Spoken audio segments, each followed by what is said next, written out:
The Untimely Champions, The Unlikely Defenders, Book 5, written by Lily Skyy, narrated by Drew Creal.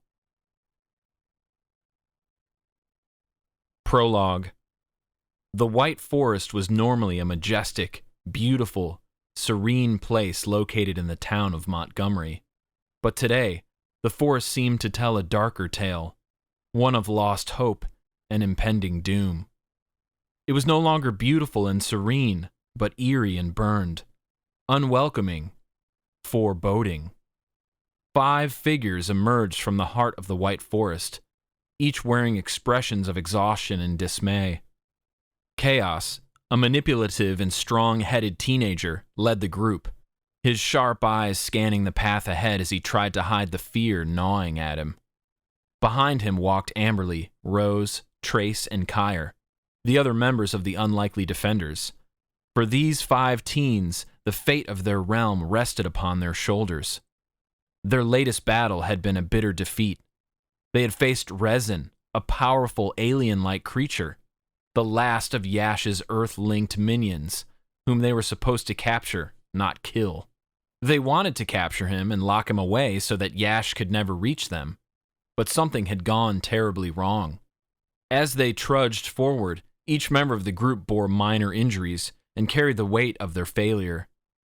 The silence among them was heavy and suffocating, and no one dared to speak.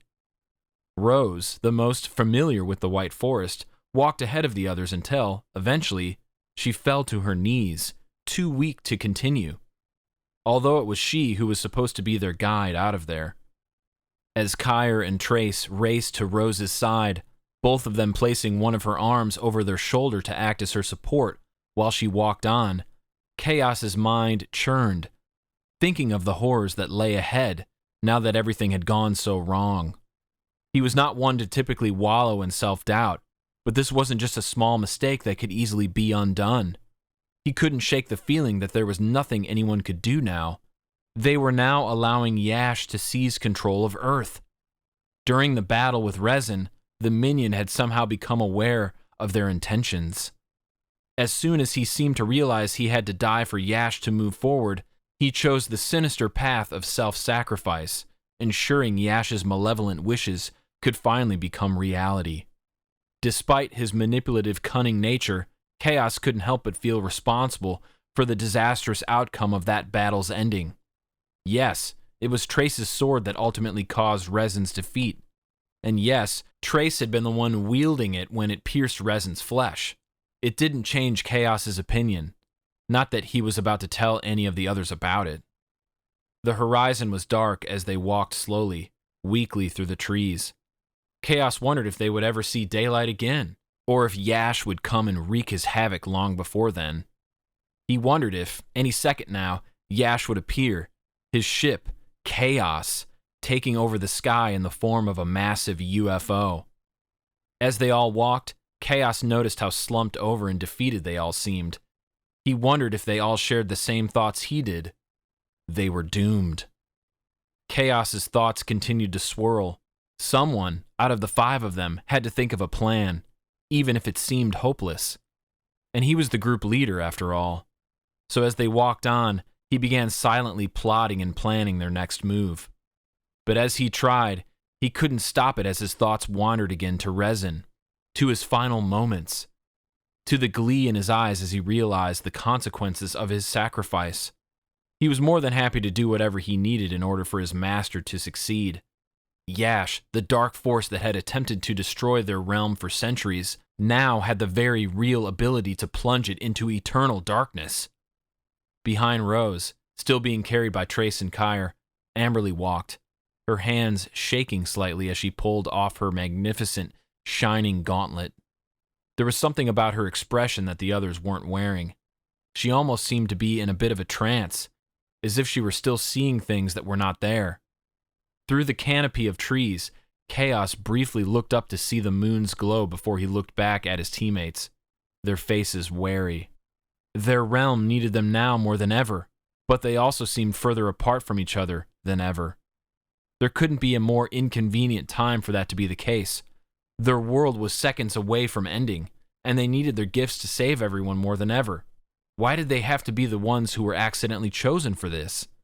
Why did a group of kids, all so different, have to rely on finding common ground in order to be able to save everyone?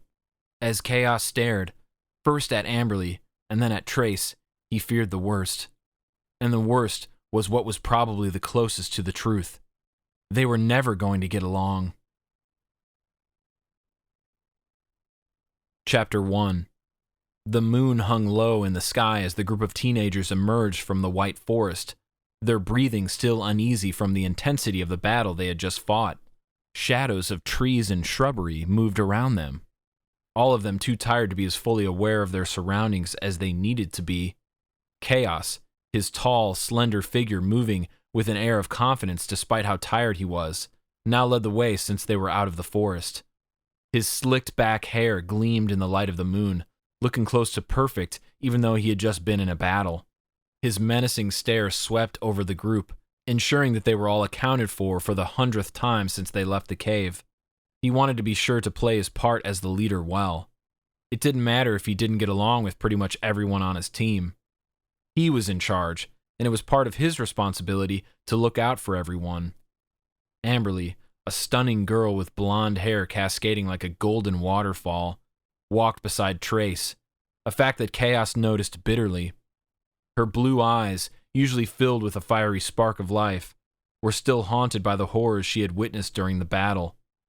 Her usually graceful movements that emanated confidence and a hint of defiance, as if daring anyone to challenge her, made her now seem as if she'd do what anyone told her. Kaos's heart clenched as he observed Amberley. Sure, he had only gotten to know her because she used to be his best friend's girlfriend, but he had grown close to her during that time. Now, the conflict between them had him pushing to maintain his cocky facade. "I don't have feelings for Amberley," he told himself, but it was pointless. He just couldn't bear to let his guard down and risk rejection, but in reality, he very much liked her. Rose, the quiet and quirky girl of the group, held tightly onto Kire, her boyfriend. Trace, having released her when she told him she didn't need both of their help to walk. Though not conventionally beautiful, Charlie Rose was gentle and compassionate, and even though she was kind of weird, it was also kind of impossible not to like her. Kire, who walked with a slight limp even though he was helping his girlfriend stay upright as well, could be seen as the brain of the group, if it wasn't for the fact that Kaos was equally as intelligent. Kire used to be a loser, but then he started playing soccer and suddenly girls loved him. And even though he could have probably had his pick of the litter, he chose Rose and wanted Rose only. His eyes rarely strayed from her, and he was always ready to support her, especially in times like now, when she was weakened from the battle. For whatever reason, it was always Rose who suffered the most when the gifts didn't work right together. Trace, who was supposed to be Kaos's best friend, towered over the others, his muscular build casting a large shadow on the ground below them as they walked. He and Kaos used to be an unstoppable force at their high school, but that had since changed. Unlike Kaos, Trace no longer seemed interested in ruling the school, in putting other kids down, in fighting. Fighting at St. Bernard High, anyway. When it came to defending the Earth, Trace fought like no one else. He had once been Amberley's boyfriend, but his heart no longer belonged to her, whether he or Amberley wanted it to or not. As they walked with no particular destination in mind, Kaos, with no idea what time it was, the group fell into hushed conversation about their bewilderment over Resin uncovering their secret plan. Everyone except for Kaos, who stayed silent. He desperately wanted to talk to Amberley, to offer comfort and solace, but the revelation that he was responsible for her breakup with Trace had created a wall between them. "She can't stay mad at me forever," he thought to himself as they walked. "She has to get over it eventually and realize they would have broken up soon enough anyway." Kaos took a deep breath and mustered the courage to approach Amberley, despite the tension between them. "Hey, are you okay?" he asked, his voice softer than usual. It was a tone only ever reserved for her. Amberley's blue eyes stared at him, filled with anger and pain. "Why do you care, Kaos? You don't care when people are hurt. You don't care when you're the one who hurt them." Kaos's defenses rose instantly, his cocky ways slipping back into place. "Oh, come on, Amber. Don't make me the villain here. We all made choices. I don't know what Trace has you thinking, but I never explicitly told either of you that you should break up. You guys made that decision." Still, in Kaos's head, he had other thoughts about it. He had long surpassed his feelings for Amberley. She was his best friend's girlfriend, for one. 2, Kaos didn't get into relationships. Kaos wasn't mushy. He didn't fall in love. He didn't need anyone but himself. And yet, he was responsible for the breakup.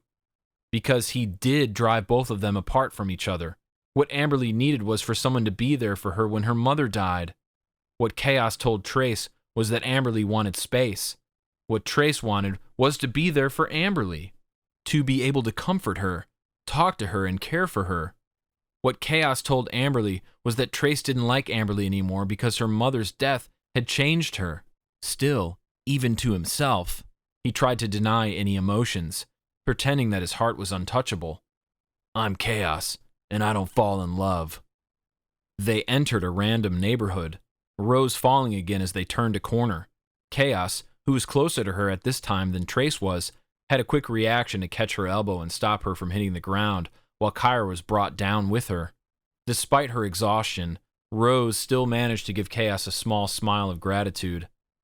"Thanks," she said, turning to help Kire get back to his feet next. As the two checked on each other, Kaos couldn't help but watch the tenderness between them.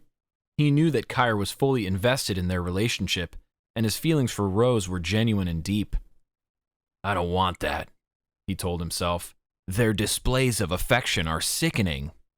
"Do you guys think maybe someone told Resin, somehow?" Trace asked. I don't get it. He knew what he was doing when he appeared in front of my sword like that." "What if it was the new Albus?" Amberley asked. "He's not quite like our Albus, is he? I don't know. I sort of get a bad vibe about him." "Guys, it doesn't matter how Resin found out," Kaos said, regaining his composure. "What matters now is that Yash can get to Earth, and we need to be ready for whatever he throws our way." It didn't matter that they all had their issues. It didn't matter that his two best friends were mad at him. He needed to be the group's leader. It was his job. Still in front of the group, Kaos turned and started walking backwards so he could face everyone as he addressed them. "I think we all should head back to my place for the night. We need to discuss the next course of action, strategies, a plan, a timeline, something. It is important that we are together as much as possible from now on, and that we always carry our gifts with us. We never know when things are going to get bad. Isn't there somewhere else we can go?" Trace groaned like the last thing he wanted to do was step foot in a place where he caught Amberley and Kaos secretly hanging out together. "I don't know. Can you think of a place?" Kaos deadpanned. Rose's quiet voice spoke with determination. "We can't let our abilities fail us again. We need to be together to make our gifts work. Let's just go to Kaos's. I'm sick of feeling like this every time we fight, and I don't think anyone else's house would make sense." "She's right," Amberley agreed, not looking at anyone. "Trace's mom is sick. My aunt's house is too small, and we would wake Aunt Lydia instantly. Kire's dad is crazy, and Rose finished for her since it was clear Amberley didn't know Rose well enough to know the exact reason why her house wouldn't work. "And my parents would never allow me to have you guys over. So, to Kaos's, shall we?" Kaos shot Rose a grateful look, thinking they were making quite the pair of unlikely allies at the present moment. Usually Kaos couldn't care less about Rose, and he was pretty certain the feeling was mutual on her part. Everyone changed direction sharply and began walking in the direction of Kaos's house. "It would be really nice right about now if your car hadn't been turned into a large pile of scrap metal right about now," Kire said as he continued walking with Rose, straining his voice a bit. Rose pulled herself away from him. "I'm fine," she told him. "I can walk on my own." "You're just going to collapse again," Kaos said when he turned around and looked at her again. She was white as a ghost. He nodded his head at Trace. "At least keep an eye on her, will you?" Trace nodded, but he looked livid to be doing anything Kaos wanted. Still, he stepped behind Rose, ready to be there in case she needed a hand again. And without needing to help her walk, Kire was free to limp on his own, squeezing his eyes shut in pain as he did so. Kaos turned back around, still leading the group to his house. He hadn't even seen Kire get hurt during the battle. How had it happened when he had Halo as his shield? When had it happened? It had just been one, Resin, against 5, the defenders. Had Resin been somehow able to attack all of them at the same time, all in different ways? Kaos didn't want to think about the battle and what had happened during it, but he had no choice, especially when, behind him, the gang wouldn't stop wondering aloud how Resin had figured out their plan. He went along with it and said the same thing as everyone else, of course, that he didn't know how Resin figured it out either. Yet, in the depths of his thoughts, he couldn't escape the truth. Back inside that cave, Kaos had used his crown to try to see inside of Resin's head. He had done it many times before, and he had even been successful a few of those times. He hadn't thought this time would be any different. It would either work or it wouldn't. Kaos hadn't even considered that there was the possibility of a third option happening when he tried to see inside Resin's mind. And it was this very third scenario that had occurred this time. Kaos's mind had been flooded with indescribable pain, as if every single one of his brain cells had been lit on fire. In that moment of agony, he had felt an inexplicable connection with Resin. It was as if their minds had merged, somehow, some way. Like maybe they had gone for each other's thoughts at the same exact time, and the result of that was their two minds colliding in the most painful way possible. And as soon as it happened, when Kaos was on his knees, screaming at the top of his lungs because the pain was too much and he'd rather be dead than feel it, he knew. It didn't matter how he knew. All that mattered was that he knew. Because of Kaos, Resin had discovered their plan. It was Kaos who had allowed Resin to gain the upper hand, and now Resin's sacrifice had given Yash the power to reach their realm, to destroy it. Kaos wanted to forget it happened. He didn't want to feel this way. It was a sensation he wasn't used to feeling. Kaos was full of guilt. It was so heavy he thought he might get crushed under its weight. For now, he could keep up the lie. He could pretend to be just as clueless as everyone else was. Eventually, however, they would figure it out. He knew that the truth of Resin's discovery would come to light, and he dreaded the moment when his team would learn that it was his fault their secret had been exposed. Chapter 2. Approaching Kaos's obscenely large and ostentatious home, some of the teens paused at the bottom of the hill it sat on, awestruck. Its grandeur was like nothing most of them were used to. Kaos's parents were rich, and Kaos was a very spoiled child. "You like what you see?" Kaos called to Kire and Rose, who were still staring up at the place as he walked ahead. Then he motioned with his head for them to move along. "Hurry up, we need to take cover indoors." Up the steeply inclined driveway and at the end of the path wrapping around the front porch, the grand entrance appeared before them, adorned with intricately carved stone pillars, the height of multiple stories. The sheer size and opulence of the mansion made Kaos swell with pride. Sure, he hadn't done anything to get his parents a house like this, but it was his house, and he loved that others were jealous of it. The front door, made of rich mahogany, swung open with a slight creak as Kaos proudly ushered them inside. The interior of the mansion was just as breathtaking as the exterior. The foyer was filled with elegant marble flooring, and a massive, shimmering, expensive chandelier hung from the ornately decorated ceiling, casting a soft, warm glow over their surroundings. Rose's big eyes widened even more as she took in the glamorous interior. "I don't even know if I should be in here. I might break something, and chances are it will be something that costs more than my parents make in a year, combined. Your house is way too nice." Kaos couldn't help but smirk, relishing the chance to show off his family's wealth and status. "Of course it is. Welcome to the Palace of Miles," he boasted, his voice dripping with pleasure. As they made their way through the mansion, the luxurious decor continued to impress the others, even Trace and Amberley, who had already been inside the home several times before. The living room boasted plush velvet sofas with golden throw pillows and expensive artwork hung on the walls. Following Kaos into the kitchen, Rose and Kire gawked at the state-of-the-art appliances and gleaming marble countertops. Kaos gestured to the fully stocked fridge, filled with a variety of snacks and drinks. "Help yourselves. My parents won't care. They're probably sound asleep in their massive bedroom on the other side of the house. He watched as Rose and Kire exchanged glances, looks of awe and slight discomfort on their faces, probably at the stark contrast between their own homes and Kaos's mansion.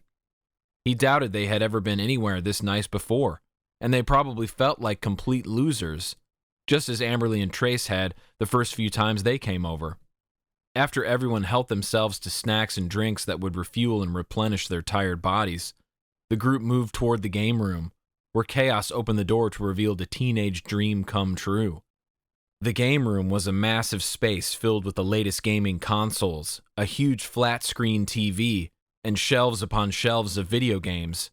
There were signed, framed posters on the wall, 2 rows of theater seating in front of the TV, a pool table, multiple old arcade games in excellent condition, and several tables and chairs, as if there could be an entire classroom full of kids being entertained inside. And in the back of the room was another sitting area that looked just as large as the living room by the entrance had been. Kire's eyes lit up at the sight of the gaming setup, and he excitedly grabbed a controller, his hurt knee suddenly forgotten. "This is insane! You've got every game imaginable!" he exclaimed. Kaos simply shrugged, trying to appear nonchalant about his gaming haven so he didn't come off as nerdy as Kire was currently behaving. "Yeah, my parents just keep buying me them. Helps me relax after dealing with all the realm-saving stuff," he said, feigning modesty. Kire dropped the controller when he saw Rose struggling, and he and Trace helped her down into a plush armchair. Rose's fingers traced the ornate carvings on the armrest, blinking slowly. "This is too pretty for me to be sitting in," she declared, eliciting a snort from Amberley, who collapsed into the one next to her. Kaos smirked, basking in admiration. "Not to brag or anything, but does it make sense now why my house was the best option for us to come back to?"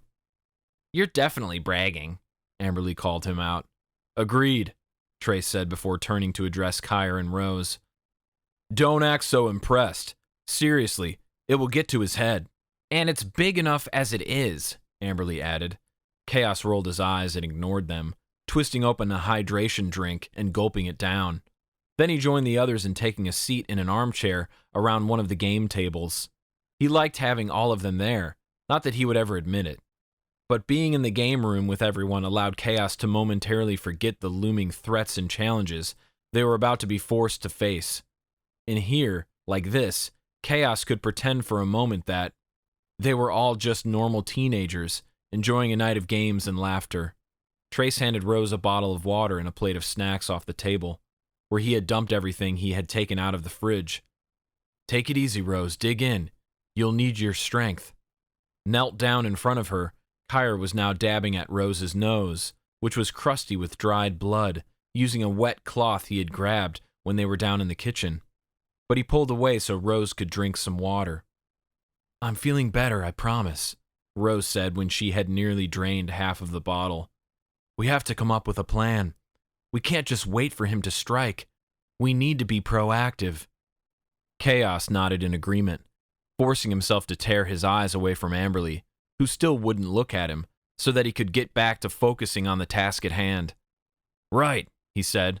"I felt like we were doing an okay job inside the cave, until Resin sacrificed himself. But an okay job barely worked against him. When it comes to defeating Yash, there is no way an okay job is going to be good enough. So let's think about our gifts. We need to use our gifts strategically. What are some other ways we can combine them?" Trace gripped the hilt of his flaming sword in its scabbard, like touching it would make him better at thinking of ways to use it. There was a fiery glint in his eyes as he said, "We gotta figure out some ways we can make more use out of the fireballs this puppy can throw." Amberley cracked her knuckles, a similar expression to Trace's in her sapphire gaze. "I know we can't use our gifts on each other, but maybe I can use my gauntlet to direct your fireballs wherever I need to," she offered.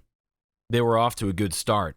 Despite their anger toward him, Trace and Amberley still seemed willing to work with him. Then again, what other choice did they have in the face of impending doom? Kaos's mind was already spinning with possibilities. "Rose's pendant. She can use that to create distractions or barriers," he said, pointing to Rose, "depending on where the next battle takes place." And Kire's book. It is supposed to write the future, right? Trace jumped in. Kire nodded. If we can get a glimpse of what Yash is planning, we'd have an advantage. Think Halo will be useful to us this time? Hey, be nice to the book, Kire cried in defense as if Halo were a real person. Maybe it was. Kaos and the others had been sucked inside of it once. Halo's conscience was a bunny. Halo has saved your life too many times to count. Trace ignored him. Maybe we should have Halo keeping a shield around us at all times, don't you guys think? It would drain all of the energy Halo can carry, Kire explained, looking disappointed that it couldn't be so simple. Amberley's voice grew sharp as she turned her gaze to Kaos. Maybe you can manipulate him into thinking we don't want to defeat him since you're so good at doing that sort of thing. So good, in fact, that you might not even need to use your crown to be able to do it. So much for us working well together, Kaos thought, his eyes flashing with frustration and his pride refusing to let him admit his wrongdoing. That's not true. Your relationship failed on its own. As I said already, it had nothing to do with me. Trace, apparently unable to hold back his anger any longer as well, stood from his chair, his voice raised. You're lying, Kaos. You manipulated us. You enjoyed tearing us apart. It was what you wanted all along. And there we were, worried about being the reasons why our gifts weren't as powerful as they could be. But this whole time it was you, our leader, who has been causing us to suck. It's just like the new Albus warned, Amberley jeered. Kaos's jaw clenched, his temper flaring. You need to get over it, both of you. We have bigger problems to deal with right now. Seriously, how can you even whine about your pathetic little human problems when our entire universe is about to be destroyed? And we are the only ones who know about it and who can stop it. Neither Trace nor Amberley responded after that. But still, the tension in the room lingered, and the argument threatened to escalate. Rose and Kire exchanged worried glances. Kaos didn't need to use the magic of his crown on them to figure out what they were thinking. That the situation involving the Kaos-Amberley-Trace love triangle needed to be diffused immediately. Rose stood up from her resting spot, and as Kaos looked at her, he realized she had been telling the truth when she said she was feeling better. She had more color in her face. She didn't look woozy or winded. She no longer had new or old blood stuck to her previously ghostly pale face. Kaos's initial reaction was annoyance at her need to give her 2 cents about their situation. He didn't want the lecture. He didn't want it pointed out any longer that he was the center of a huge issue the group was facing. He had never been seen as one of the quintets causing the issues, but now it seemed as if he was the only one who was. And even though he was supposed to be the one in charge, the leader, now Rose, was trying to take control of the situation. But as Rose began to address everyone, he quickly came to the realization that she was worth listening to. Guys, we need to talk, she began, looking so exhausted it seemed almost as if she was resigned over it all. This can't go on like it has been. We were given these incredible gifts, and maybe we weren't chosen for them specifically, but still, we have come further with them than anyone else who tried did, and we're a bunch of kids. I don't know. I sort of like to think it is fate that we're all in that cave at the same time and stumbled upon them. But whatever. That's not the point of what I'm trying to say. What I want to say is that we can't let our personal issues get in the way of what we're meant to do now that these gifts are in our possession. Remember when we first discovered the gifts? Remember how scary, wonderful, and unbelievable it all was? Remember how we were completely divided from each other? Do you also remember how quickly we came together and united to be practically unbeatable in the Albus realm against so many of Yash's minions? That brief moment when we worked as a team and our gifts flowed seamlessly together, we were unstoppable. But then we let petty conflicts and misunderstandings tear us apart. And I get it. We're all dealing with our own stuff. Trace, I know it hurts that Amberley and you broke up, but we can't let that ruin our focus. Amberley, I understand that you're angry at Kaos. And Kaos, I know you have your own secrets and issues that you'll never open up to us about. But all of these problems between you guys, between all of us, we can't let those things define us as a unit. We need to stand together and be a real team. Our world is at stake, and we have to put our differences aside for the greater good. But we can't do that if we're at each other's throats all the time. We need to trust each other and have each other's backs no matter what. And I know it's not going to be easy. We all have our flaws and our issues, but we have to overcome them because we have to become a family. Not just teammates, but a family. I've never had a good family, you know. My parents have always preferred my sister over me. They've never really cared about me. But you guys, you might be like the only family I've ever really had, despite how awful some of you have treated me in the past. And I want us to be there for each other, no matter what. We can't do this alone. None of us can. So, for the love of God, can we please just put our differences aside and work as a team again? Let's trust each other and believe that together we can face anything Yash throws at us. We have to be willing to sacrifice for each other, to be there when someone is down and needs help getting back up. When Yash comes down and starts destroying everything, the world is probably going to be a bit discouraged when they discover we're the ones responsible for stopping him. So let's show everyone that we're not just a group of teenagers with powers we don't know how to handle. Let's show them that we're a force to be reckoned with, that we can protect our world and keep it safe from any threat, including Yash. And let's do it together, as a family. After Rose was finished, there was momentarily only one thing Kaos could think. Maybe she should be the leader of the unlikely defenders. He couldn't believe he was even having the thought at all. His usual arrogance had given way to introspection. But then Kaos felt that he had always seen the bigger picture and been able to look beyond it. It was Trace and Amberley who really needed to hear Rose's speech. They were the ones who couldn't let things go. Kaos thought about the word he heard Rose use. It was one he wasn't sure any of them had ever said to each other before. Family. Rose's vulnerability in her speech struck a chord inside Kaos, and it was all he could do to pretend that it hadn't. Seeing her open up about her longing for a family, he felt the pang of, what was that? Empathy? Yes, he was feeling empathy, because he understood all too well what it was like to crave a sense of belonging, to yearn for a family that truly cared. You're right, Trace croaked. Kaos snapped his head to him. Was he seriously tearing up right now? You're completely right, Rose. I'm sorry. Same, Amberley said, holding her head high as she looked at Rose. Kaos was surprised to see it. Amberley hated apologizing, and when she did apologize, she was usually much more dismissive about it. And to surprise him further, she even turned her head and looked at him again, this time with much less hate in her eyes. Let's just move on from it, all right? Kaos cleared his throat. That's what I've been trying to do this whole time. Right, she said, and then looked at Trace. All right, she repeated. Yeah, Trace muttered. Sitting back down, Rose looked at all of them with nothing but complete adoration in her eyes. Kire stared back at her with his mouth hanging open, seemingly blown away by her ability to give such an inspiring motivational speech. And then, in that moment, Kaos realized something else. Rose was right about him too. He had to let go of his pride and face the truth. He had feelings for Amberley, deeper than he would admit even to himself, but the fear of vulnerability and the need to maintain his image had pushed him to keep his emotions buried beneath a facade of cockiness. Kaos's throat felt tight as he swallowed back the surge of emotions. He wasn't one to be emotional, to feel empathy. Rose had a way with words to cause him to feel the way he did now.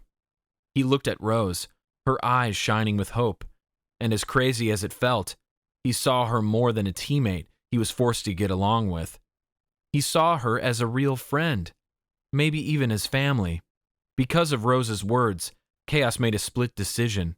He needed to let go of his manipulative ways. But being manipulative was part of Kaos's identity. He couldn't part with it entirely. For the time being, at least, learning not to manipulate the other unlikely defenders was a decent enough place to start.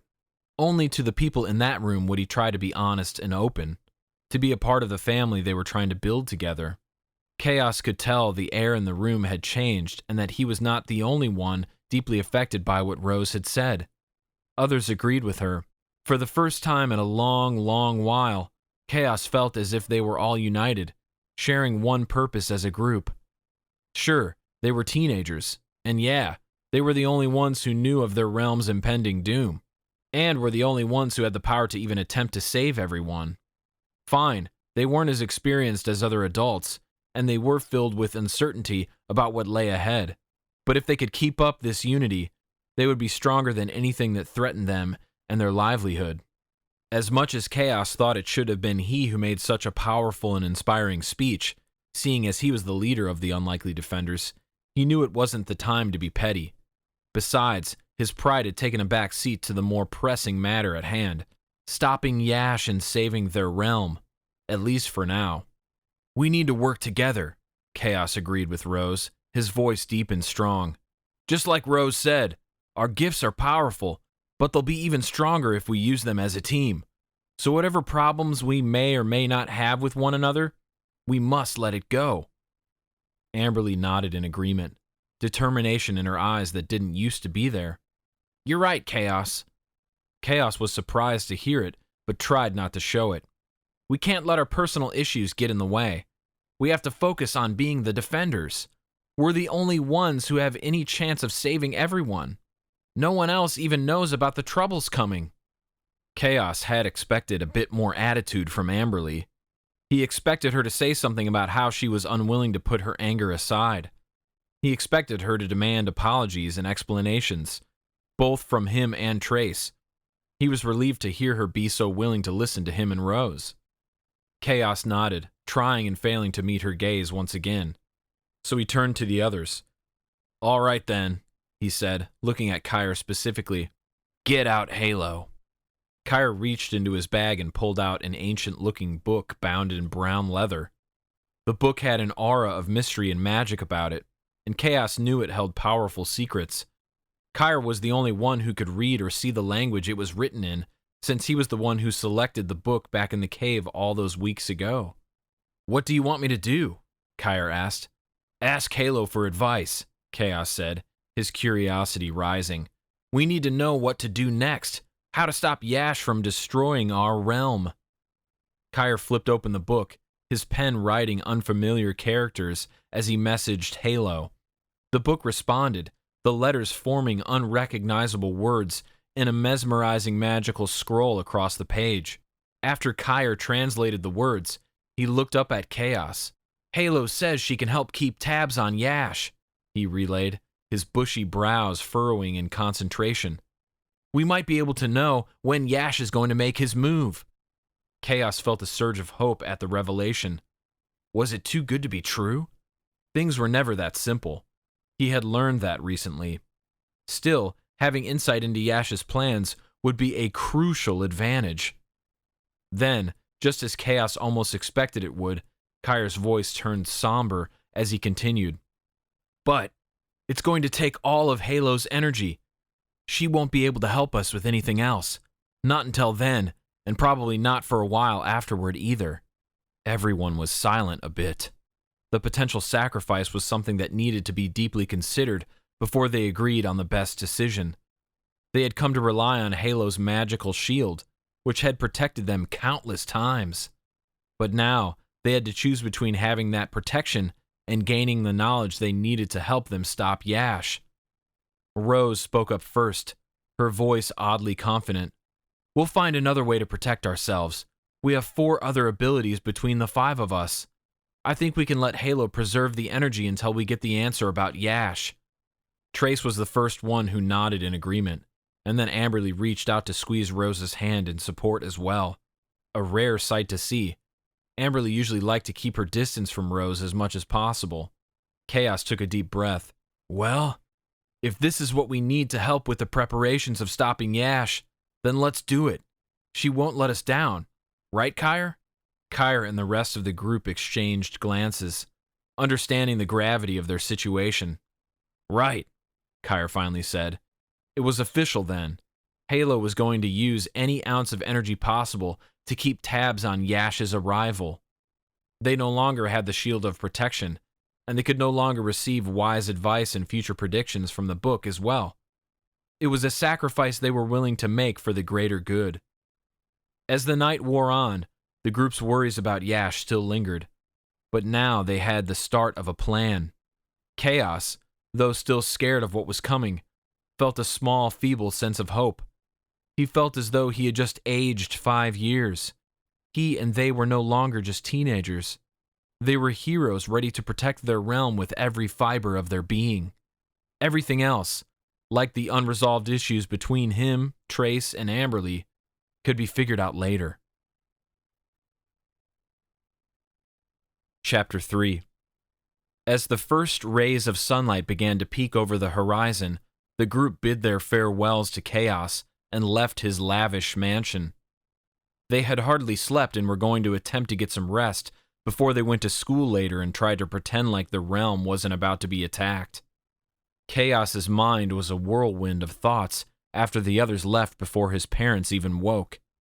He felt relief that they had gotten something done last night, but he was anxious about how it was all going to go down. Last night, the group agreed they were ready to unite and be one complete team. But was that really going to happen? What if Yash appeared and their gifts were still weak because of the harboring resentment Amberley and Trace were keeping hidden inside themselves?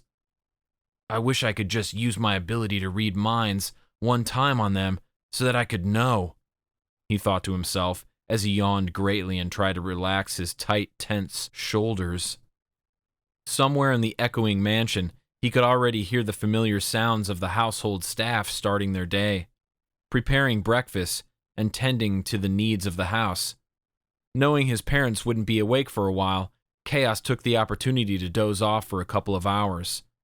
In the quiet of his bedroom, he tried to clear his mind and free himself from the stress and worry. Eventually, he managed to get some shut-eye. When he woke up, he found himself wrapped in a cocoon of blankets, the sunlight now streaming through the curtains. Sweating, his heart pounding from intense dreams, he threw the covers off and got out of bed. He couldn't linger on nightmares, not when he currently lived inside of a real one. Making his way downstairs, Kaos was greeted by the bright smiles of his parents, Alexander and Celeste. They were a fancy, well-groomed couple, with striking features and cold, piercing eyes that mirrored Kaos's. "Good morning, Kaos," his mother greeted him, giving him a brief hug. "How did you sleep?" Kaos grumbled in response, not in the mood for pleasantries. He figured his parents were used to his moods by now, though. They probably thought it was just a phase of adolescence. They did not have a single clue about what he was really dealing with, about the weight he carried. "Breakfast is ready," his father Alexander chimed in, motioning toward the dining room. Kaos followed them to the dining room, wearing his crown as usual, which they had grown used to. His mom asked him about it not too long ago, and Kaos lied and said it was the cool thing to wear now. Crowns were the latest fashion trend at St. Bernard High. Kaos's parents continued to shower him with questions as they sat down to eat, asking about his night and how he was feeling.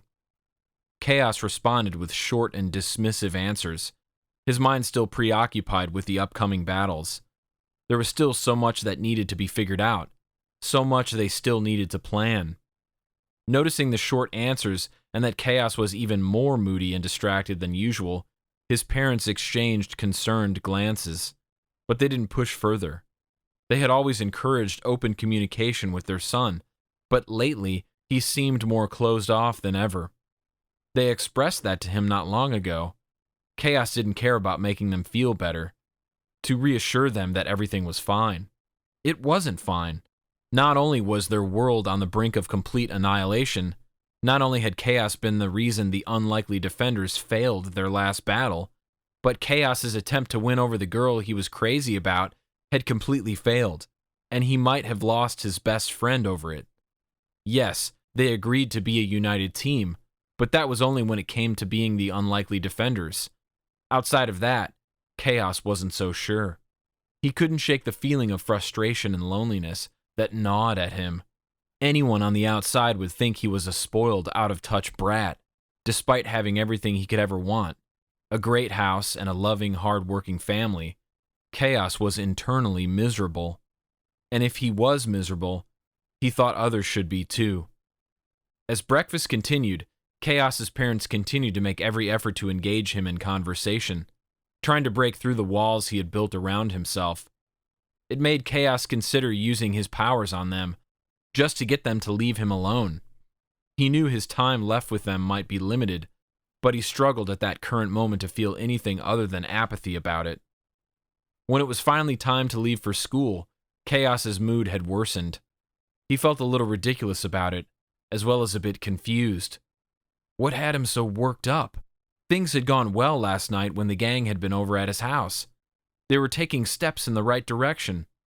Kaos felt that this darkness inside of him was maybe something he could not control. Kaos slammed the front door behind him, his mood matching the overcast sky above. He strode down the stone path, his black boots clicking on the cobblestones. The golden crown on his head gleamed, its intricate pattern shimmering with an otherworldly light.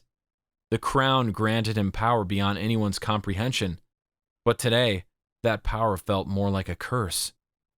As he approached his father's sleek, charcoal-colored car, he ran his fingers along its polished surface, suppressing a sigh. His own car had been a victim of an unfortunate accident, something of Resin's doing. His dad's second car was a nice temporary fix. However, once inside, the sunroof slid open smoothly at his touch, and Kaos settled into the leather seat, the luxurious material conforming to his body. He didn't care if it rained in there with the sunroof opened. He didn't care if he got in trouble for it. The engine roared to life, and he accelerated down the long driveway, the gravel crunching under the tires. He turned up the radio, trying to force the music to drown out his turbulent thoughts. It didn't work all that great. He still felt broken and guilty. Arriving at school, he parked the luxurious car in a prime spot. Dressed in his usual all-black attire, he stepped out, his crown glinting, sunglasses on, even though it was still cloudy. Many of his peers gave him and the car admiring glances and whistles. Nobody questioned the odd accessory that was Kaos's crown. They saw it as a mere suitable addition to showcase his status quo. Only the rest of the unlikely defenders knew its true purpose. Kaos's eyes flicked to the group of teens huddled near the entrance. Trace, Amberley, Kire, and Rose were chatting animatedly, their unique abilities hidden from the oblivious crowd. Kaos felt a pang of longing, but today he wanted to keep a bit of distance between them. Today he desired solitude.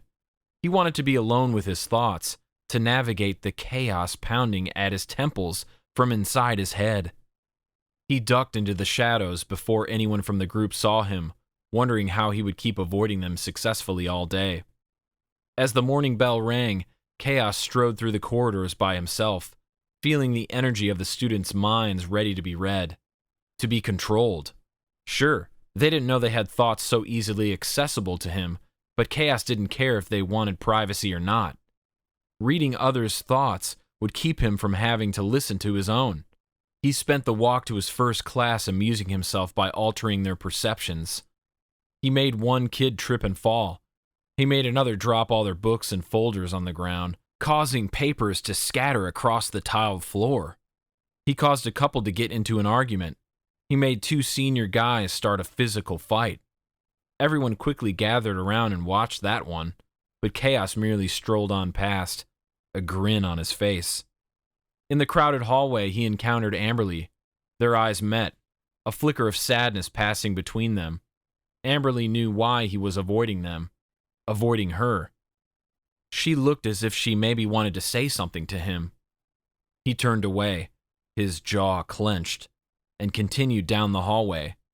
He spotted Trace and Kire sharing a laugh, their camaraderie growing stronger, like Kire was becoming Kaos's replacement as Trace's best friend. Then Rose caught his eye, her gaze understanding. She had always seen right through him, even before they had discovered each other's magical gifts. Rose was good at reading people.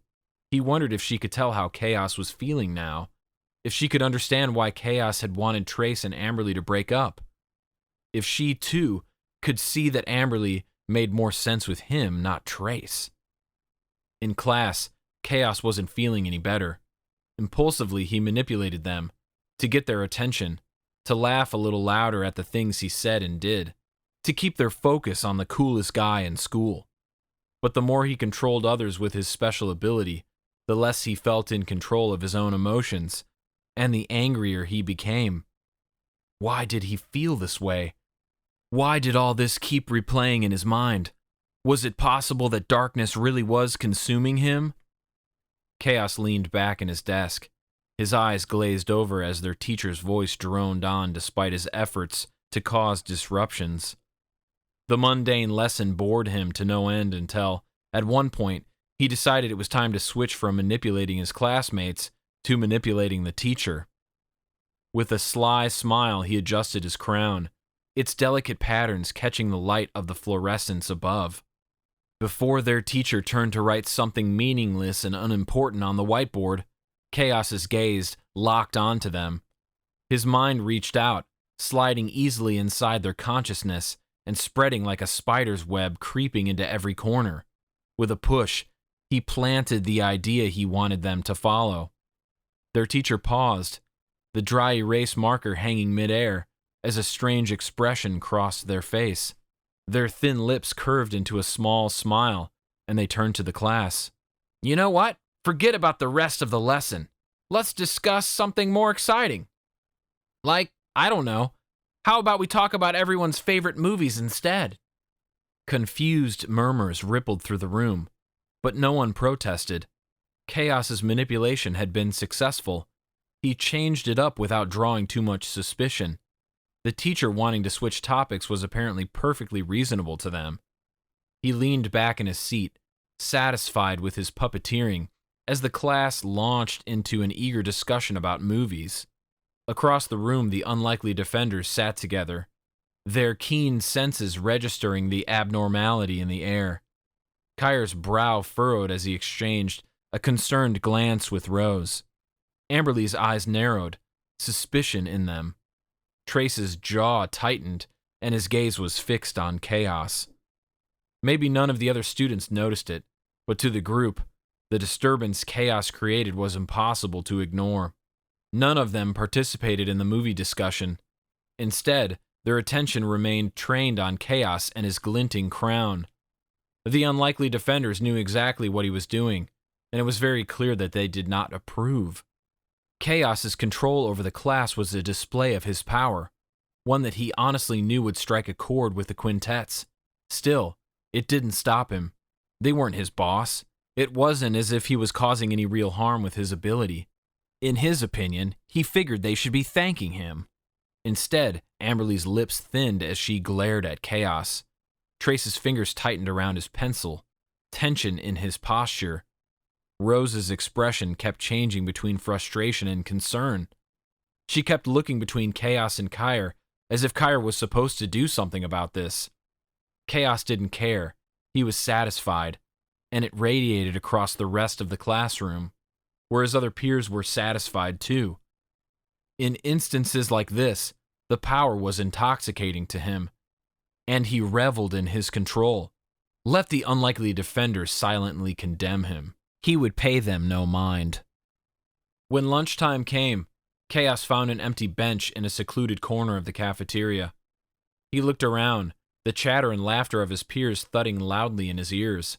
Sometimes he wondered if the crown controlled him, if wearing it caused him to want to be manipulative. He almost wished he could just release it and be free from its grip. Maybe then there wouldn't be this dark feeling inside of him, one that felt as if it was growing. He growled under his breath and shot up to his feet. "I am so sick of overthinking," he thought to himself as he started walking. He spotted a group of students huddled together, laughing and chatting away. His eyes locked onto Jeremy, a timid guy who had often been the butt of his jokes in the past. Today, Kaos quickly decided he had something special in mind for him. He approached the group, the crown's magic humming with what was probably a dark energy. Letting the feeling consume him, he no longer worried about any darkness. his gaze fixed on Jeremy's, and he slipped into the guy's thoughts, twisting them to his will. Jeremy's laughter tapered off into a strange quiet, his eyes losing their focus. "Hey, everyone," Kaos chimed in, his voice dripping with false friendliness. "You know what would be absolutely hilarious? If Jeremy here treated us to a little song." Confused glances were exchanged among the others, but the odd request seemed intriguing enough to keep their attention, especially since it was Kaos who was speaking. Jeremy, looking terrified, opened his mouth, and to his own bewilderment, he launched into singing a childish nursery rhyme. Laughter erupted from the group, as well as from the people around them. Enjoying the laughter he was causing, he pushed it a little further and made Jeremy begin to dance to his own music. Surely to everyone else, they would assume that Jeremy was dancing out of fear. Fear that Kaos or Trace would do something to him if he didn't. Or they were probably suspecting Jeremy lost some sort of bet, that Kaos had explained to him that his punishment for losing the bet would come at any time, when he was least expecting it. Kaos watched with a sinister grin as the guy sang and danced, caught in Kaos's spell. The cafeteria was a spectacle of laughing and staring, and Kaos reveled in the chaos he had conjured. His laughter mingled with the uproar, his power a twisted form of entertainment. But at the table where the unlikely defenders sat, a different scene played out. Kire's expression darkened as he exchanged a glance with Rose. Amberley had her arms crossed and was staring at Kaos.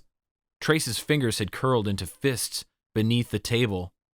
His disapproval was obvious and annoying to Kaos. Usually, Trace loved this sort of thing. Once upon a time, Trace stood by Kaos's side, and they made fun of Jeremy together.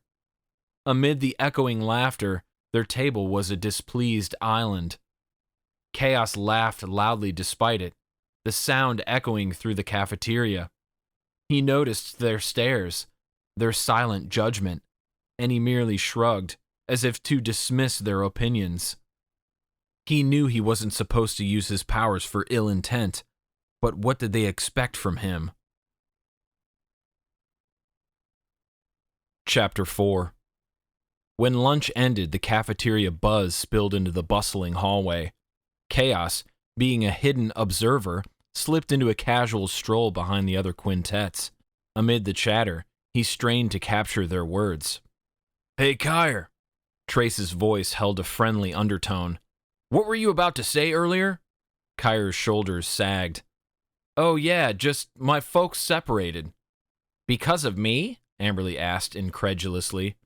Kire shrugged like the answer was yes, but he would rather not say. Trace's voice softened. "Tough deal. But hey, I've been doing the single-parent thing for ages. It's not too bad." Amberley's voice was laced with bitterness and empathy. "Gerald is the literal worst." Rose's fingers tightened around Kire's, her voice soothing. "We're here for you, Kire. Are you okay?" Kaos hovered like a phantom, tuning out whatever else it was Kire was saying because his gaze was suddenly fixed on the back of Amberley. Amberley, her blonde locks kissed by sunlight, walked by Kire's side. Her presence stirred his longing. He regretted his recklessness. The missed chance with her was an ache in his stomach, one he couldn't numb. Her sweet laughter echoed in his mind, memories replaying in his head from the times they had spent together the past few weeks. The smile on her face that Kaos had placed there because he was the one who had cheered her up after her mother passed. As the others moved forward, Kaos realized it clearly. The group, even without him, seemed complete. No, he told himself, shaking the bad thought away. They'd be nothing without me. They need me. He belonged in their group, inside and outside of being a defender. That meant he had to fix things. He had to make them right with Amberley. Yet he felt doubt creeping in. Could he fix his relationship with Amberley? Was it too late?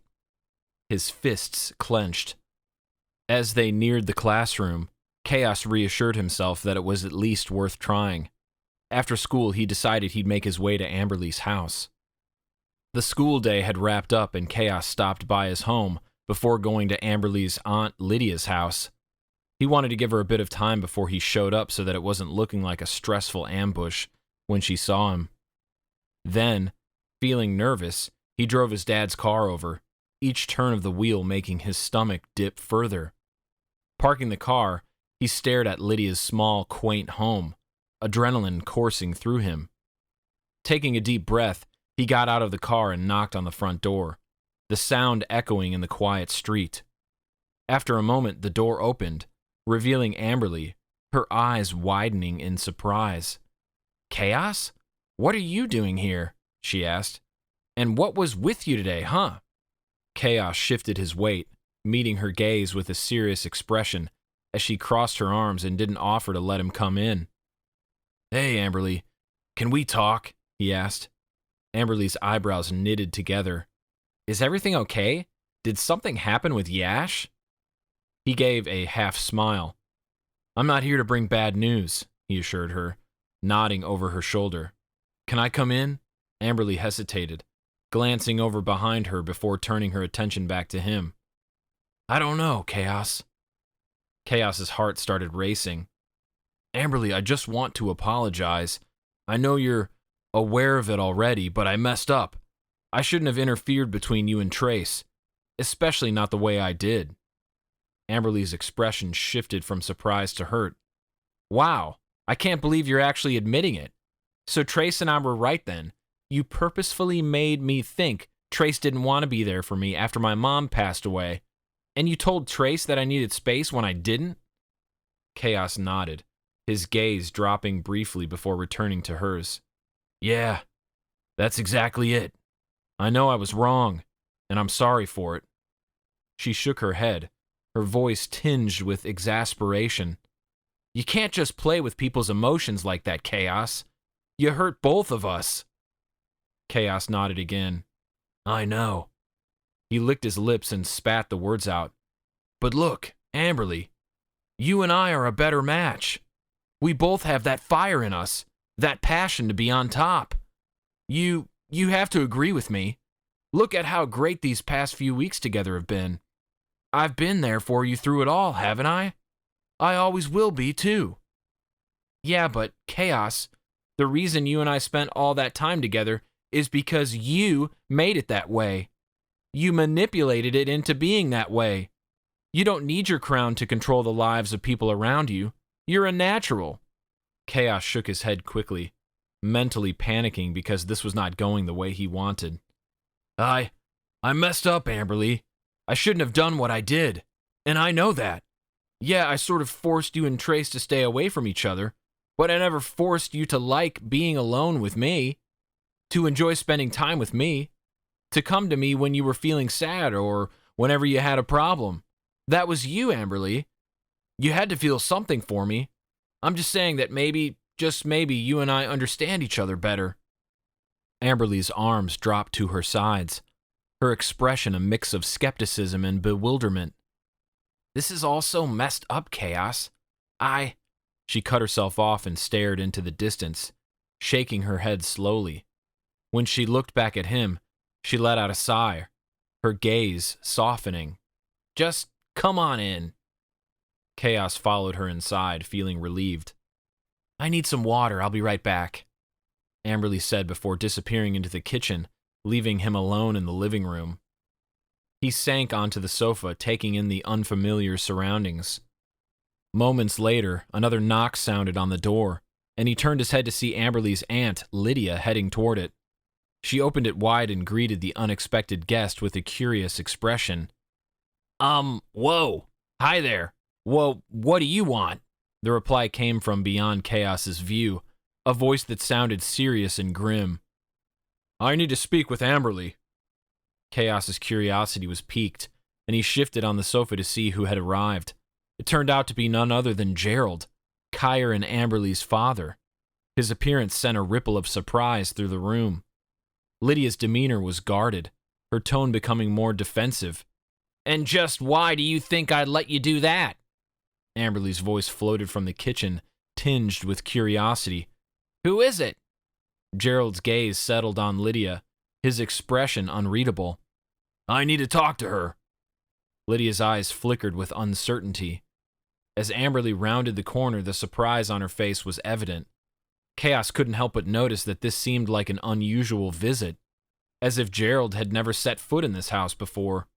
Lydia tried to intervene, her voice tinged with caution. "I can handle this, Amberley." But Amberley's curiosity got the better of her. Ignoring Lydia's plea, she went to the door, her gaze locked onto her father's. "What do you want, Dad?" Kaos watched the interaction unfold, deciding to stand up from the couch. His senses were heightened. He wanted to be ready in case he needed to intervene quickly should the situation escalate. He didn't have his crown because he wanted Amberley to know he had come in peace, but he badly wished he had decided to keep it on him. The man on the doorstep appeared far from the menacing figure he'd been told about from Kire and Amberley. Instead, Gerald resembled a defeated shadow of himself. He remembered what Kire said earlier in the hallway, that his parents had separated. Did that have something to do with why Gerald was here now? Gerald's voice trembled, filled with what might have been remorse. "Amberley, I'm sorry.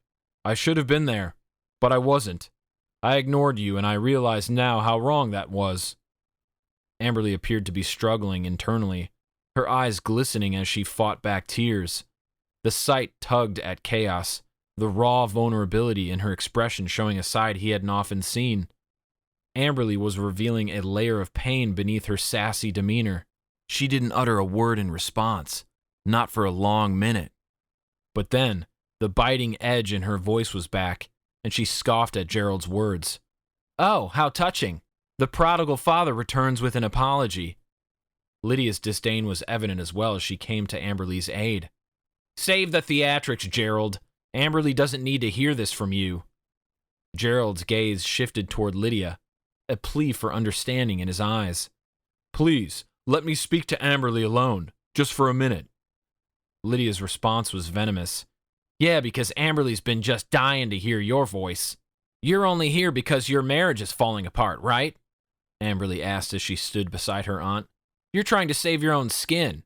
Gerald shot her an exasperated look. "Amberley, that's not true.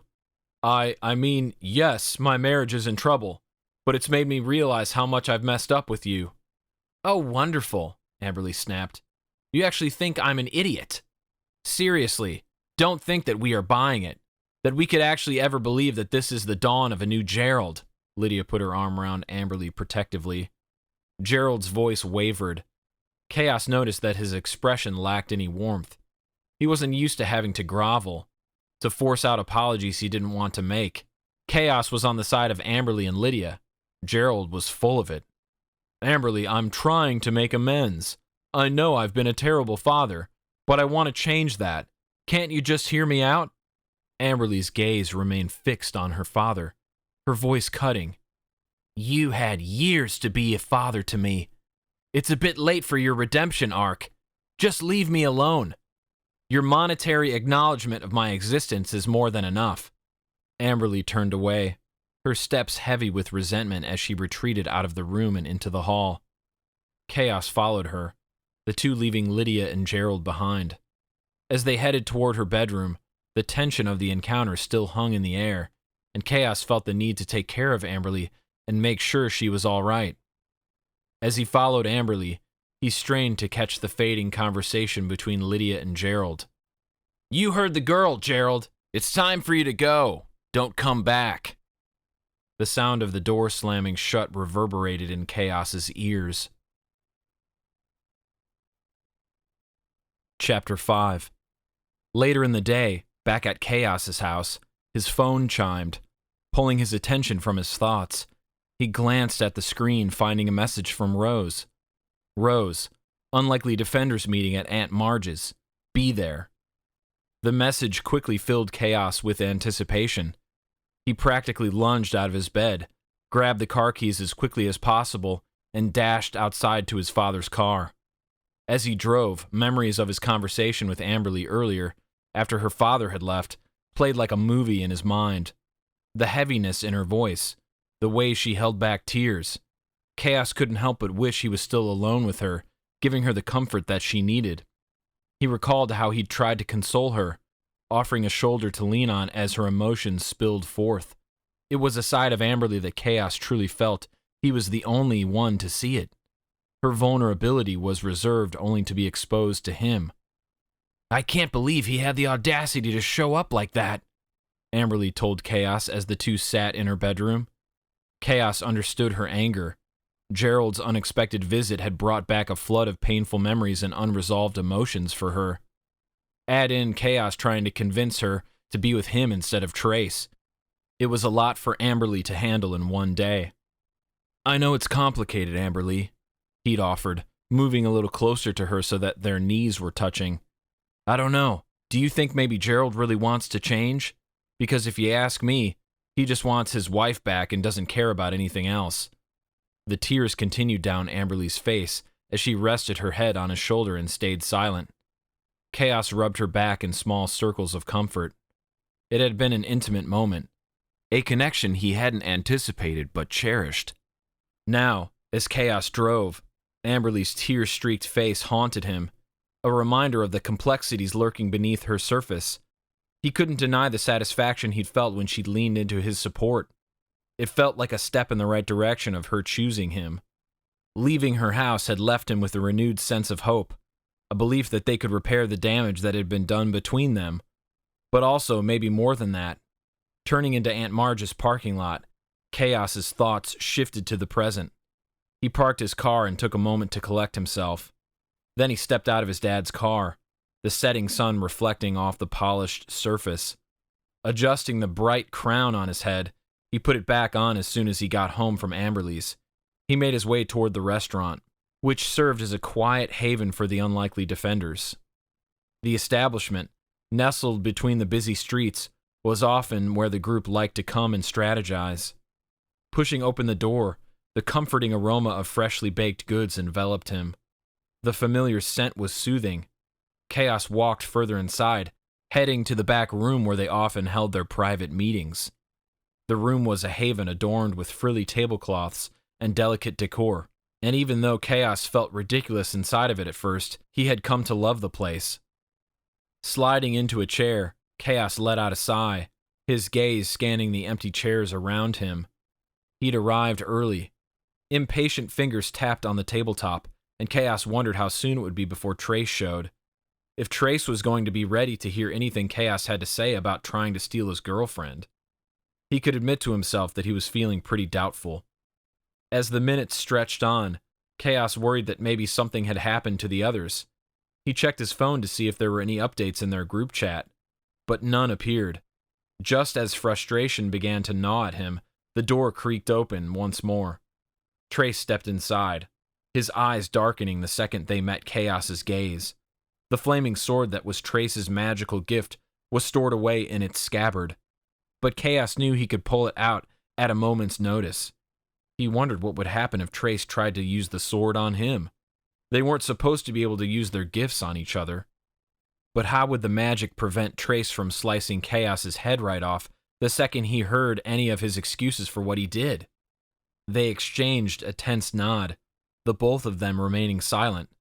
Kaos's heart raced in his chest as Trace took a seat across from him. "Finally, one of you made it," Kaos remarked, his voice tinged with annoyance, even though he didn't want it to come out that way. Trace's lips twitched into a half-smile, both frustration and amusement in his eyes. "Is poor little Kaos annoyed he can't use his stupid crown to see when the others are going to arrive?" Kaos rolled his eyes. "Apparently, I don't need my crown to get inside people's heads." It was a nod to how Kaos had manipulated Trace into staying away from Amberley when she needed him.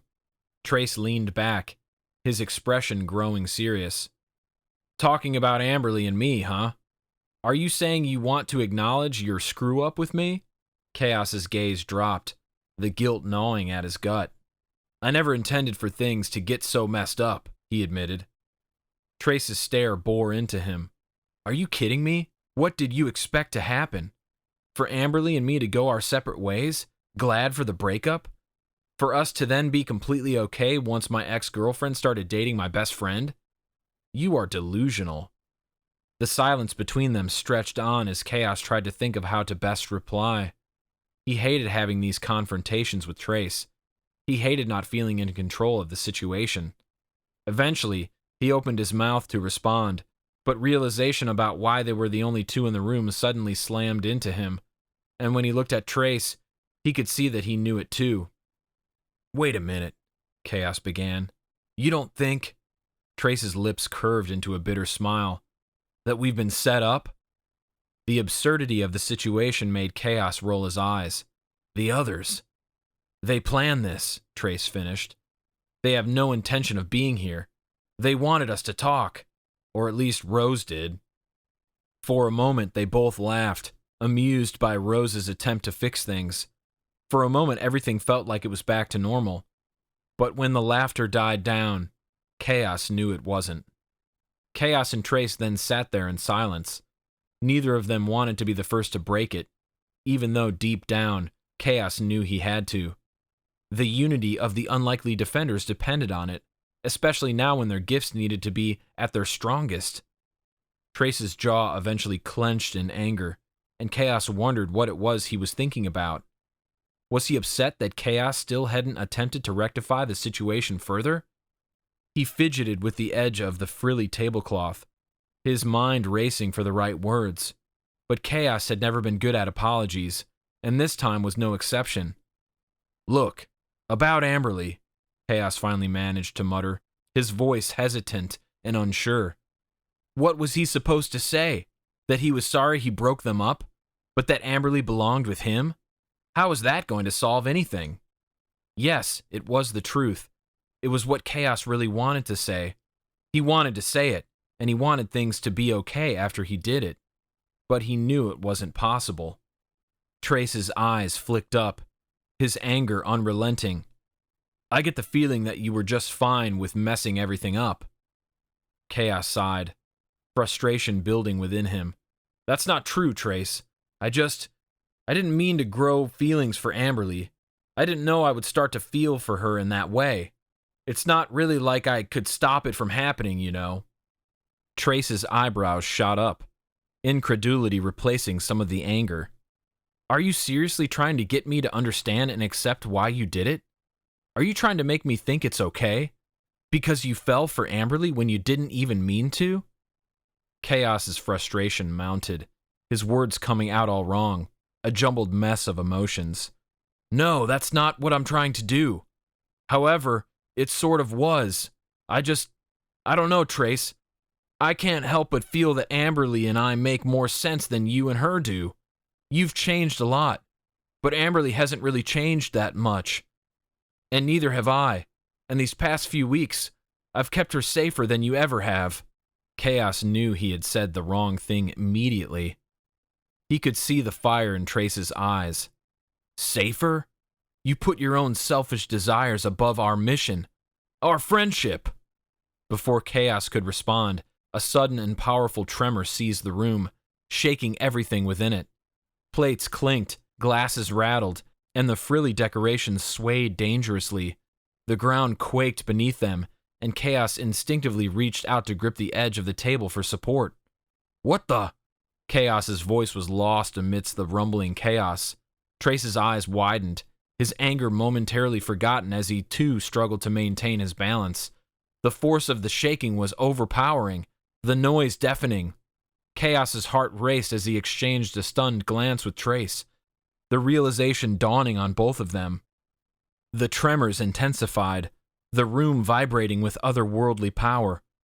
As the rumbling grew louder, it was as if the very foundations of the building were being tested. The restaurant's delicate decor swayed ominously, and Kaos's mind raced to find an explanation. "An earthquake?" Trace yelled to Kaos. Kaos shook his head, a sinking feeling gnawing at his gut. "I don't think so. It's something else." As if on cue, the noise reached a deafening crescendo, drowning out everything else. The very air seemed to vibrate with a power that defied explanation. Kaos's mind raced, thoughts of Yash and the impending danger consuming him. This couldn't be a mere coincidence. Yash was coming, and they were unprepared, weakened by their own disagreement. The realization hit Kaos like a bolt of lightning. He met Trace's eyes, the fear mirrored in his friend's gaze. Their argument, their weakened abilities, it was all a mistake they couldn't afford to make. If it's Yash, Halo would have said something, Trace yelled. Yeah, but Kire isn't here. As the rumbling finally subsided, leaving behind an eerie silence, Kaos and Trace shared a scared look. Without a word, Kaos pushed himself to his feet. We need to find the others, Kaos said, his voice steady despite the tremors still rattling his bones. Trace nodded. Yeah, you're right. With Kaos giving the place a last look, they left behind the shaken room, their footsteps pounding the cracked pavement as they bolted out of the restaurant quickly and urgently. Outside, they were met with a scene of chaos. People were emerging from nearby buildings, their faces confused and scared. But what caught Kaos's attention was the group of the other defenders standing just a few feet away in the parking lot, talking worriedly to one another. Amberley, Rose, and Kire stood there, looking shaken and concerned. As Kaos and Trace joined them, they shared a moment of shared understanding. Is it Yash? Kaos asked. Did Halo tell you? He ignored the fact that the others had been there the whole time, waiting for Trace and him to resolve their fight. He wondered when Amberley appeared, when Rose and Kire told her their idea. Halo hasn't said anything, Kire replied, his face pale. Without exchanging words, the group set off in the direction of a growing commotion on the street. A crowd of people had gathered at a distance, their whispers growing louder as they exchanged worried glances. The 5 teens pushed through the gathering until they stood at the edge of a massive sinkhole that had appeared out of thin air. It was a breathtaking sight, a rift of unimaginable proportions, nearly 1/4 of a mile in diameter, opening up like a bad bullet wound in the surface of the earth. Kaos's heart pounded as he stared at the abyss, his mind struggling to comprehend the scale of the devastation before him. How had this happened?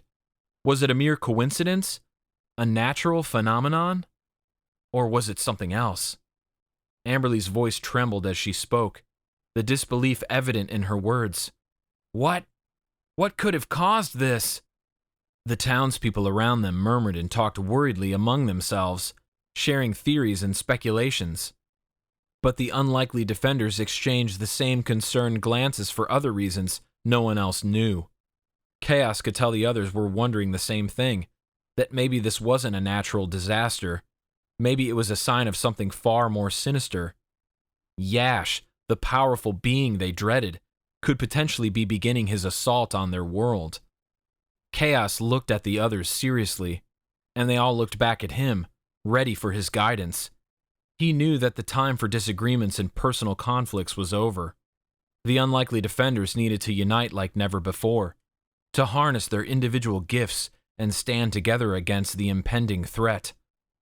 We need to find out more about what's happening, Rose said, her voice laced with urgency. Kire nodded in agreement. We can't let this sinkhole be the first of many. Trace's jaw clenched as he looked at the chasm before them. So, it really was Yash? The coincidence would be too huge, Amberley said. Maybe he hasn't started complete destruction yet, and that is why Halo hasn't warned us. But still, we can't waste any more time.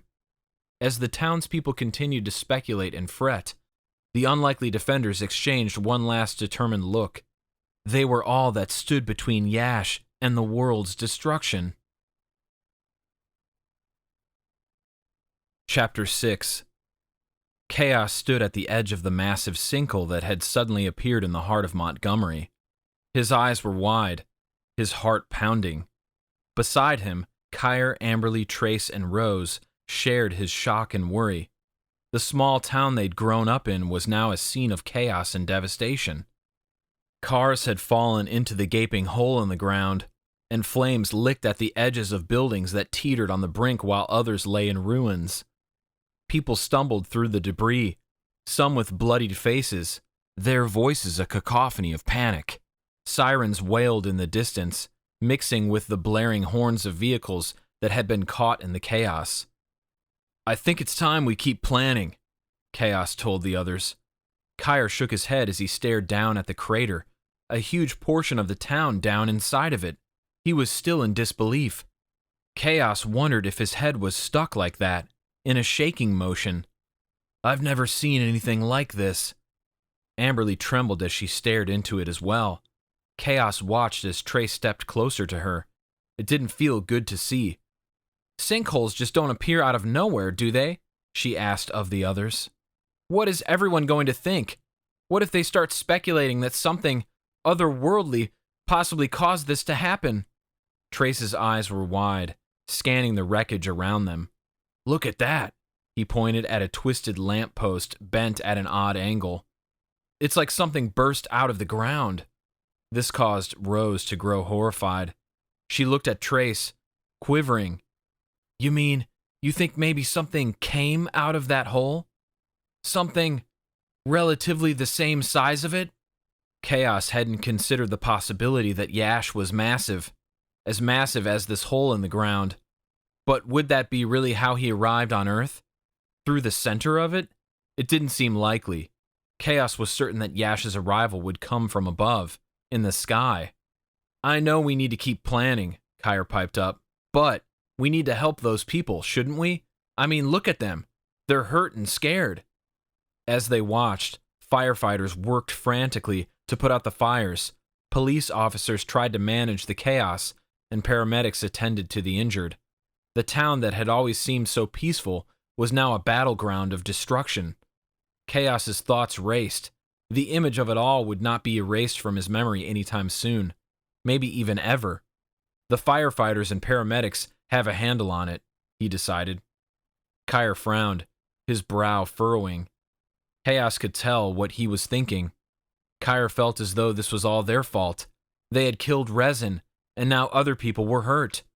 First the fire, now this, Trace said, his eyes glazed over. Guilt appeared to be consuming him. This is on a whole different level. It's like the earth itself is tearing apart. Kaos nodded slowly. How are we going to fix it? Their eyes met. How are we going to stop Yash? Amberley added. She looked highly doubtful that it was even possible. Beside her, Kire clenched his fists. His expression hardened. We will think of something. We can't let him succeed. Trace scratched his head, looking uncertain about something. Then he said, My house is closest. I know that I don't typically have people over, but I think I can make an exception. For this, I say we go there and figure out what the heck we're going to do. Nods of agreement followed, and Kaos felt relieved as the group began to move. They would fix this, one way or another. They had to. Trace's house quickly appeared in the distance, a modest structure in a dilapidated neighborhood. While it was relatively close to the sinkhole, it looked unaffected by the terrifying event. As they entered his home, the sense of familiarity enveloped Kaos. The aroma of Trace's mom's cooking, the worn-out couch they'd spent countless hours on, the familiar pictures on the wall. Everything was as it should be, and yet everything was utterly wrong. Vivian, Trace's mother, was seated on the couch, her eyes locked onto the television screen. The news was on, the anchor's voice loud and serious. The sinkhole, the fires, the destruction, it was all being broadcasted into the living room, a grim reminder of the world outside. Mom, how are you doing? Trace's voice was gentle, as if his tone was trying to offer reassurance. Vivian jumped at the sound of her son, her eyes wide with fear. Oh, Trace, you're safe! She reached out, gripping her son's arm as if to confirm his presence. Trace gave her a weak smile, likely trying to mask his concern. Yeah, Mom, we're all safe. Vivian looked at the others, her gaze lingering on each face as if memorizing their features. You kids, did you see it? Were you outside when it happened? It's dangerous out there. Much too dangerous for you all. Stay inside. We don't know what caused the sinkhole, or if there are going to be others. Amberley stepped forward, her voice friendly and calming. Hi, Vivian. It's nice to see you again. Amberley, Vivian said, reaching an arm out and covering the side of Amberley's face gently, giving her a warm smile. I'm so sorry about your mother. Mom, Trace interrupted. Now is not the time. Vivian turned back to Trace and grabbed his arm again, her grip tighter this time. Promise me you'll be careful, she told him before turning to the others. promise me you won't let anything happen to my boy." "Relax, Mom," Trace said. "We're fine. I'm fine. It's just a sinkhole." Kaos's stomach dipped. He knew it was more than that. With a final lingering look, Vivian sighed heavily and started to walk away from the living room. "I think I need a nap," she told the others as she left. Kaos's heart ached. This was a world-changing event, one that could quite literally tear everything apart. He turned to Trace and Amberley, his two closest friends who had become entangled in a web of complicated problems. He felt heavy with regret about the choices he had made. He was the sinkhole in their trio. If the world was about to end, did he want it to end with their relationship like this? He cleared his throat and clapped his hands together. "All right." His voice was firm, his eyes meeting theirs, determined. "We need to figure out how to stop this. We're the only ones who can do it." Trace nodded, his muscles tensed. "We'll need to gather information and see if we can find any clues about what's really going on." Amberley looked at Kire's backpack. "If only he could use Halo." "Hey," Kire interrupted. "Consider it a good thing that we haven't heard from Halo. That only means that Yash isn't officially here yet. We would have been warned otherwise." His words made Amberley look a little calmer. It also made Kaos feel a little better. Kire had to be right. Halo wouldn't lie to them, right?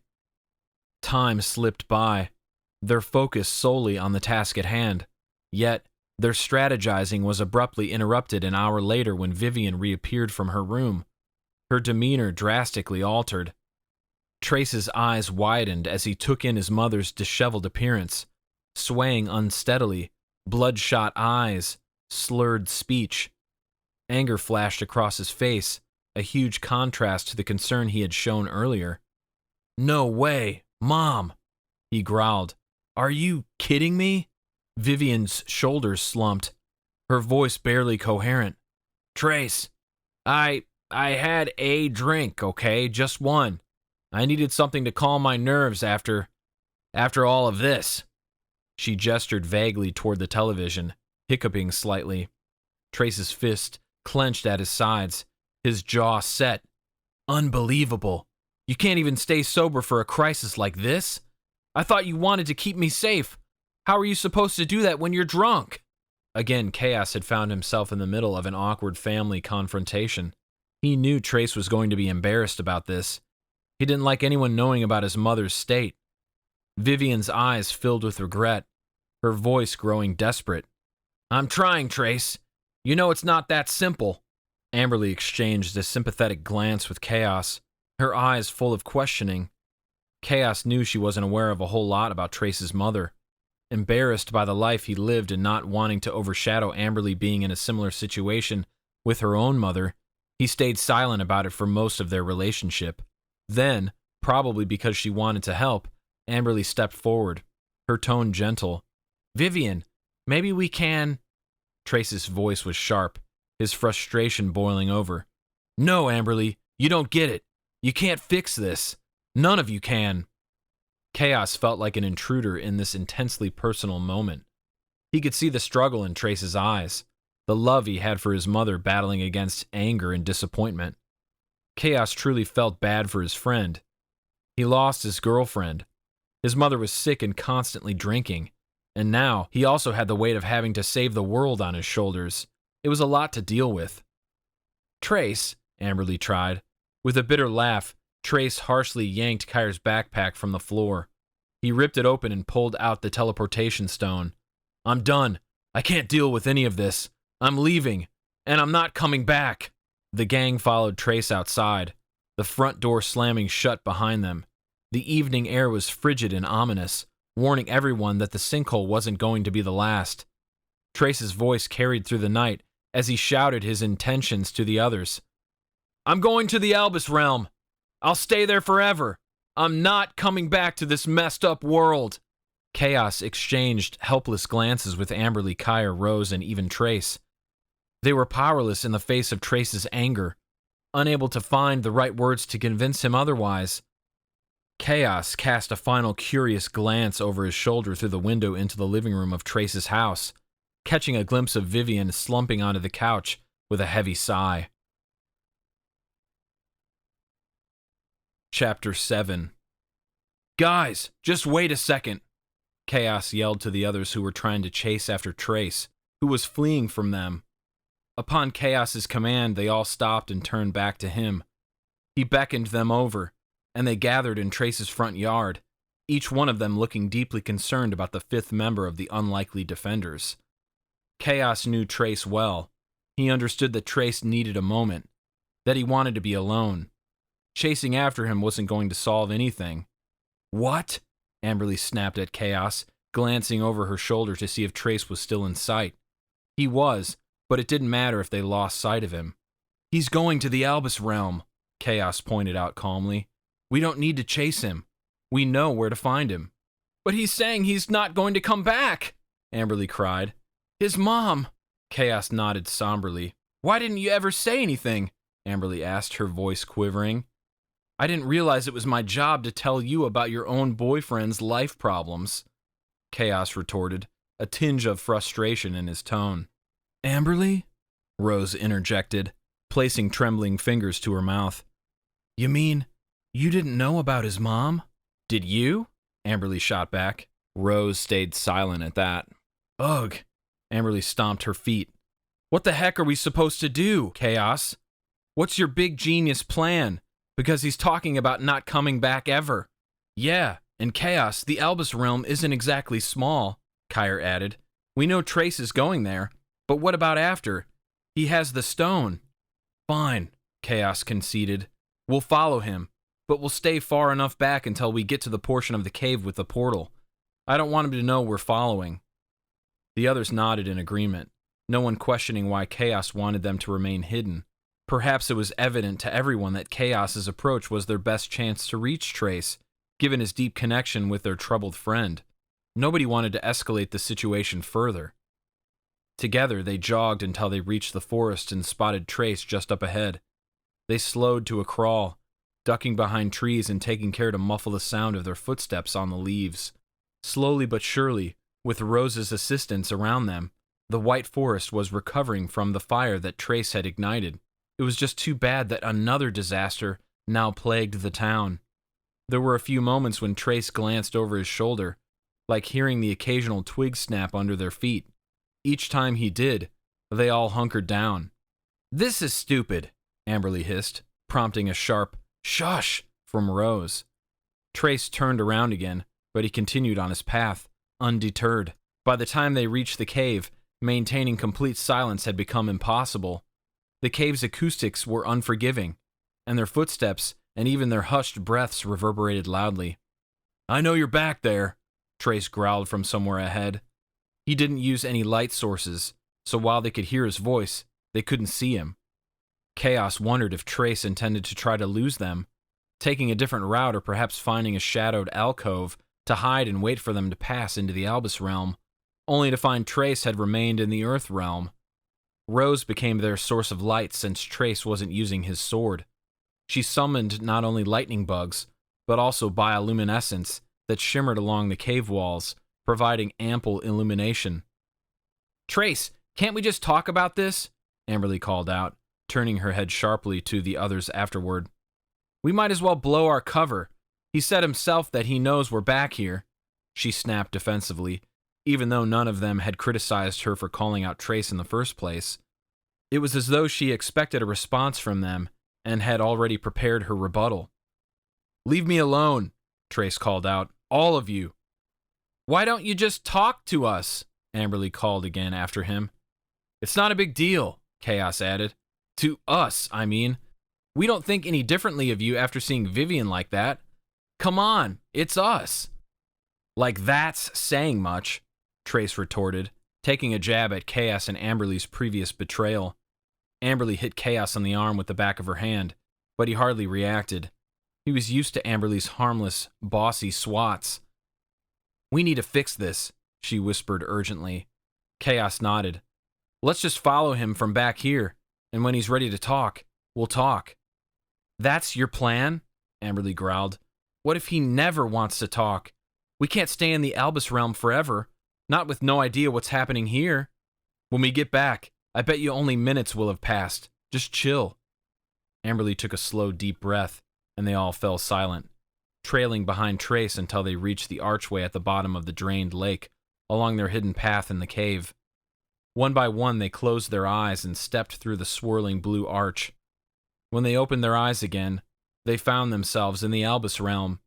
The day was gorgeous, with birds chirping, the sun shining brightly, and white fluffy clouds lazily drifting across the sky. But Trace remained a storm. "If you're going to use the stone, at least take us with you," Kire called to Trace, who had halted in the cornfield on the hill, as if contemplating where to go and what to do. "I'm going to see Novus," Trace responded. Kaos watched Amberley closely, anticipating her reaction. Her face stiffened, but she swallowed her emotions and approached Trace. "Then we're going to see Novus." "And I'm staying there," Trace reminded them. "You don't belong here, Trace. None of us do," Rose tried. No one else replied as they placed their hands on the rock and were transported to a location inside the magical realm. They landed in the village where Novus resided, right in the middle of the town square in front of the water well. Kaos hardly felt dizzy this time, wondering if he was getting accustomed to the sensation of teleportation. Trace's expression remained dark as he glanced at them and then turned sharply, stalking off once more. "Maybe he needs to talk to Novus," Rose suggested. "As an outsider who didn't witness the situation with his mom, she might be the one who can calm him down better." "Doubtful," Amberley said, crossing her arms. They followed Trace from a distance all the way to Novus's quaint cottage, which looked like it came straight out of a fairy tale book. Chickens roamed the front yard, windows were open, and smoke billowed from the chimney. Birds sang harmoniously, and the scent of something delicious cooking filled the air. "Why don't you guys just stay out here since you insist on following me?" Trace asked before approaching Novus's front door. "Fat chance of that happening," Amberley snapped, moving past him and knocking on the door herself, harder than necessary. Kaos couldn't help but feel a twinge of unease at how bothered Amberley was by Trace seeking the attention of another girl, but he pushed those thoughts aside. None of it mattered right now. Novus answered the door, and her lips curved into a small smile. "Trace?" she asked, glancing at him and then the others. "What are you all doing here?" Novus Applerose was half human, half fairy. She had vibrant red hair and a shimmering iridescent cloak around a pink dress. It was clear Amberley saw her as a threat because Novus was definitely striking to look at, so Kaos thought. When she stepped into the sunlight, everything about her had an ethereal glow. Her hair, her eyes, even her skin brightened and shimmered. "Noelle, hi," Amberley greeted in a feigned, cheerful tone, purposefully forgetting her name. "Amberley, come on," Trace grumbled. Novus's smile remained undiminished. "It's all right, Trace," she replied with a nod of respect. "Hello, Amberley." She stepped aside to allow everyone to enter her small cottage. "So the last time you were here to retrieve those artifacts and confront Yash's servant. How did it go?" "Not as we expected," Trace answered preemptively. "But I don't want to dive into that right now. I actually came to talk to you about something important." "Trace, think about what you're about to say," Rose interjected from behind Kaos, making her presence known. "What is it?" Novus asked, her gaze shifting between Trace and Rose. "We aren't entirely certain that the sinkhole was even caused by Yash," Rose continued. "It seems likely, but still." "You're only making it easier for me to not go back," Trace cut her off. "What do you mean?" Rose inquired. "If the sinkhole really is just that, a sinkhole, then there's no rush for me to return. No pressure to join you and participate in the fight." "Join them?" Novus raised a pale eyebrow. "What do you mean? Did you just say you want to stay here?" Trace turned back to face her. I do. That's what I wanted to talk to you about." "Geez, Trace, are you already asking the girl if you can move in with her?" Kaos couldn't help but chuckle at the shocked expressions on everyone's faces as he posed the question. No, Trace stammered, briefly glaring at Kaos before returning his attention to the fairy woman. "Did you mean it when you said I'd fit in here? That I can make a decent living as a knight and find a good place to live?" Novus radiated light as she replied. "Of course." "Come on," Trace said to the others as he addressed Novus. "A freaking knight? Try and tell me that's not worth staying for." I know you care about what happens to the people in your own realm, Rose said, looking offended. She seemed just as hurt as if he were personally attacking her by not coming back. You can't just leave your mom like that, Trace, Amberley added. She needs you. Is your mother all right? Novus asked, gently placing a hand on Trace's shoulder. She's fine, or she'll have to be. One way or another, she's going to have to figure it out on her own because I'm done. Did something happen? Guys, Kire suddenly interjected, his gaze fixed outside the window. We've got company. A group of townspeople was approaching Novus's cottage. Kaos would typically be on high alert at the sight of such a gathering, but they all seemed to be in good spirits. They had relaxed postures, and none of them were wielding torches and pitchforks. A good sign. Novus opened her door once more and welcomed them with a smile. Some people mentioned they saw you in the town square not long ago. The head of the group, a middle-aged man with his hands on his hips and his chest jutting out proudly, called. He and about 12 others had come to say hello. The unlikely defenders are here. You're correct, Novus cried, ushering the teenagers as if they were a famous band and she was their manager, forcing them to sign autographs. These people weren't seeking autographs, though. They simply wanted to be near the unlikely defenders, to talk to them, maybe get some assistance with repairs, and to learn about the ongoing struggle with Yash. Hello, Rose greeted everyone, her voice slightly shaky. She looked nervous but determined. Kaos was surprised to see her addressing such a large crowd. When had Rose become comfortable speaking to large audiences? I was wondering if any of you could convince Trace that he doesn't belong in this realm, she implored. The only way we'll be strong enough to fight Yash is if he comes back to the Earth realm with us and helps us prepare for battle. We need to train and strategize, and we can't do it without him, but he's insisting on staying here.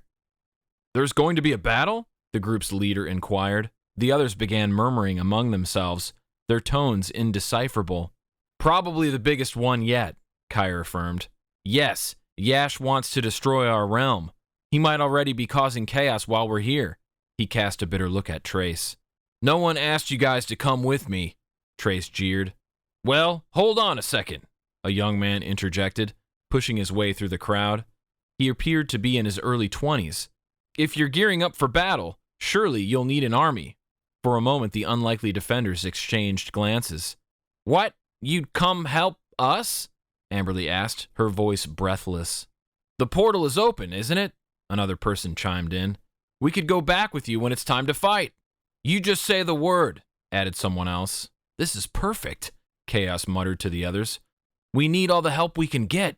They'd be risking their lives, Rose whispered to Kaos and Kire. I don't know if I could live with myself if anyone died, Kire added. Look, none of us can hear what you're saying from over here, the group's leader called out. Why don't you fill us in on what's happened so far? Let us help in any way we can. It's the least we can do. You protected our realm from Yash's faithful servants, and you helped us rebuild. See, you don't have to feel guilty, Kaos whispered to Rose and Kire. They're returning the favor. Kaos stepped forward and gave everyone a quick wave before launching into an explanation of everything that had transpired in the Earth realm. He described the sinkhole in Montgomery and their strong suspicion that it was caused by Yash. I wouldn't be here then if I were you, one of the townspeople commented. What if the situation is worsening while you're here with us?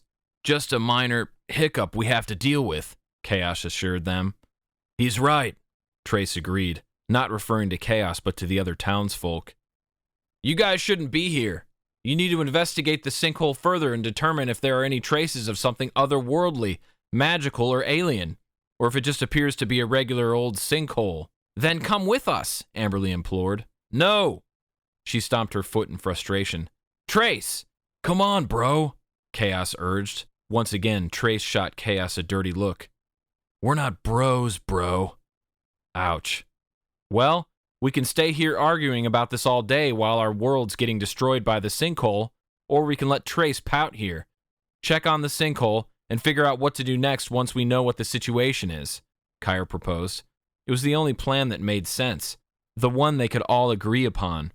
Kaos understood Trace's stubbornness all too well and knew that trying to persuade him any longer wouldn't benefit anyone. For now, Trace was staying. Chapter 8. Kaos couldn't help but feel like a celebrity among the inhabitants of the Albus realm. To them, the unlikely defenders weren't just protectors of Earth, they were guardians of multiple realms, and that certainly felt like hero status.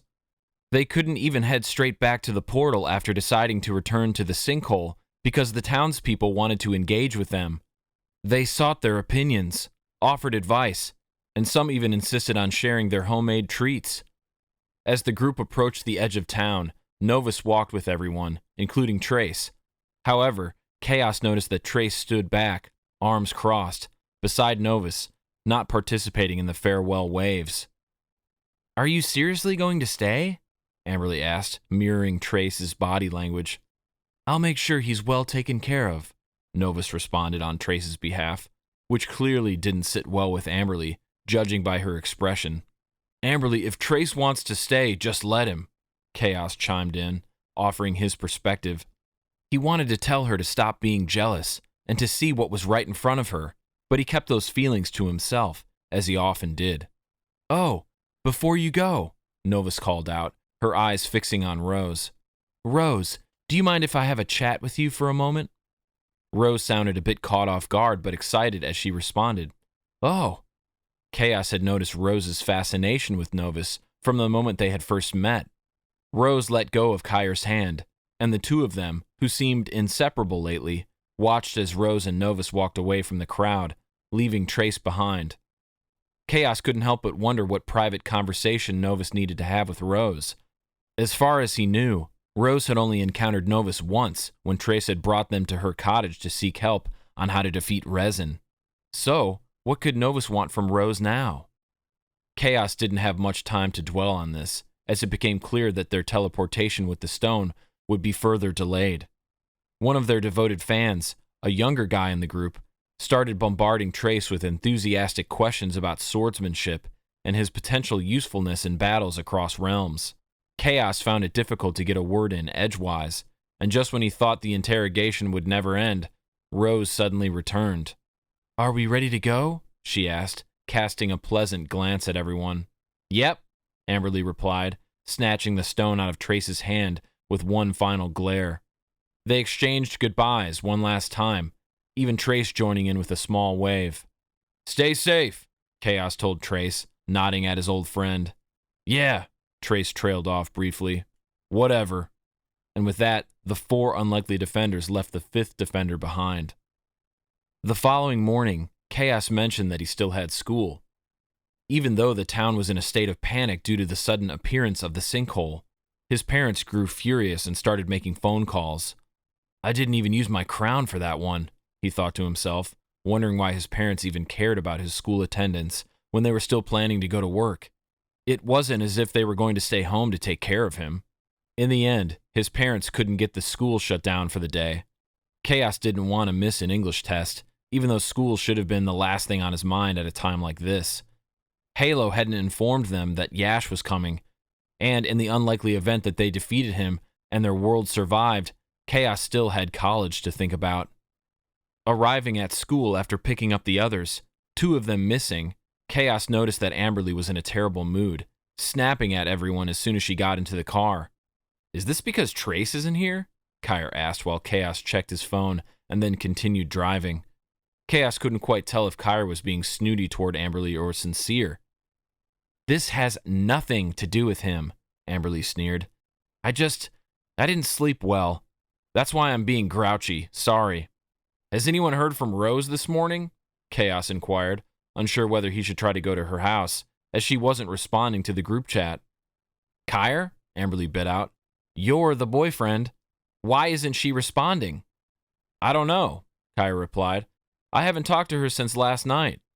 "Well, I'm not going to bother picking her up then. She'll have to find her own way to school," Kaos decided, driving toward the school. It felt strange with just the three of them. No Trace, no Rose. "I just hope everything's okay with her," Kire sighed as Kaos pulled into his elite parking spot in the student lot. Kaos adjusted the crown on his head, not feeling ready for the English test. But readiness didn't matter. As long as he could manipulate his teacher, he'd secure an A on the test, no reading or studying required. Heaven forbid you're separated from the love of your life for a single day, Amberley quipped to Kire, rolling her eyes as they all climbed from the car. She's fine, Kire. Don't be such a worrywart. She stormed ahead of the two of them as the bell signaled it was time for their first class. She's definitely moody because of Trace. I don't care what she says, Kire confided in Kaos. Dude, Kaos replied, shaking his head. Kire should have known he was the last person who would want to discuss Amberley and Trace's relationship. Rather than walking alongside Kire any longer, Kaos caught up to Amberley. Forget about him, he urged to her, talking about Trace. He's being a baby. He left you behind, Amberley, to hang out with some other girl. Doesn't that bother you? Duh, she snapped. Then why are you so upset about him not being here? He doesn't want to be here, so just forget about him. You don't get it, Kaos, she said, pausing in her step once they entered the school and looking down at the floor. Bodies moved around them, including Kire's, and for a moment, Kaos could have sworn Amberley was about to burst into tears. She started. What is it? Kaos asked, offering a comforting hand on her arm. She stared at it for a while, saying nothing. I can't do this right now, okay?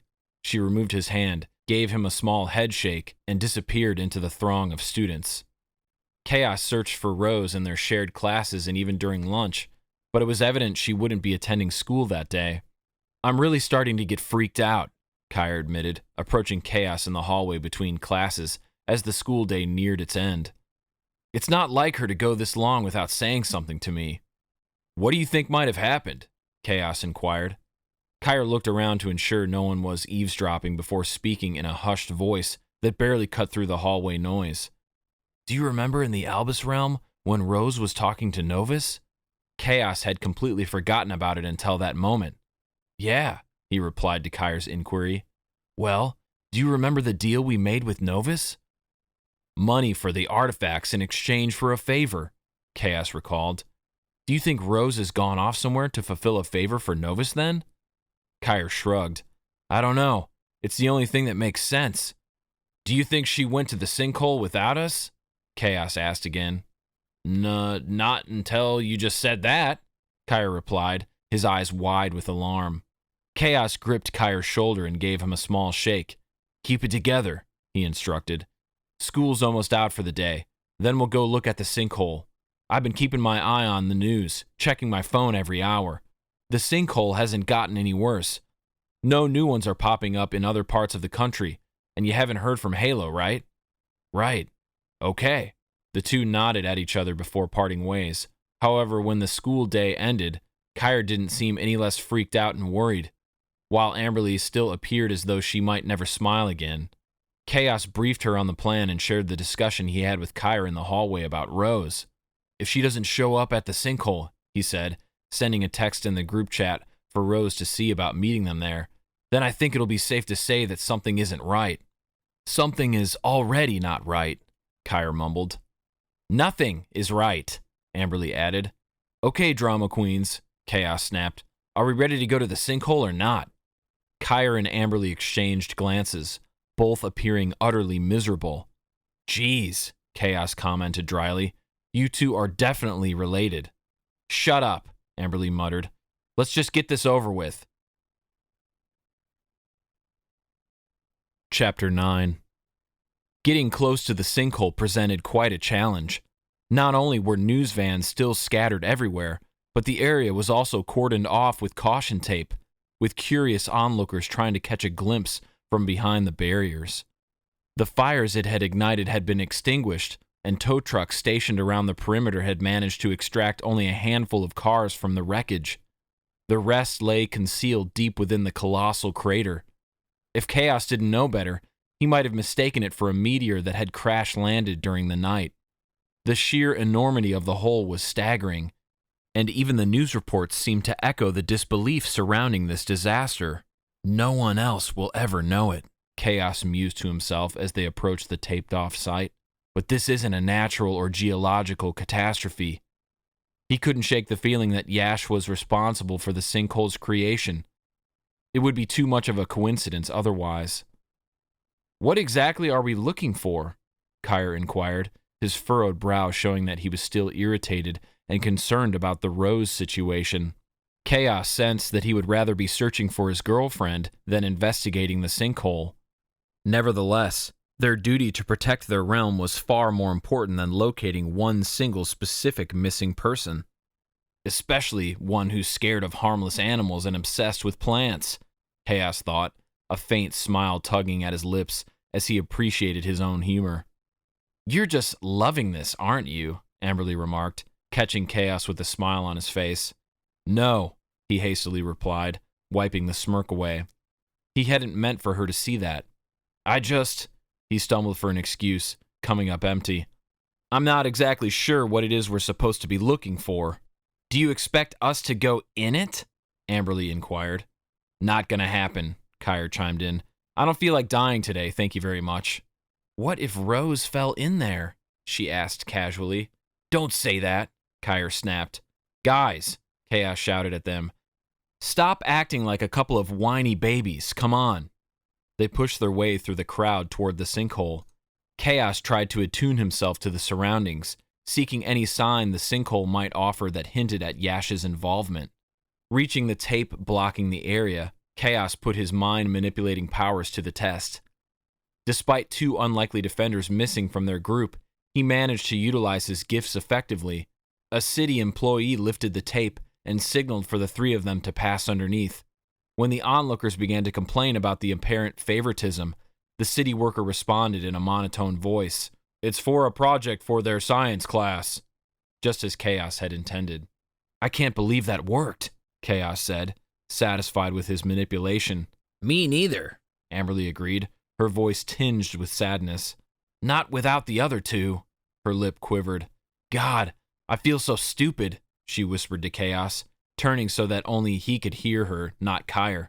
"I kind of thought that Trace would have come to his senses by now and come back." "Amberley," Kaos trailed off, unsure of what else to say.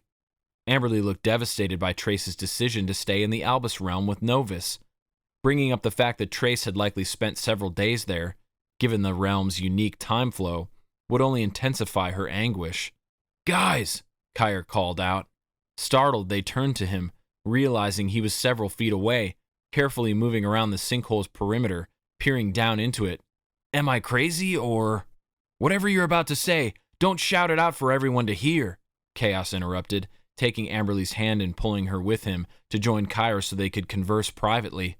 "I wasn't going to," Kire retorted, clearly annoyed. "What is it? Did you find something?" Amberley asked. "Do you guys feel that?" Kire asked, his voice tinged with concern. After Amberley snatched her hand away from Kaos, he hadn't realized he had still been holding it. He stood very still, trying to feel whatever it was Kire was feeling.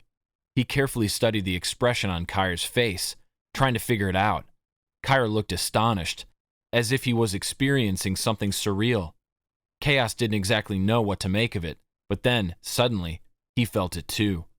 It was particularly difficult to describe, the sensation flowing through his body, as if he could physically feel some sort of magical energy radiating straight from the earth, from the hole. But it didn't make much sense. The earth itself wasn't supposed to be made of magic or contain magic inside the crust. But still, Kaos moved closer to the edge. "What are you doing?" Amberley whispered urgently. Along with her, others called out to him, telling him to stop. Kaos ignored all of them. He approached the edge, the tips of his black boots dangling off the edge. One little slip, one little crumble of the pavement, and he would go down inside it. "It's stronger the closer you get to it," he said, trying to speak quietly to avoid anyone growing suspicious of what they were up to. "Great. Now get back here." Amberley's face had a hint of worry. For a moment, Kaos studied her, noticing how obvious it was that she was concerned about him. He couldn't be entirely alone in thinking that there was something between the two of them, not when she looked at him like that. Not wanting to upset her further, he stepped back, and Amberley visibly relaxed. On the other side of the tape, people continued telling them to get out of there. "What do you think that means?" Kire asked in a low voice. "I don't know," Kaos admitted, but it felt to him as if maybe possibly, deep down inside that sinkhole, something sinister yet magical and powerful awaited. He couldn't help but feel as though if he were to slide down to the bottom of it, he'd be pulled in, and on the other side would be something huge. Kire looked over his shoulder, then over the other one, scanning the crowd as if trying to find a familiar face. I don't think she's here, Kire. Kaos wanted Kire to focus on the matter at hand, not look for Rose. He wanted to know where she ran off to as well, but they were a little busy trying to figure out how to save the universe. I'm sorry, Kire said, wincing slightly, as if ashamed, but I've got to get out of here. What? Amberley snapped. Why? Where do you need to go? Don't leave us. I've got to talk to Rose's parents. I've got to do something. I can't focus on anything until I've figured out where she is. I don't have a good feeling about it. I can't be the only one. Kire stared at the two of them, searching their expressions to see if they were just as worried. Kaos looked at Amberley, who was staring at her feet. Kire stood taller, resolved. We'll talk more about this later. Kire, come on! Kaos yelled, but Kire had already started jogging away from them, leaving Kaos and Amberley alone. Kaos slowly turned back to Amberley, who looked like a lost puppy. All right then, he said, shoving his hands in his pockets. I guess it's just us right now. What do we do now then? Amberley replied, still not making eye contact with him. Kaos looked back over at the sinkhole. Don't even think about going near it again, she barked. Why not? Kaos asked. His curiosity was getting the better of him. He wanted to draw some sort of truth from her, or anything at all, but it was like trying to pull the sword from the stone. Maybe because you could fall to your death, and then we'd have one less defender, making defeating Yash impossible. Kaos rolled his eyes. You don't have to worry about me. Yes, I do. Finally, she met his eyes. Hers were stormy and fierce, just like she was. The wind picked up around them, whipping her hair back, her facial features fully exposed.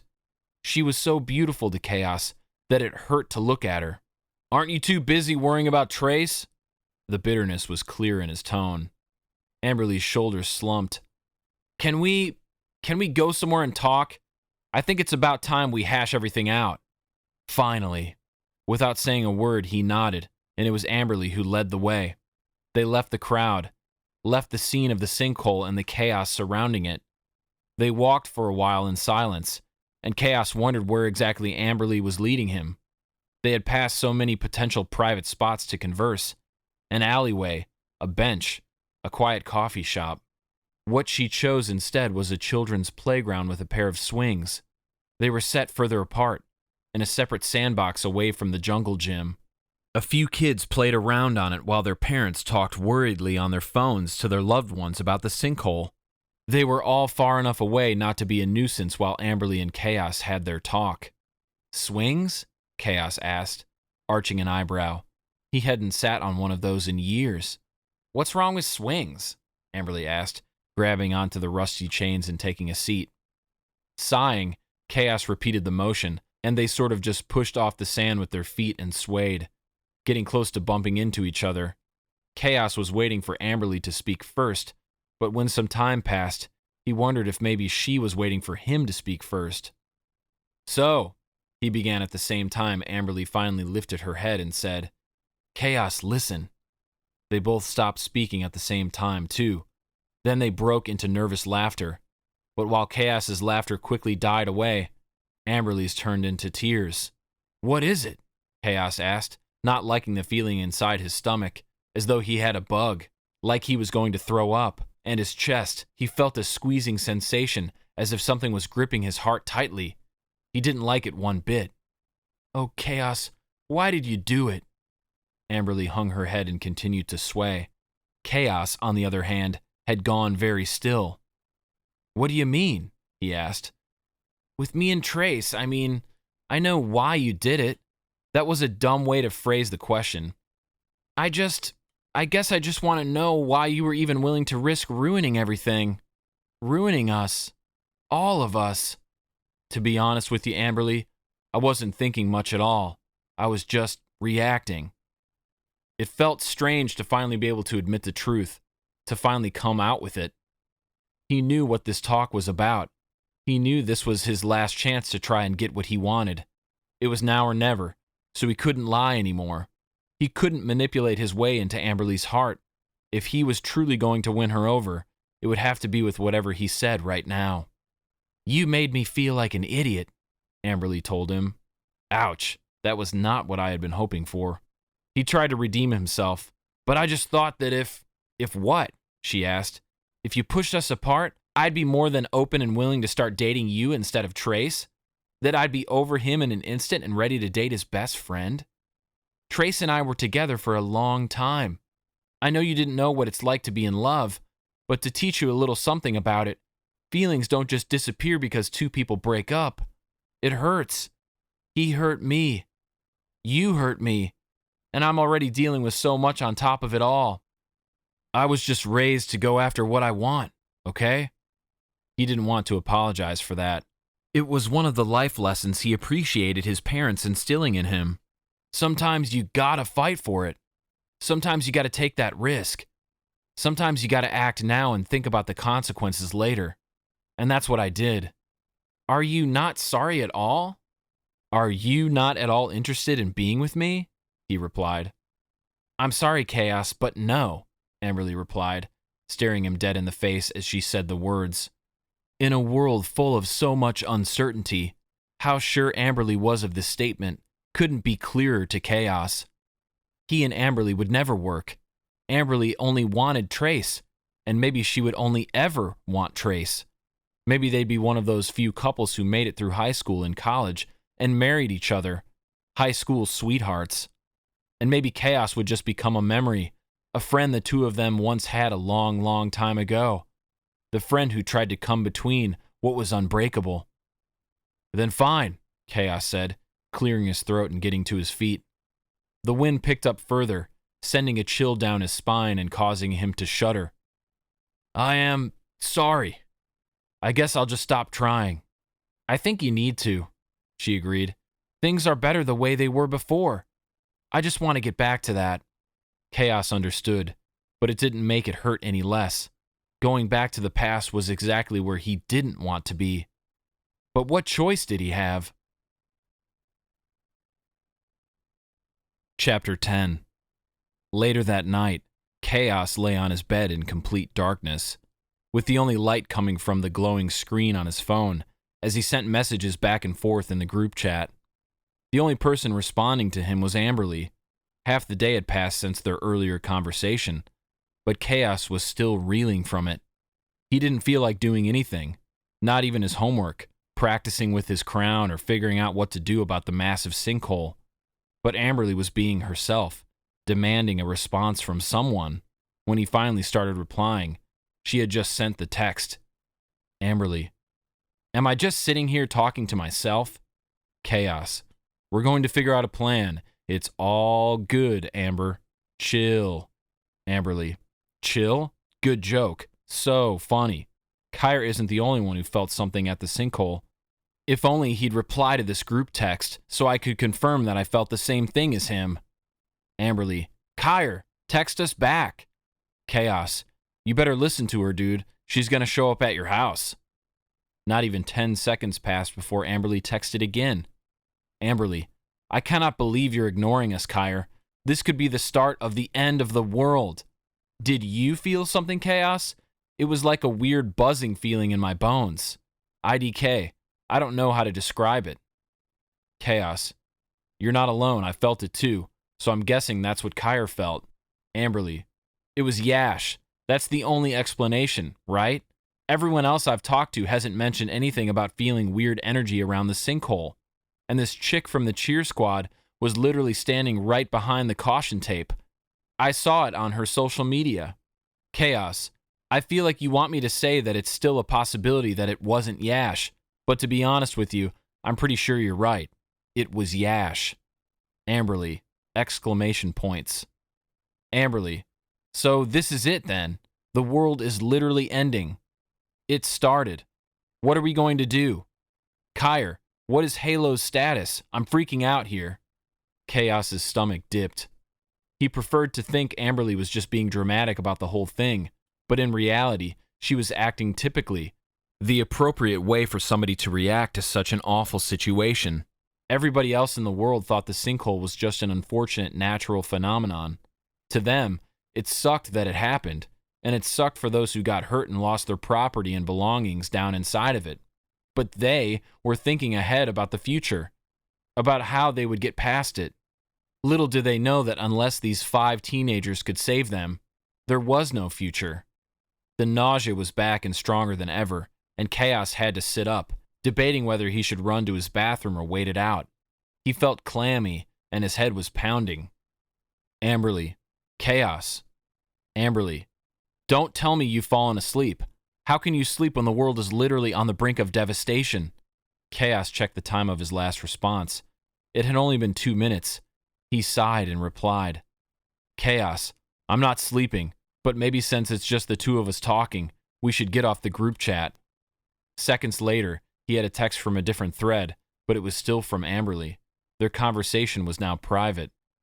Amberley, obviously Trace isn't going to text us. He doesn't have service in the other realm. Kaos, I know. Amberley, he doesn't know about the sinkhole. He doesn't know what's happening. Kaos, you're just searching for a reason to go and see him. But the more Kaos thought about it, the more Amberley was right. He was just bitter about being rejected by Amberley. They did need to go find Trace and tell him what happened. He was going to have to come back and fight, whether he liked it or not. Kaos would drag him out of the Albus realm if he had to. Without their group complete, they were doomed. Hopefully Kire figured out where Rose went.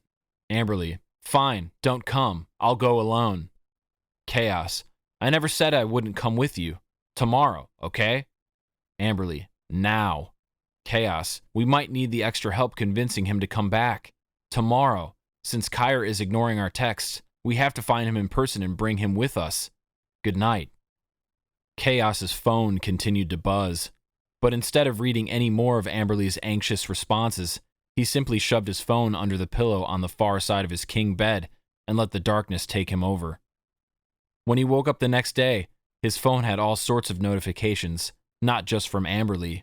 There were news updates, group texts with other kids at school, and social media posts.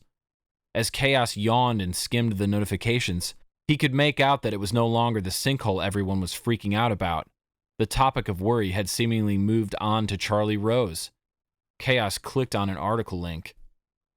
Amid a series of unsettling events plaguing the otherwise tranquil town of Montgomery, a junior at St. Bernard High School has been reported missing following a bizarre incident involving a massive sinkhole that abruptly opened up on a bustling city street. The disappearance of the young girl has added yet another layer of concern to a community already grappling with its fair share of misfortune. Montgomery, a town known for its serenity, has recently faced a string of unusual incidents that have left its residents on edge. Just a short while ago, a relentless forest fire raged through the White Forest, requiring heroic efforts from local firefighters and first responders to finally bring it under control. Authorities were baffled by the fire's ferocity and mysterious origin. Adding to the town's woes, St. Bernard High School has been hit with a rash of break-ins, leaving school officials and parents deeply troubled by security breaches. The string of deaths remain under investigation, with no leads to date. Now, as the community reels from these unsettling events, a sense of unease deepens with the disappearance of Charlie Rose from St. Bernard High School. Her sudden vanishing act has raised questions about the connection between these seemingly unrelated incidents, leaving Montgomery residents seeking answers and authorities working tirelessly to uncover the truth. Some of the speculation on social media filled Kaos's stomach with more unease. The majority of his peers seemed to think that Rose must have been standing right there when the sinkhole happened, and that she was likely long gone, buried deep into the earth.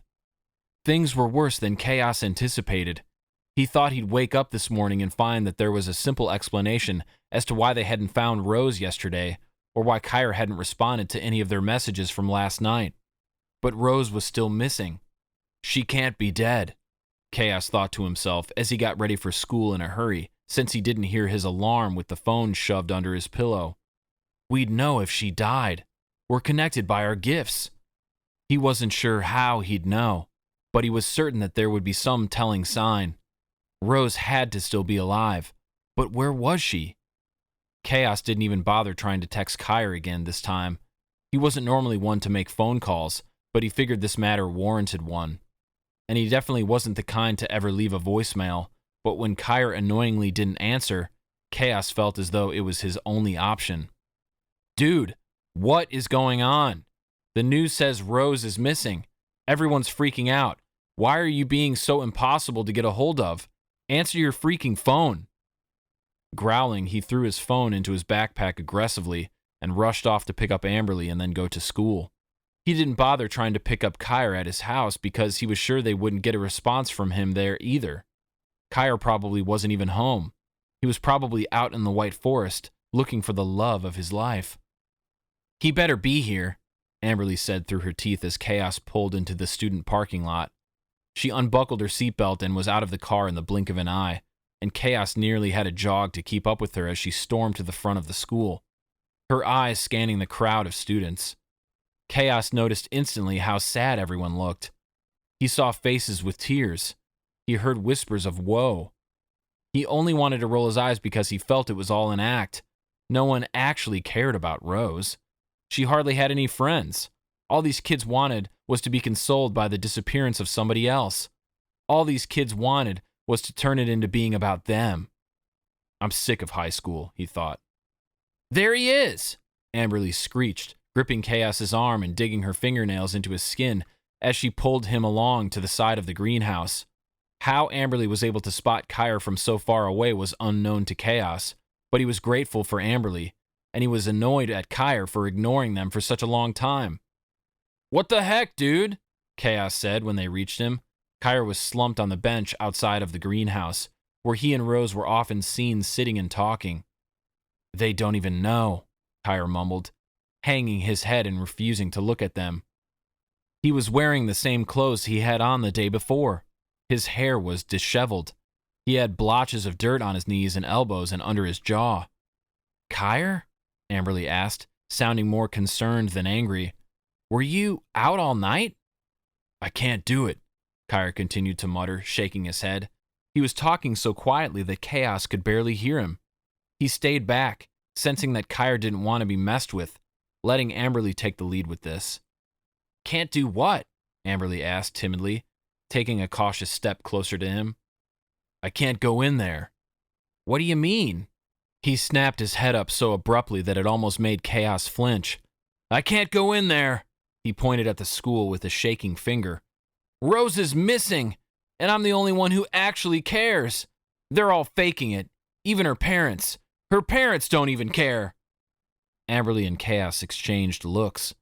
Before they could even explain to Kire their plan to go and see Trace, he got up and stormed off toward the soccer field. He wasn't in a much better mood when lunch rolled around. Thankfully, he hadn't ditched school entirely, but it was clear as day that he did not want to be there. He kept his head down at the lunch table. Kaos gathered he probably didn't want to look up and see someone fake crying over their lost friend. Just because it would be amusing to Kaos, he thought about using his crown to manipulate someone into causing a scene, just to see how Kire would react. But this wasn't the time for jokes and games. Besides, he wouldn't have anyone to laugh with. Trace was in the Albus realm, completely clueless about everything happening here. When Amberley showed up at the table with a tray full of food she never normally ate, Kaos stared at her in surprise. She set the tray down in front of Kire and pushed it in his direction. Her movements were slow and cautious, as if he were going to reach out and bite her at any moment. He was a coiled snake, full of venom. You should eat something, she said in a soft voice. She sounded nurturing, which was so unlike Amberley that Kaos had to do a double take to make sure he was really standing beside her. He hadn't sat down at the table yet because he wasn't sure if Kire wanted to be joined. But he followed Amberley's lead when she sat down across from Kire, and he took a seat next to her. On top of the table in the bustling, louder-than-usual cafeteria, Kire had a paused video pulled up on his phone screen. I don't want to eat, he said darkly. I get that, Amberley said, but you still need to. You need your strength, Kire, and you need sleep. And I spent my own money getting all this food for you because I have no idea what you like, so you better not let it go to waste. Knowing better than to disobey Amberley, Kire gingerly reached out for a French fry and popped it in his mouth, chewing it slowly as if he were eating cardboard instead. "What's that on your phone?" Kaos asked, nodding his head toward the glowing device.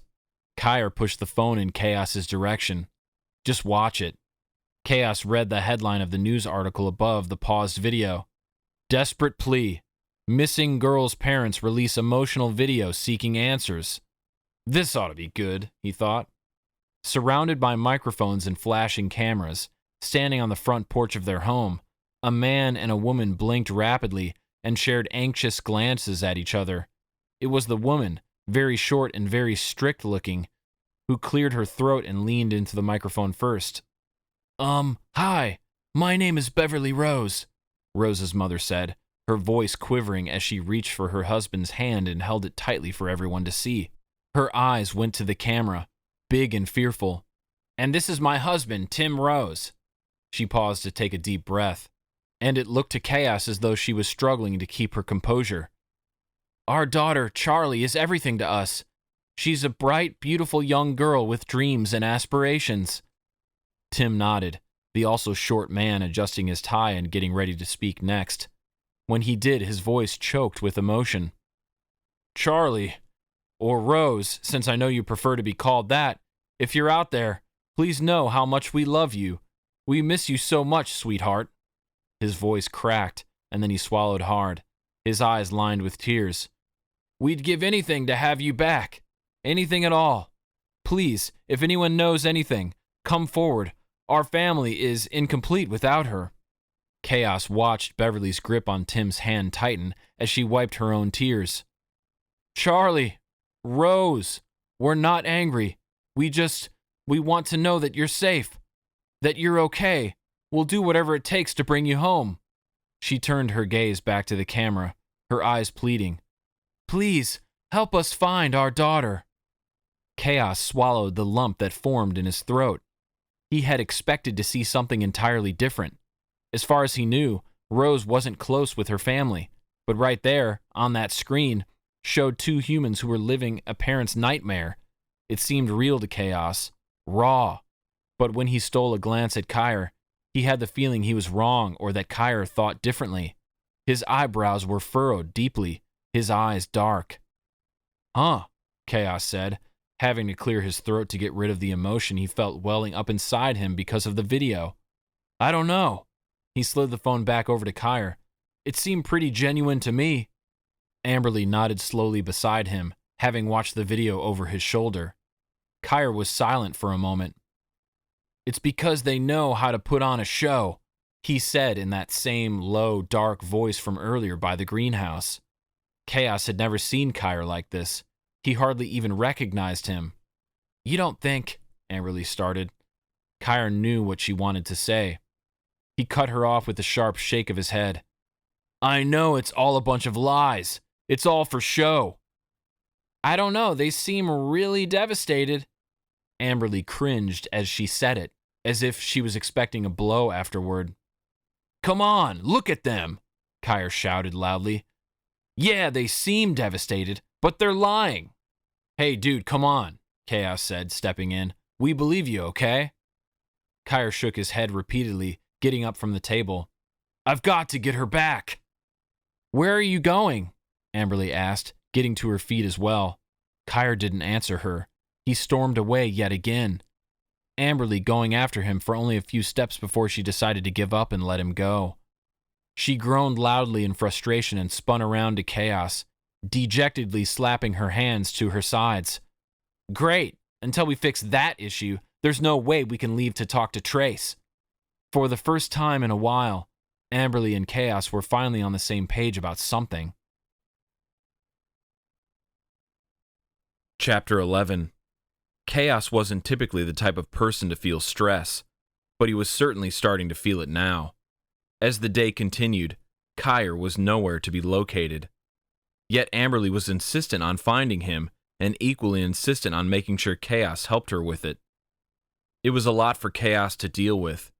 He had a pounding headache because he had been reduced to using his crown to manipulate anyone he saw causing a fuss about Rose's disappearance, just in case Kire happened upon them and accused them of faking it. Kaos expected that the small outburst at lunch was only a fragment of the huge meltdown Kire was moments away from having, and Kaos felt it was his job to ensure that he stopped it any way he could. He couldn't believe he was actually using his powers to help Kire. He couldn't believe he was using them for something other than defeating Yash or for his own personal gain. But anything to give him a little less to deal with right now was actually beneficial for Kaos. Every single person in the Unlikely Defenders was giving him grief. Amberley, with her heightened stress and the need to be more dramatic about everything than necessary, not to mention being rejected by her, was still very fresh. And Kaos didn't feel quite right about it, and he also didn't have any time to process it either. Then there was Kire. It was like he was a completely different person, like they had lost their club's vice president.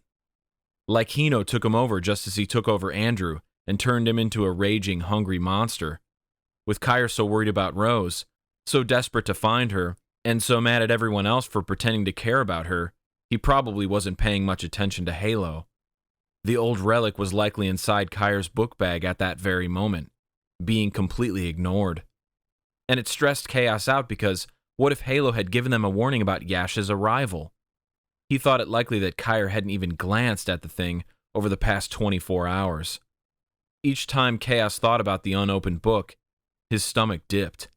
Then, with Trace, Kaos was stressed because he knew all of this would be easier if Trace was there with him, helping Kaos and getting them to keep it together. Kaos needed that camaraderie again. He needed his friend back, but he had a feeling getting him to come back to Montgomery wasn't going to be an easy task. Then there was Rose. Why was she missing? Why now? And what on earth had happened? Did it have to do with Yash or not? Was she okay? Were they going to have to take on Yash without her? Would it even be possible? On top of that, Kaos was the leader of the Unlikely Defenders. He was supposed to be strategizing, getting the others to all train with their gifts, and figuring out exactly how they were going to go about a battle against the entity that was Yash. But he had absolutely no time to plan, no time to prep, no time to even think about what they'd do if more sinkholes started popping up and the world began to crumble. He couldn't even comprehend what kind of powers someone like Yash might have, but he could guess that all of the minions they had defeated didn't hold a candle to what Yash would bring to the table. And possibly the worst part of it all was that none of this would have happened if Resin hadn't read Kaos's mind and impaled himself on Trace's sword in the first place. Kaos should have never tried to infiltrate. He should have shut off his ability the moment he felt the pain and realized that something wasn't right during their battle. But since Kaos was so stubborn, so intent on fighting for what he wanted, he ignored the warnings, and because of it, everything crumbled. When school ended, Kaos and Amberley decided that Kire must have left campus entirely at lunch.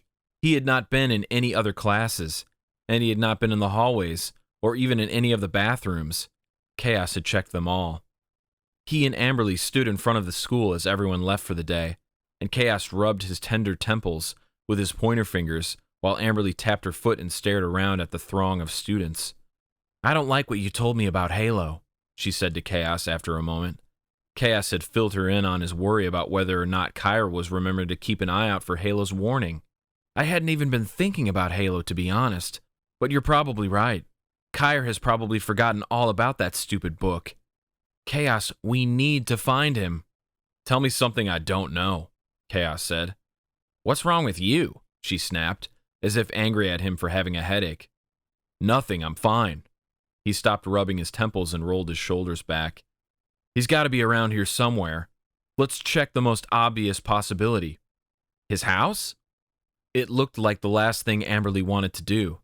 She bit down on her thumbnail, apprehensive about it. Rolling his eyes, Kaos grabbed her elbow, dragging her over to his dad's car. "Come on, let's just get it over with." When they knocked on the hunter's front door, Amberley crossed her fingers and squeezed her eyes shut, bouncing on the balls of her feet. "Please be here. Please be here. Please be here." Did Amberley want to find Kire so that they could sooner get to the Albus realm? Back to Trace? When the door cracked open, it was Kire's mom who answered. "Mrs. Hunter?" Amberley asked, sounding shy. Mrs. Hunter was a small woman with dark skin, dark eyes, dark hair, and thin lips. She didn't smile when she saw them. "You're Kire's friend, right?" she asked, her eyes zeroing in on Amberley. "And you're—" "I'm Amberley, yes." Kaos stood there, feeling awkward about the interaction. He hadn't really thought about what a significant moment it would be if Amberley and Emma came face to face. Some silence passed between them all as Amberley and Kire's mom stared at each other, and Kaos tried to look at anything else, as if that would give them some privacy. "Is Kire here?" he eventually said to break the tension. "I'm afraid he's not," Emma said, still not opening the door any wider. "Have you talked to him?" Kaos asked. "A little bit, but he's been awfully busy looking for Rose. He's worried sick." "Oh, we know," Amberley said, her eyes bugging out of her head. Emma went back to staring at her. "The two of you have been hanging out, correct?" Amberley nodded. Emma clicked her tongue and eyed Amberley up and down again, as if she couldn't believe what she was seeing. "Gerald's not here," she said. "Just me in this house. Just so you know, Amberley, I cannot forgive him for what he's done, for making you live the life you have when we had the power to make sure you were much more comfortable." Amberley's mouth opened and closed for a while. "It's not your fault, Mrs. Hunter," she eventually said, "and I really appreciate you sticking up for me.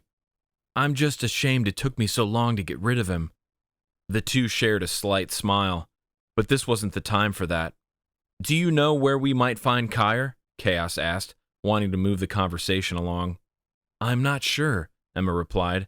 "Maybe try all the places he and Rose have gone together. I'm sure that boy would go to the end of the earth to look for her." It was not what Kaos wanted to hear. "Well, thanks anyway," Amberley said, still sounding weirdly shy. Emma beamed at her for a moment, then nodded at Kaos. "I'll tell him that you're looking for him if he comes home." "Thanks," Kaos said. When Emma closed the door, he and Amberley turned away and walked down the front path. Amberley chewed on her bottom lip, lost in thought. "What is it?" Kaos asked. Why did her eyes look so misty? Why was her lower lip trembling?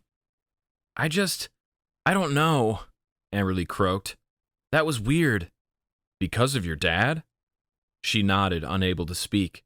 A single tear slid down her cheek, and then she held her breath for a long time, and Kaos just stood beside her, not having the slightest clue what to do next. "Let's go to Trace's," Amberley suddenly said, looking much more collected than she had just seconds ago. "Wait, what?" Kaos asked. "We'll walk over there, and hopefully on the way, we'll find Kire. But we need to check on Trace's mom. She's probably worried about Trace since he hasn't been home, and there's a missing girl, one who Trace has been hanging out with." She had a point. "All right," Kaos agreed. "But we'll look for him from inside the car. I'm not walking." As they drove through Montgomery toward Trace's house, they both kept their eyes peeled for any signs of Kire. Kaos also kept an eye out for Rose, too, just in case. They made it all the way to Trace's house without any signs of either of them. "Do you think maybe Trace might be inside?" Amberley asked, not moving to get out of the front seat once Kaos parked the car. "Do you think there's a chance he came back?" "Is that why you wanted to come here?" "No. My first thought really was that we needed to check on his mom, but that thought did come after." "He has to know he can't stay in that realm forever," Kaos told her, trying to be reassuring. Amberley said nothing, so Kaos unbuckled his seatbelt and got out of the car. Before he shut the door, he waited for her to do the same. "You coming?" he asked. Wordlessly, she finally unbuckled her seatbelt and got out as well, and the two approached the house together. Before they could reach the steps, the door opened, and Vivian stepped out wearing a nightgown, barefooted. "Hi, Mrs. Henderson," Amberley said. "Hey, Viv," Kaos said. "Hello again," Vivian replied. Kaos sighed, trying to determine which side of Vivian he was going to get today. Was she drunk or was she sober? How are you doing?" Amberley asked. "Well, I haven't touched another drink since you all last left here, and if that's what you're really wondering," she replied. "Trace isn't with you, is he? He hasn't been home since then." Amberley and Kaos looked at each other, then Kaos turned back to Trace's mom. "He's back at my house," he replied quickly, coming up with an excuse. "He's been staying with me. He sent us to check on you, to make sure you're okay, and that you've been taking your medicine." "Really?" she asked, squinting at him. "He's been with you? Why hasn't he gone to school?" She continued, "School's been calling me, telling me he's been absent." Kaos had to lay it on thick. "Well, what did you expect?" She needed the hard truth. "He's pretty upset at you. He doesn't even want to go to school. He's too depressed." "I had a slip-up. One slip-up. Tell him that I haven't had another. Will you? Tell him I'm fine." "Ugh. I'm just so glad to hear that he's okay. I know that your other friend is missing, and I was worried that... No, he's fine. Everything is fine." "So, you haven't heard from Trace, at all?" Amberley asked, causing Vivian to grow a confused expression. "I just told him to text you to check in, and he said he would, so maybe he was lying to me," she finished with a lie. "I haven't heard a word," Vivian said. "He hasn't even come back to grab anything. I don't think I'm guessing he hasn't gone to work either. He probably doesn't even have his job anymore." "Hey, this might be a long shot," Kaos tried, swiftly changing the subject. "But our other friend, Kire, hasn't stopped by here, has he?" Vivian pursed her lips and shook her head. "He hasn't. Why, has he gone missing too?" "No, nothing like that," Amberley said quickly. "Are you sure?" Vivian stared more closely at them. "Are you two all right?" Far from it, Kaos thought. "We are," he said aloud. "I'll tell Trace what you said. I'm sure he'll come home soon." Vivian still looked skeptical, but she let it slide, and Amberley and Kaos said their goodbyes and left. When they got back inside Kaos's dad's car, their phones, which were sitting in the cup holders between them, beeped and buzzed repeatedly, lighting up with notification after notification, just as Kaos's phone had done earlier that morning. They picked up their phones and looked at the screens. Apparently, there was a video about Kire spreading to all of their classmates like wildfire. It was all anyone wanted to talk about. "I don't even know if I want to watch it," Amberley said. Kaos ignored her and opened one of the many messages he received from multiple people containing the video. It wasn't clear when the video was taken, but it was easy to tell that the footage was shot outside of Rose's home. Many people still lingered outside even though a press conference was no longer being held. Whoever was recording quickly shifted the camera, and Kire came into view, his fists balled and his face red as he stormed up the street, ignoring everyone trying to ask him questions and get comments about the disappearance of his girlfriend. He stormed right up to the front door and pounded on it. To Kire, it didn't matter that Rose's parents had asked for privacy during this difficult time. Tim Rose opened the door first, Beverly Rose standing close behind him. "Tell everyone the truth," Kire bellowed, getting as close to their faces as he could without stepping inside their house. "Go on." In the video, they were too far away for Kaos to make out what Rose's parents said back to him. They were talking in normal voices. Kire's yelling was the only thing that could be clearly heard. "You never cared about her," Kire went on. "You made her life miserable for years. Do you know how many tears she's cried over you for how you treat her? Of course not. Why would you?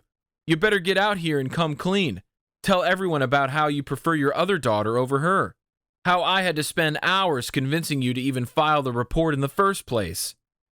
In the doorway, Beverly broke down into tears. Not even Tim looked angry as he stared at his daughter's boyfriend, letting him scream in his face. As Kire kept screaming at them, people finally decided to do something about it, and a handful of strangers pulled Kire back away from the house. Kire struggled against them and tried to get free, and even after Rose's parents closed the door, Kire kept yelling. Then the video ended. Chapter 12. Kaos thought that their efforts seemed futile now to figure out where Kire was. His mother didn't know where to find him, so how were they supposed to figure it out?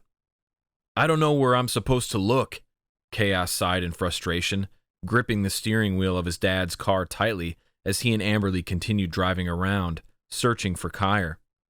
How are we supposed to have any idea of the kind of places Kire and Rose went together? He clenched his teeth as he spoke. If he would just stop being like this. "Kaos," Amberley lightly touched Kaos's arm. "Remember what you texted me yesterday About needing to chill? He shot her a look. She nodded. You need to take your own advice right about now. She didn't sound snooty in her tone. She was being genuine, offering advice in the best way she could, by being direct. I know, but there's just so many other things we could be doing. You said so yourself last night. The world could be literally about to fall apart. If Yash can create a sinkhole like that, what else can he do? Can he cause hurricanes, tornadoes, wildfires bigger than the one Trace started? Amberley swallowed and sat back in her seat. I know, I get it. It's scary, but freaking out isn't going to do either of us any good. And you're the one who said it was better if we found Kire first before going to talk to Trace. I know. He sighed again as they rolled up to a stoplight. Amberley turned and looked out the window again for any signs of Kire. Kaos was too busy thinking about how pathetic it would be if they ended up having to take on Yash with just the two of them. If they didn't reunite with the other unlikely defenders soon, they had no chance, no hope. Can't you just, I don't know, use your powers to try to read the mind of somebody who might have seen Kire recently? Amberley asked. Or Rose, even. There's got to be somebody who knows where they went. It doesn't work like that. I can't just reach out into the unknown and try to find a random person's thoughts. She crossed her arms and huffed. Well, that's stupid. What about you then, huh? Can't you just put on your gauntlet and use telekinesis to lift the earth where Kire is standing, since you can't use your powers on him directly, and fly him back over to us? Okay, that would be even stupider. The light turned green and Kaos resumed driving, trying a different route than the one they had been circling. It was starting to get late. He needed to get home soon, at least so he could manipulate his parents into not realizing that he had even left in the first place. Kaos, stop! Amberley shrieked. Startled, Kaos swerved left and right, nearly losing control of the car for a moment before finally pumping the brakes. They came to a stop on the side of the road. What the heck, Amberley? He shouted. You can't just yell like that when I'm in the middle of driving. She ignored him, unbuckling her seatbelt and flinging the car door open, her movements urgent. Amberley! He yelled after her. She had left the door wide open and was sprinting into the trees. They were at the edge of the white forest, a part of it Kaos wasn't too familiar with. Not even bothering to turn the car off, he parked it and jumped out to run after her. Amberley, where are you going? I saw him, she yelled over her shoulder. I saw him right before he darted into the forest. Kire, Kaos shouted. We need to talk to you. It's urgent. He caught up to Amberley with ease and kept pace with her as they weaved around the trees and their roots. Are you sure it was him? He asked her. Kire, she continued to call, not answering his question. When a figure stepped out from behind a large tree trunk, Amberley and Kaos nearly slammed into them. Instead, the pair screeched to a halt, slightly out of breath. In front of them, Kire's chest was heaving rapidly as well. Why are you following me? He barked at them. Didn't you get the hint? Leave me alone. I don't want to talk to anyone until I find her. Kire, you're being seriously idiotic, Amberley snapped, crossing her arms. We're sort of a package deal here, hello? Did you forget what's coming? Have you even checked on Halo lately? God, Kire, I know you're worried about Rose, but there are other things you need to deal with too. Of course I've checked on Halo, Kire bit out.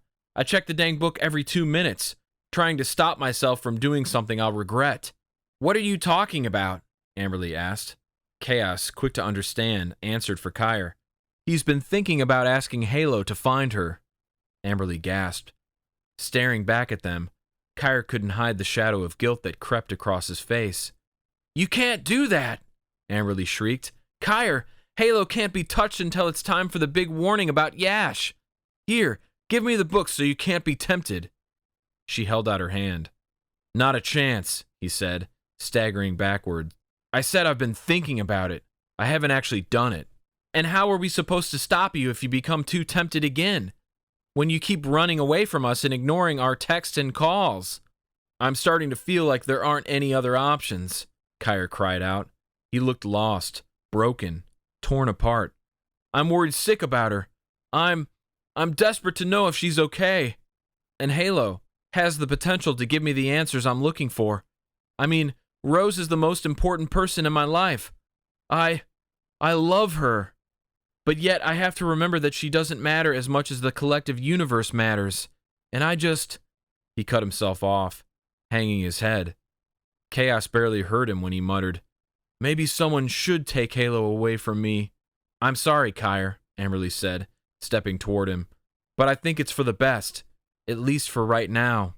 Still, Kire looked hesitant to hand Halo over to her. "Guys," Kaos quipped loudly, an idea forming in his head. They both stared at him expectantly. "What if we find a different magical resource to help us locate Rose?" "What kind of resource?" Amberley asked. "I think we should go talk to Albus," Kaos revealed. "He might be able to help." Do you really think that?" Kire asked, a flicker of hope passing through him. "I think that it's worth trying," Kaos said with a shrug. "Well, that works out perfectly then," Amberley said, clapping her hands together, "because we need to go to the Albus realm anyway. We need to update Trace on everything." Kire stared around. "What?" Amberley asked. "I feel weird about leaving, about not being able to keep getting updates about Rose once I'm inside the Albus realm. By the time we get back, we will have been gone in this world for like a few seconds," Amberley said. "It'll be fine, Kire." She walked around behind him, pulled his backpack off his shoulders, and put it instead over hers. Kire didn't put up a fight. He didn't utter another word about it. Seeing it had Kaos wondering just how close Kire had come to using Halo to find Rose, to jeopardizing their chances of saving the universe. Because they had entered from this less familiar side of the forest, the journey to the cave was quicker than usual, and once they passed through the portal and were once again in the Albus realm, they found a blue stone perched on top of a flat boulder just beside the ark. "Trace left this here?" Amberley asked. She slowly picked it up and squinted at it as if trying to verify that it was indeed the teleportation stone. "He probably didn't think he had a need for it anymore," Kaos said. "You know, with his decision to live here for the rest of his life. Or he just left it here because he knew we'd be needing it," Kire interjected, trying to prevent Amberley from having a meltdown over what Kaos said. Amberley had a watchful eye as she met Kaos's stare. "It's not like I want him to stay here," Kaos clarified. "I want him home just as much as you do. I don't know if you've forgotten, but despite everything that's happened, he's still my best friend." "Fine," Amberley replied, holding out the rock. "Just don't be pessimistic. We need this to go well." In agreement, Kaos touched the rock, and so did Kire. The sensation was quick, and Kaos was back on his feet in a millisecond. He felt as though his head had been jostled greatly, and his headache was worse than ever, so much so that he needed to sit down. "Kaos?" Amberley asked, dropping to her knees in front of him when he fell on his butt into the dirt. They were in Novus's village, right on the outskirts, near the path to her cottage. "My head," Kaos said, squeezing his eyes shut.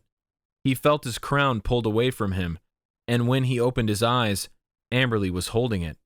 "I don't know," she said, holding it with only her pointer finger and her thumb, as if she were holding a dead rat. "Maybe this is causing it." Kaos had to admit that he did feel better already. Maybe the thing was squeezing his head too hard. Maybe it was too tight. Or maybe there was something wrong with its function ever since resin caused it to backfire. "I'm going to put it in Kire's bag, okay?" Amberley asked him. Kaos nodded, allowing Kire to help him back to his feet. "I haven't been feeling great either," Kire said, as they strolled along the path. "Well, yeah, because you haven't eaten or slept since Rose disappeared," Kaos reminded him. "What about you, Amberley?" Kire asked, ignoring Kaos's comment. "How have you been feeling? You know, physically." "Huh?" Kire stopped walking and stared at her. "Did you really not just hear me? You were staring right at me." Amberley shrugged. "Sorry, I was just thinking." "What did you ask?" "Walk and talk," Kaos reminded them, moving ahead. It wasn't hard to guess what had Amberley so distracted. She was moments away from being reunited with Trace, whom they all agreed would likely be wherever Novus was. Perhaps Trace was even staying in her cottage with her. Her small, cozy, intimate cottage. "Have you felt particularly drained lately?" Kire asked her again. "Oh yeah," she said, "but it's not too bad." "I'm worried it has something to do with our gifts," Kire said. First, it was just Rose getting those nosebleeds, but we've had so much drama going on lately. I don't know. It's just a thought. Oh, great, Kaos groaned. So if we don't get along, not only do our powers suck, but our powers slowly begin to kill us, too. I don't know, Kire said. They really should have a rule book for this. How to be an unlikely defender, Kaos recited. When the cottage came into view, Kaos and Kire started up the path to the front door. Amberley trailed behind. When the boys turned around and noticed her lagging, she simply crossed her arms and called to them. You guys go. I'm just going to stay right here. Suit yourself, Kire replied. When they reached the door, Kaos pounded on it. Trace, are you in there? As luck would have it, Trace Henderson was the one to open it. For a brief moment, Kaos almost didn't recognize him. He was dressed entirely in the type of clothing only worn in the Albus realm. A deep brown leather vest, a thin white long-sleeve shirt underneath it, and thick polished boots. Oh, hey guys, Trace said with an air of casualness, as though he had invited them over for tea. Behind him, Novus appeared, looking over his shoulder. Oh, hello everyone, she said with a smile. It's so good to see you all again. Trace turned to her. Is it all right if I let them in? Certainly, she replied. Once everyone was safely tucked away in the small space, including Amberley, Trace was the first to speak. So I'm guessing you have news to tell me. Has it started? Did Halo give Kire the warning? Not yet, Kaos replied. Something else has happened. Wait a moment, Novus interrupted, peering around at all of them. Aren't you guys missing someone? Where is Rose? That's part of the problem, Kaos explained. Trace, she's missing, and the whole town is freaking out about it. Yeah, and Kire's becoming famous for exploding on her parents and calling them out on how crappy they are. Amberley's arms were still crossed, and she still looked reserved and closed off, but she let out a brief snicker about the video. You guys know about that? Kire asked, his cheeks turning pink. Wait, Rose is? She's missing, though? Trace asked, his brows furrowing deeply. What do you think could have happened? Where do you think she could be? We don't know, Kire snapped. Trace, who had made himself comfortable on the padded bench in Novus's seating area, sighed again. When did it happen? How many days has it been in the Earth realm? How many days has it been here? Amberley asked back. Your boots look pretty worn in. Your hair is getting long. And when's the last time you shaved? Trace stroked the stubble on his chin. I lost track of time, honestly, he replied. I didn't really think much about it because I knew that even though a lot of days were passing here, it couldn't have been too much time that passed on Earth, right? It's been at least a week, Novus interjected. Maybe a fortnight. What the heck is a fortnight? Amberley asked. Do you have that word written on your clock somewhere? Clock? Novus tilted her head and stared at Amberley. It's 2 weeks, Kire explained. Then just say that, Amberley muttered under her breath. Have you been staying here with Novus this whole time? Kaos asked Trace, wanting to say something before Amberley's attitude notched up even higher. Guys, Kire snapped before Trace could answer. We can catch up later. We've got to go find Albus, remember? What for? Trace asked. We're going to see if he can tell us where Rose is. I'm coming with then, Trace said automatically. Great. And does Tinkerbell here want to join as well? Amberley asked. What on earth is a Tinkerbell? Novus responded. Instead of replying, Amberley merely smirked at her while Trace shook his head and grabbed her by the elbow, leading her out of the cottage. Don't worry, Novus, he called over his shoulder to the half-fairy. You don't have to come with us. I'll be back soon. Are you sure you don't want my assistance? She asked, following to the door but staying back in the arch as the others exited. No, Amberley replied for Trace. He's fine. Once again, the 5 defenders used the blue stone to teleport. This time, their destination was a short distance away from the late Albus's home to ask Gertrude where they could find the other Albus, or if she might be able to summon him for them. She greeted them warmly, pleased by their surprise visit, and invited them inside her home at once. Then, after they spoke with her, the sweet old woman wrote a quick note on a very small scroll of paper, rolled it up, tied it with a bow, and placed it around the ankle of a 3-headed crow. She had summoned the thing with a short, high-pitched whistle. When it appeared, all she needed to do was tell it who the message was for, and the bird took flight. Gertrude barely got through asking the teens if they wanted some tea before a loud whooshing noise sounded outside, and then Albus entered the magnificent tree-trunk home.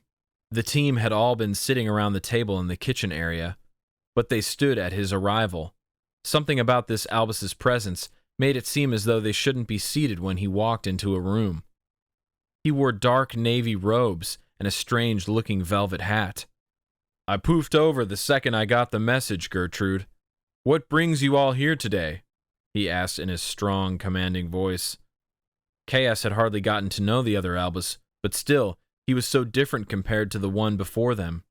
This Albus was so serious, so strict, so intimidating. The other Albus was a bit more aloof. He had a more carefree spirit about him. He was easier to talk to, easier to ask questions to. They were more comfortable with him. Kaos couldn't speak for the others, but he got the feeling they were just as nervous in front of this Albus as he felt. "Something happened," Kire said, being the one to speak up. Albus got a steely look in his dull-colored eyes and waited. "Rose is missing. We can't find her." His voice cracked as he spoke. Slowly, Albus nodded his head as he processed it. "We're hoping you can help us," Amberley said, piping up next. "If there's something you can do, if there's some way you can tell where she might be." "We can't use Halo," Kaos added. "The book has to save energy until it's ready to give the warning about the battle starting. It's useless until then." Albus motioned back to the table. "Why don't you all sit back down?" "Can you help us or not?"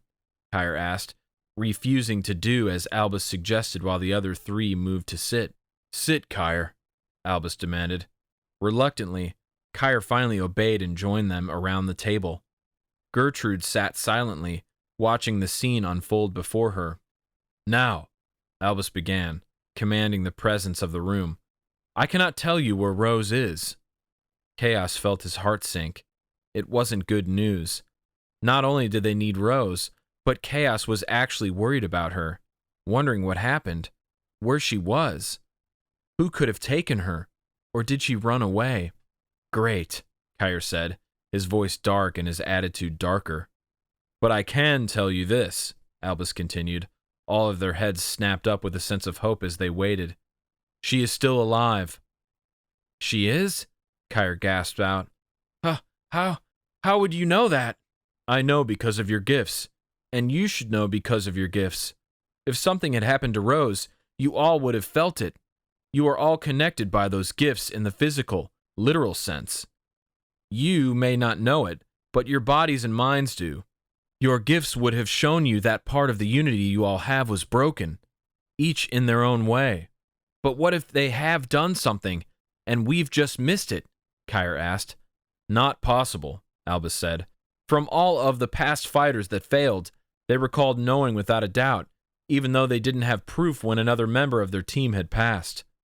"Whoa," Trace breathed out, his eyes widened in amazement. "That's great news, Kire," Amberley told her brother, placing a hand on his shoulder and giving it a gentle squeeze. For the first time since Rose went missing, Kire gave them all a shadow of a smile. The corner of his lips turned upward. His eyes didn't match it, but they at least had a new glimmer in them, a hopeful one. "So, how can we go about finding her then?" Kaos asked. "Do you at least have any tips for us? Any ideas for where we should search? Any magical item we should retrieve to use to help us?" "I am afraid that the advice I have to give you is not going to be all that helpful and reassuring," Albus replied, stroking his beard slowly and deliberately, looking grave. "Why? What's your advice?" Amberley asked. "My advice is that there's not much time left, but I'm sure you all know that. I suggest you do whatever you can to find Rose, whatever that means, and quickly, because I fear without her, without the completed piece of your group, you don't stand a chance against Yash." Chapter 13.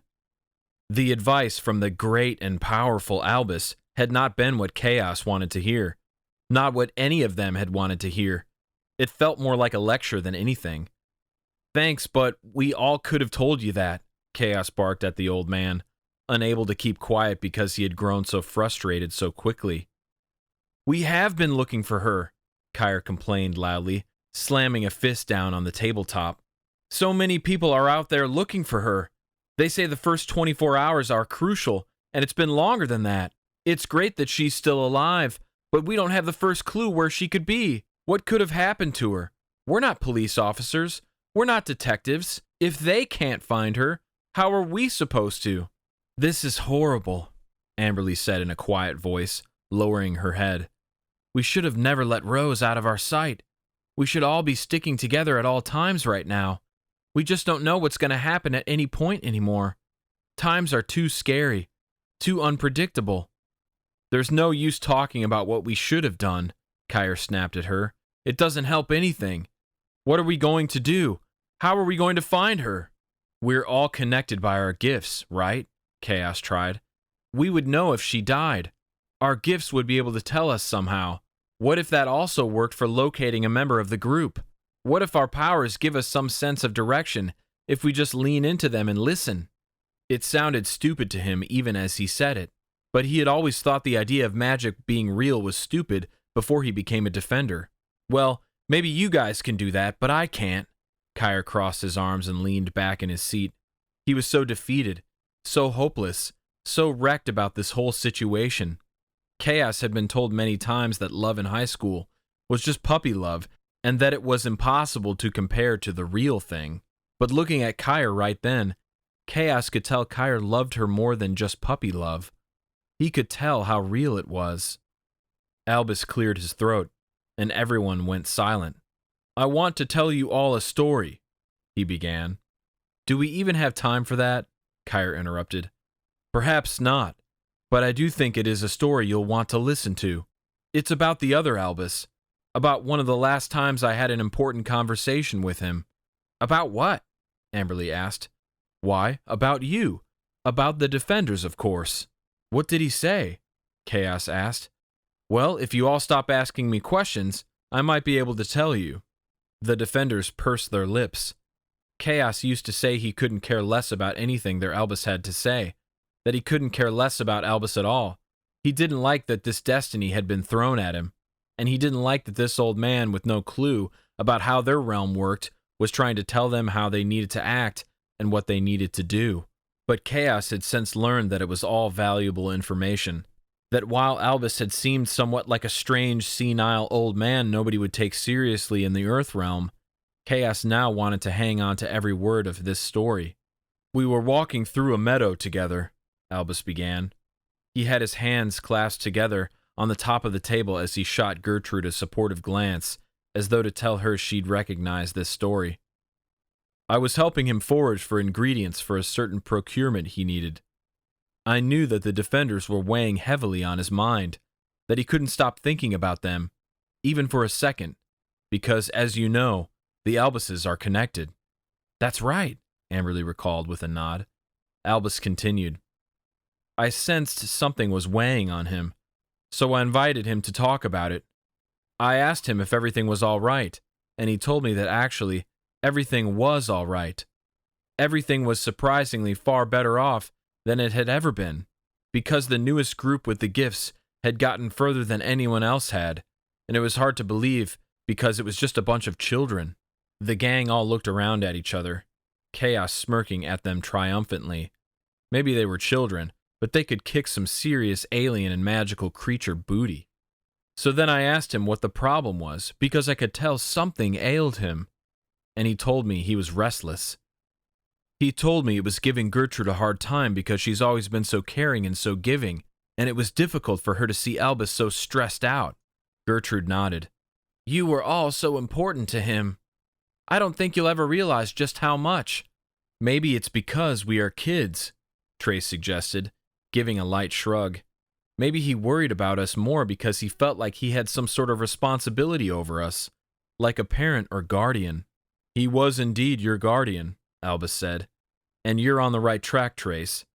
As I'm sure you all know, Albus and Gertrude lost the only son they ever had. Albus rarely liked to talk about him, but he did that day out on the meadow to me. He told me that he suspected because he knew what it was like to be a father, he felt a peculiar closeness to you. And because he had lost his child, he felt a familiar worry of the same thing happening again. That's so sad, Amberley whispered. Albus nodded in agreement. I'll be frank. I asked him if he thought that even though you five had gotten this far, if he still lacked confidence that you would be able to defeat Yash. Nobody in the room even breathed.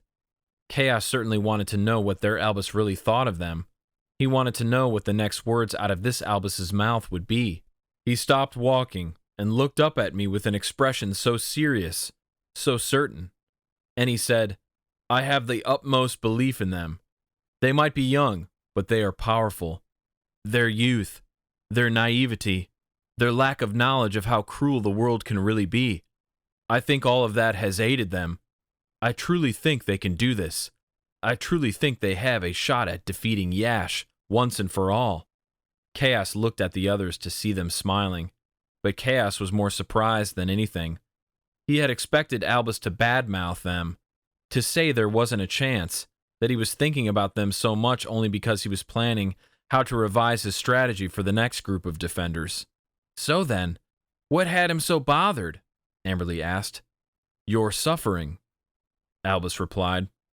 It made him sad to think about all the things you had to do, all the things you still had yet to do.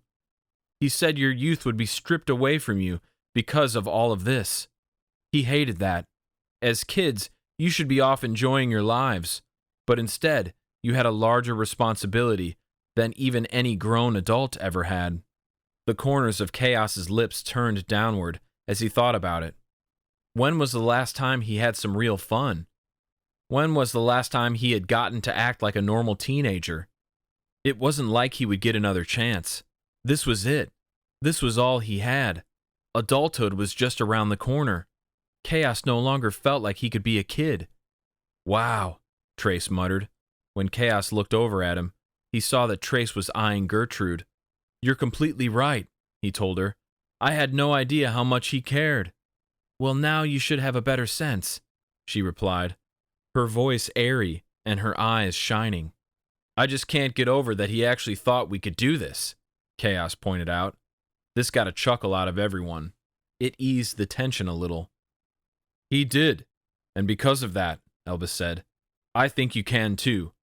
Just like I think you can find Rose. It might seem hopeless, it might seem impossible, but look at what you've done so far. Everything that's happened should be all you need to feel assured that anything is possible, that anything is achievable. And looking back at the massive battle you fought here in our realm, at how well you all worked together then, you should all know what you need to do in order to feel that strength again. Starting with finding Rose, Kire said, but also working on your inner selves, Albus said. The room grew quiet as Albus stared at each one of them individually. His eyes landed on Kaos last. I know my friend told you that there was a darkness inside of you. I know you didn't like to hear it, but I wanted to check in on that. Do you still feel that darkness inside of you? I never did to begin with, Kaos said. Maybe he was in denial. Maybe he didn't want to accept it. I think you need to have some accountability, Amberley suggested, looking hesitant as though she were worried Kaos was going to react badly to her comment. You never own up to your mistakes, Kaos. It's like you can't even see that the things you do affect those around you, and not in a good way. Give me one good example, Kaos dared. When had he ever messed up? Aside from letting resin into his head, aside from breaking up Trace and Amberley, aside from making Rose cry more than once. You don't use your powers for good, Amberley pointed out. I don't need a specific example. There are so many of them. Oh yeah, and aside from Kaos using his crown to make everyone bend to his will. Okay, he trailed off, trying to find a way to remedy all of it. But I haven't done anything bad in a while. I'm not dark. I'm not evil. I'm trying to save the world. I mean, come on. How can I be so dark if I'm trying to save lives? Maybe you're healing from your darkness, Albus suggested. The more healing you all do individually and together as a team, the more successful you will be. Don't ignore the way that you're feeling. Don't ignore your actions. And don't act without thinking. Don't act without feeling. He sighed and pushed his chair back, getting to his feet. Alas, you don't need me to tell you all of this. You already know what you need to do. I have to get back. I was in the middle of figuring out an important equation, and I must get back to it before my focus dissipates. So with that, I will be leaving you now. When the group walked out of Gertrude's house together, they all talked animatedly, putting their hands together and focusing hard on how they might find Rose. Kaos knew it was Albus who had reinvigorated them. He had rejuvenated their spirits. He had given them some confidence by reassuring them that he knew that they could do this. And it helped to know that Rose was still alive out there, and that they would all know if she no longer was. So, Amberley trailed off as they walked down a path covered in fallen leaves, little pebbles and strange weeds growing out of the ground. They were almost neon yellow, and the tips of their blades split off into 5 smaller blades that then connected to each other. There were tons of foliage there in the Albus realm that didn't exist in their world, like the magical beings, and magic in general. What is it? Kire asked her eagerly. Do you have an idea? Let's hear it. I don't care if you think it will sound stupid. Remember what Albus said. We need to do everything we can. No, I know, Amberley told him. It's not about that, but it is about something our Albus said. Okay. Kire clearly didn't like getting off the subject of finding the missing member of their group. He's right, Amberley said. Our Albus is right about what he told the other Albus. Our youth was stripped from us, and it does suck. But it is what it is, and there's nothing we can change about that, you know? We are older because of this, even if technically we're staying the exact age since we've suddenly become immortal. Anyway, the fact of the matter is, everything we've been fighting over, everything that's prevented us from being the team we need to be, it's all so insignificant, so stupid in the grand scheme of things. None of that is important. What is important is finding Rose. Finding Rose and then defeating Yash, saving the world. That's a huge responsibility. Who cares who did what, who said what, and who broke up who? If we're all dead, none of it is going to matter anyway, so it shouldn't matter now. I am over everything, and I'm sorry for the way I've behaved. I finally feel that I'm at a point where I'm open and accepting of all of you, and all of us as a group. I am. I'm letting go of it all. For Rose. For the world. Kaos was almost dumbfounded by her monologue. He would have never in a million years pictured Amberley saying anything like this to anyone. He had never seen her be so accepting. He'd never seen her show so much grace. He'd never seen her be more mature than she was being right now. Amberley before never knew how to rise above it all. None of them really did, he supposed. But everything she said was so right. None of it matters. Yeah, Trey said, speaking first, even though Kaos had just opened his mouth to do so. It's all so stupid. I'm over it too. He glanced at Kaos, who nodded quickly in agreement. Same here. I want us to be the best we can be. I've always wanted that. I've always wanted us to be as powerful as possible. Not only because it'll help us win, but because it feels freaking good. He smirked at them. Wow, Kire said, looking around at all of them. I don't even recognize you 3 anymore. Where are those bullies who chased me through the woods? Playfully, they all shoved him. And as they all smiled around at each other, something shifted.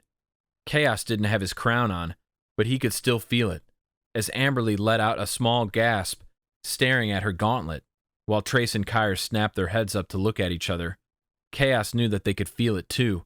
It was as though something was glowing right in his middle, brighter and brighter. He felt strong. He felt ready. Chapter 14.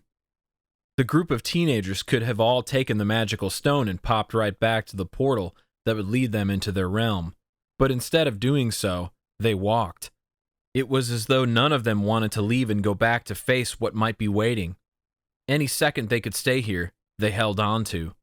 As they walked, Amberley placed herself beside Kire, ahead of Kaos and Trace, comforting him and saying reassuring things to him about how she felt confident they were going to find Rose, and that everything was going to be okay. Who is this chick? It left Kaos and Trace walking beside each other, awkwardly silent. Kaos figured he should probably say something. After all, they had all agreed they were over it, right?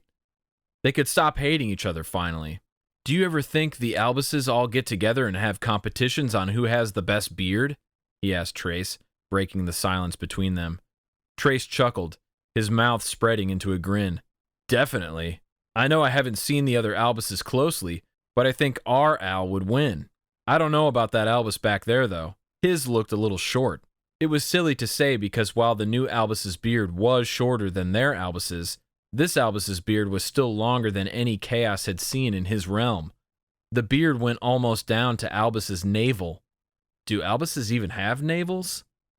Trace joined in on the teasing of the second Albus. And what do you think happened to him that made him have the stick up his butt? He is so much more serious than the other Albus was. Kaos laughed. So serious. It felt good to be talking to his old friend again. Good, but it was still weird. Kaos could still sense the rift between the two of them. He knew the relationship would never go back to what it was before. He wasn't certain that they could ever go back to being best friends again. Not after what Kaos had done.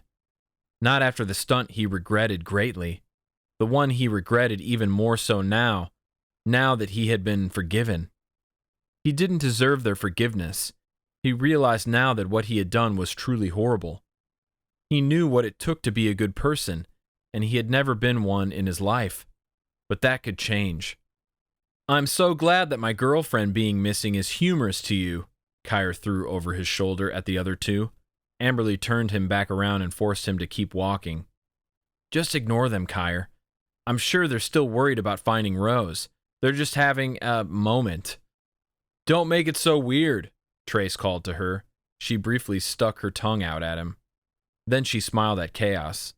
When was the last time I got a smile from Amberley? Suddenly, Kaos felt like $1,000,000, which is strange because they were still in a terrible situation. So, Kaos continued talking to Trace as Kire and Amberley dove into their own separate conversation. What's it like staying here in this realm? He had been dying to know. I really like it, man, Trace said. Novus is great. The townspeople are great. With all of the drama in my life left behind, with a bunch of people around me who have no idea who I am or where I came from, it feels good. It's nice to forget every once in a while, you know? Here I can just be the hero, the person they look up to, the person they need, and it's easier, a lot easier than being home.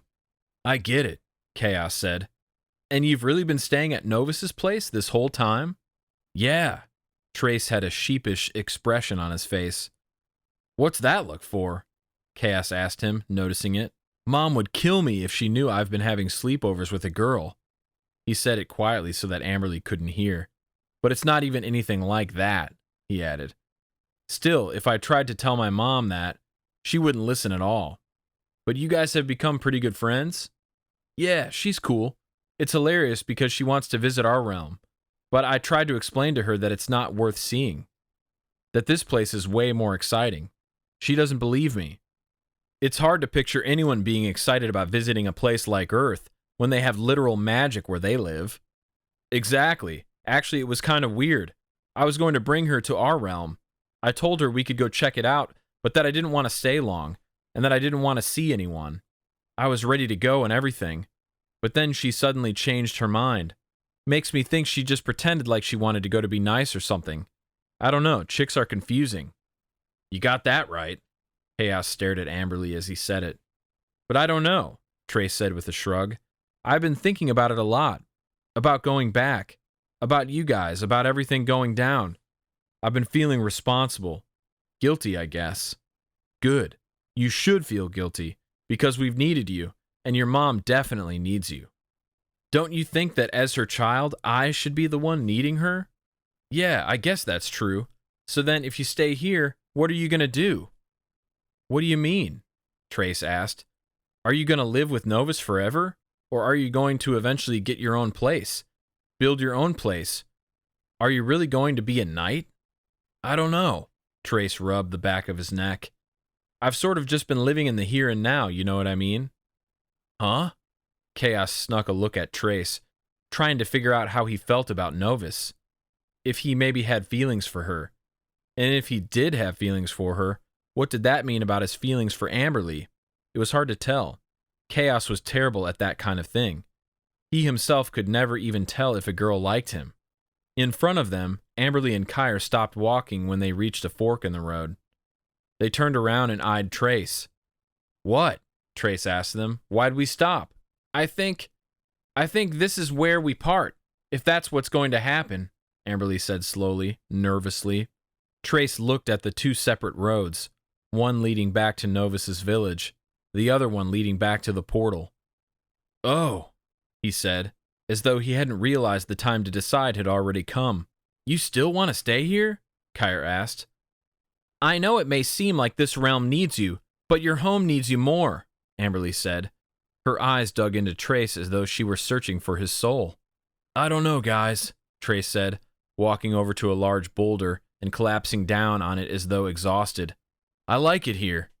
Really? Amberley asked, squinting. Do they even have indoor plumbing? They have magic. Touché.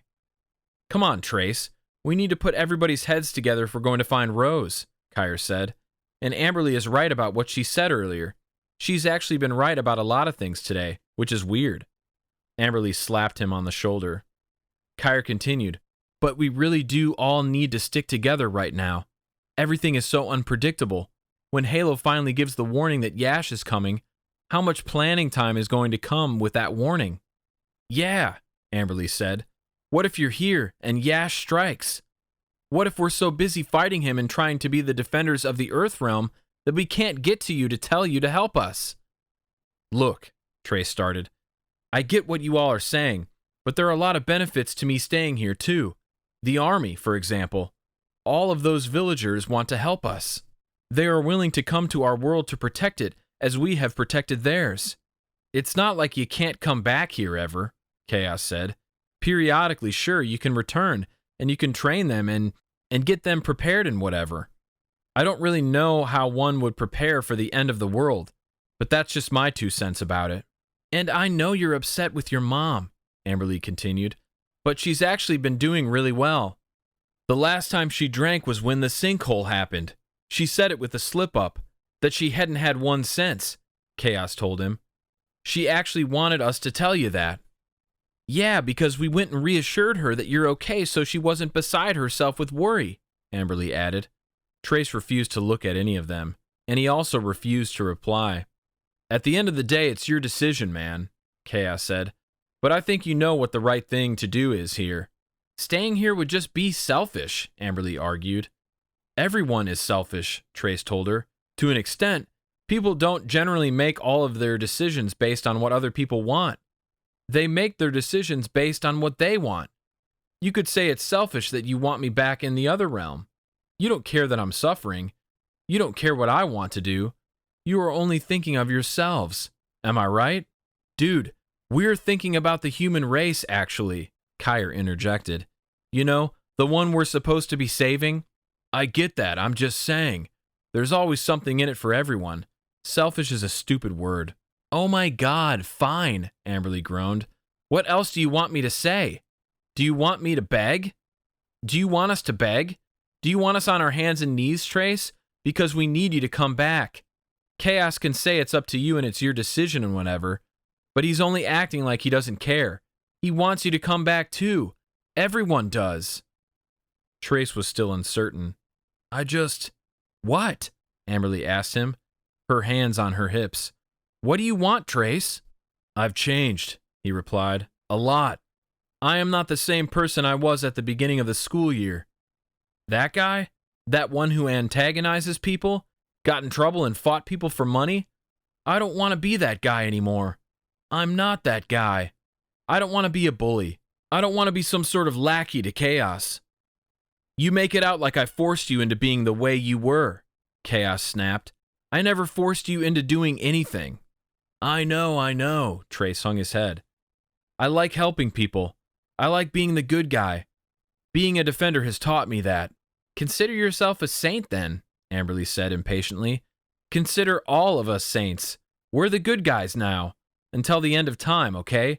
Can you please just come back with us? I want my mom to stop drinking. I really think she has, Amberley said. She'd rather stop drinking than lose you, that's for sure, Kaos replied. That woman cares about you more than anything.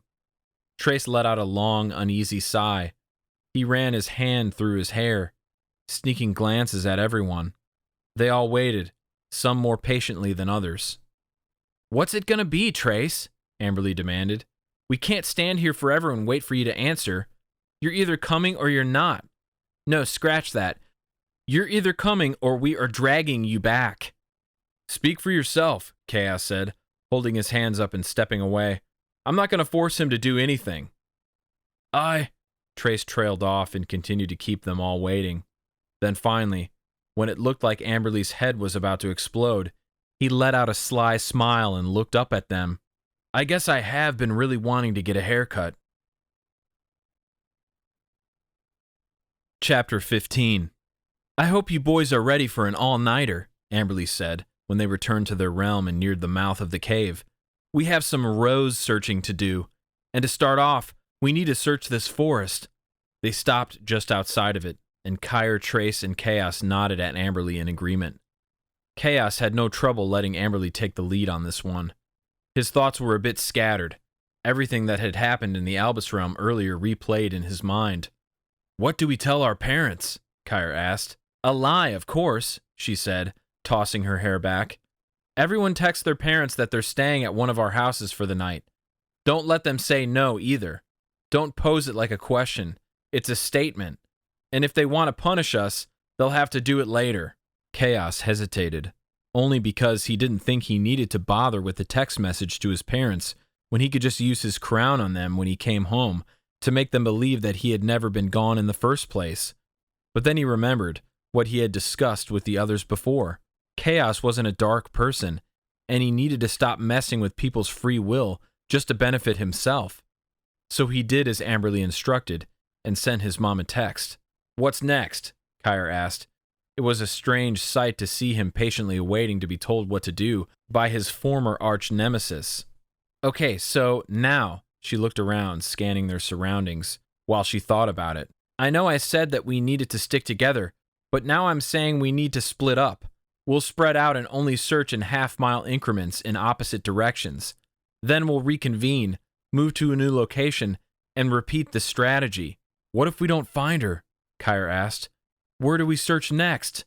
We'll have to get to that if and when it comes, Kire. Just focus on right now, okay? If you think too far ahead, you're going to lose sight of our current objective. I need you to focus on now. That's what you gotta do, Trace agreed. It's like I told Kaos a little while ago. We have to live in the here and now. Thinking ahead, it's too freaky. Fine, okay. Kire sounded resigned. Just don't forget that I basically have no magical abilities right now. Nothing to protect me out here. No shield.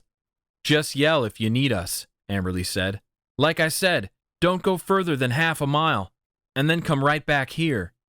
It didn't matter that Kaos was tired and hungry. It didn't matter how unprepared he was to pull a sudden all-nighter forest search for their missing member. He had heard the new Albus loud and clear. They needed to find Rose. And that came before anything else. His stomach growled loudly. That includes eating, I guess. When the group split up, Kaos headed back into the mouth of the cave, wanting to retrace their steps and search other parts. Rose liked it in places like this, doing her little science projects. What if Yash did something that scared her, and she was just hiding out in here? She might have made herself a pretty nice hideout with her plant-manipulating abilities. Now alone with his thoughts, he recalled what Trace had told him in the Albus realm earlier, about Novus. Kaos got stuck on something when he recalled it, on how Novus talked about wanting to go to the Earth realm, but then suddenly changed her mind when Trace tried to take her. What was up with that? Why did it feel so strange to Kaos? Sure, it could have been like Trace said, and she could have just been pretending to want to go to the Earth realm to be nice, but Kaos still couldn't shake the feeling that maybe it was something else, something he wanted to look into, something he needed to look into fast. There was no time to go back and wait for the others. He didn't want to be yelled at by Kire for straying from the mission. He didn't want to be forced to stay, but he also had no phone service to let the others know he wouldn't be returning. So, knowing they'd be looking for him, he used a rock to carve his note in huge letters into the dirt. "I'll be right back." It would have to do. Kaos had to follow his hunch, and there was no time to lose. Kaos felt more powerful than he'd ever been. When he placed the crown on his head again after the earlier pain, it felt completely different. It was as though he had removed a part of himself, like a snowman losing its nose, and he wasn't a whole complete being until he had that crown back on. As he walked through the Albus realm by himself, his body hummed as if it were a piece of electrical equipment. He felt unstoppable. The last time the quintets had worked well together in battle in this realm, Kaos still hadn't fully gotten the hang of his gift yet. So, while the team had been stronger together individually, Kaos had felt weak. It was a totally different story now. He felt strong even without the others there with him. He felt the camaraderie as though they were right behind him. He even tried his own idea. He stood very still, closed his eyes, and willed his crown to lead him in the direction of Rose. It didn't work, but hope was not lost. Not yet. It felt weird to be at Novus's house alone. As he walked up the path to the front door, he sensed something in the air. He couldn't put his finger on it, but something seemed as though it had changed since they were here earlier. Surprise stretched across Novus's face when she answered the door. "Hey, sorry, me again," Kaos said awkwardly, giving her a small wave before shoving his hands in his pockets. "Kaos?" Novus stepped outside and looked around, as if searching for the others. "It's just me," Kaos told her. What she didn't know was that he was already using the crown, or at least he was trying to. What is happening? Novus was right there in front of him, and yet Kaos couldn't get a read on her thoughts with his crown. How was that possible? "Is everything okay?" she asked. "I lost the others," he said. "After we left Albus's, I stopped to tie my shoe, thinking they all saw me and were waiting just up ahead. But when I looked up, they were out of sight." "They left you behind?" "It was probably on accident. They were in a deep discussion about something." "Well, I'm sure they'll come back here, right? Or at least won't trace? You won't be lost for long." "Yeah, that's what I was hoping. That if I just came here, they'll eventually get back to me." He kept trying to see inside her mind, but still, he got nothing. Just a stone wall, not even a whisper of a thought. But how could that be when he felt so aligned with the crown, so powerful, when he felt more in tune with his gift than ever? "Good thinking," Novus said. Are you all right?" "Huh?" She crinkled her nose. "You looked like you ate something bad." Kaos realized he was twisting his face in concentration as he tried to figure out why his crown wasn't working. "Oh," he said, relaxing it. "Yeah, I'm fine, just worried about the others." "Right. Well, why don't you come in and wait for them?" Did their gifts not work on half-fairies? No, that couldn't be it. Or else he wouldn't have been able to use his gifts on all those minions that they had defeated. "Thank you so much," Kaos said, following her into the small cottage. Something was different about the interior from the way it had been this morning. His eyes went to the table, where he saw a spread of tiny vials, all filled with different kinds of liquids. In the center of the table was a cauldron, and surrounding it were ingredients that didn't look familiar. What was she working on? "Sorry about the mess," she said, giving him an embarrassed look. "I figured since it's been so long since you guys left, that maybe you weren't coming back." "Don't worry about it," Kaos said, wanting to keep the conversation flowing easily. He didn't want to make things weird by letting her know Trace had no intentions of staying, that he was already back in their world, waiting for Kaos to return. When she looked at him, he nodded toward the mess on the table. "What exactly are you working on over here?" She pursed her bottom lip, her right eye twitching as she fixed her gaze quickly to her feet. "I don't know exactly. Just testing out some new things." "I see. Cool." She obviously didn't want to tell him exactly what it was she was making, but her silence and sudden shiftiness told Kaos all he needed to know. She had concocted something. She knew about his gift, about what he could do, and it seemed she made an elixir to prevent Kaos from being able to see inside her mind, from being able to read her thoughts. Why would she do that? What did she have to hide? He turned his focus to the other part of his gift, the part that could make people do things. As Novus moved to pour some hot water into a glass, he concentrated on making her release the glass from her hand. She did so, and it shattered when it hit the ground. "Oh my goodness, I'm so clumsy," she gasped. "I'll go get a broom." She scurried away. That's odd, Kaos thought. He hadn't been hopeful that it would work, but he could still control her. He could make her do what he wanted. Apparently that wasn't as important to Novus as hiding her thoughts from him. Either that or she just didn't know about this part of the gift. When she returned, she got down to begin sweeping. Kaos forced her to stop. She looked confused and stared down at hands that suddenly refused to cooperate. He made her stand up. She let out another gasp of surprise. "What's happening?" "Must be a reaction to one of your concoctions," Kaos suggested with a shrug. She looked at him sharply. "You're doing this." He shrugged again. Then he walked over to her front door and held it open for her. "After you." "What are you talking about? I'm not going anywhere." "We'll see about that." He forced her to move.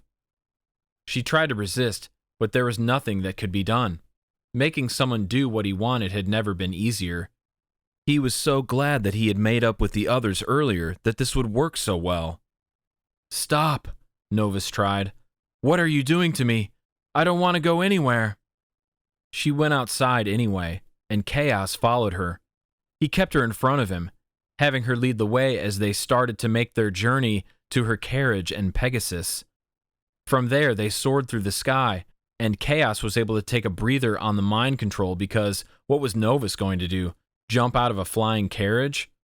Instead, he looked out the window, still finding it incredible to be magically transported this way. If only it took magic and not technology to make things fly in his world. "Where are we going?" Novus snapped. "You weren't lost at all, were you?" He pointed at her. "Smart girl. I don't understand what's going on." "No? And yet, you created an elixir to prevent me from being able to read your mind." "Who told you that?" She asked it so sharply that her eyes narrowed, and it made Kaos laugh.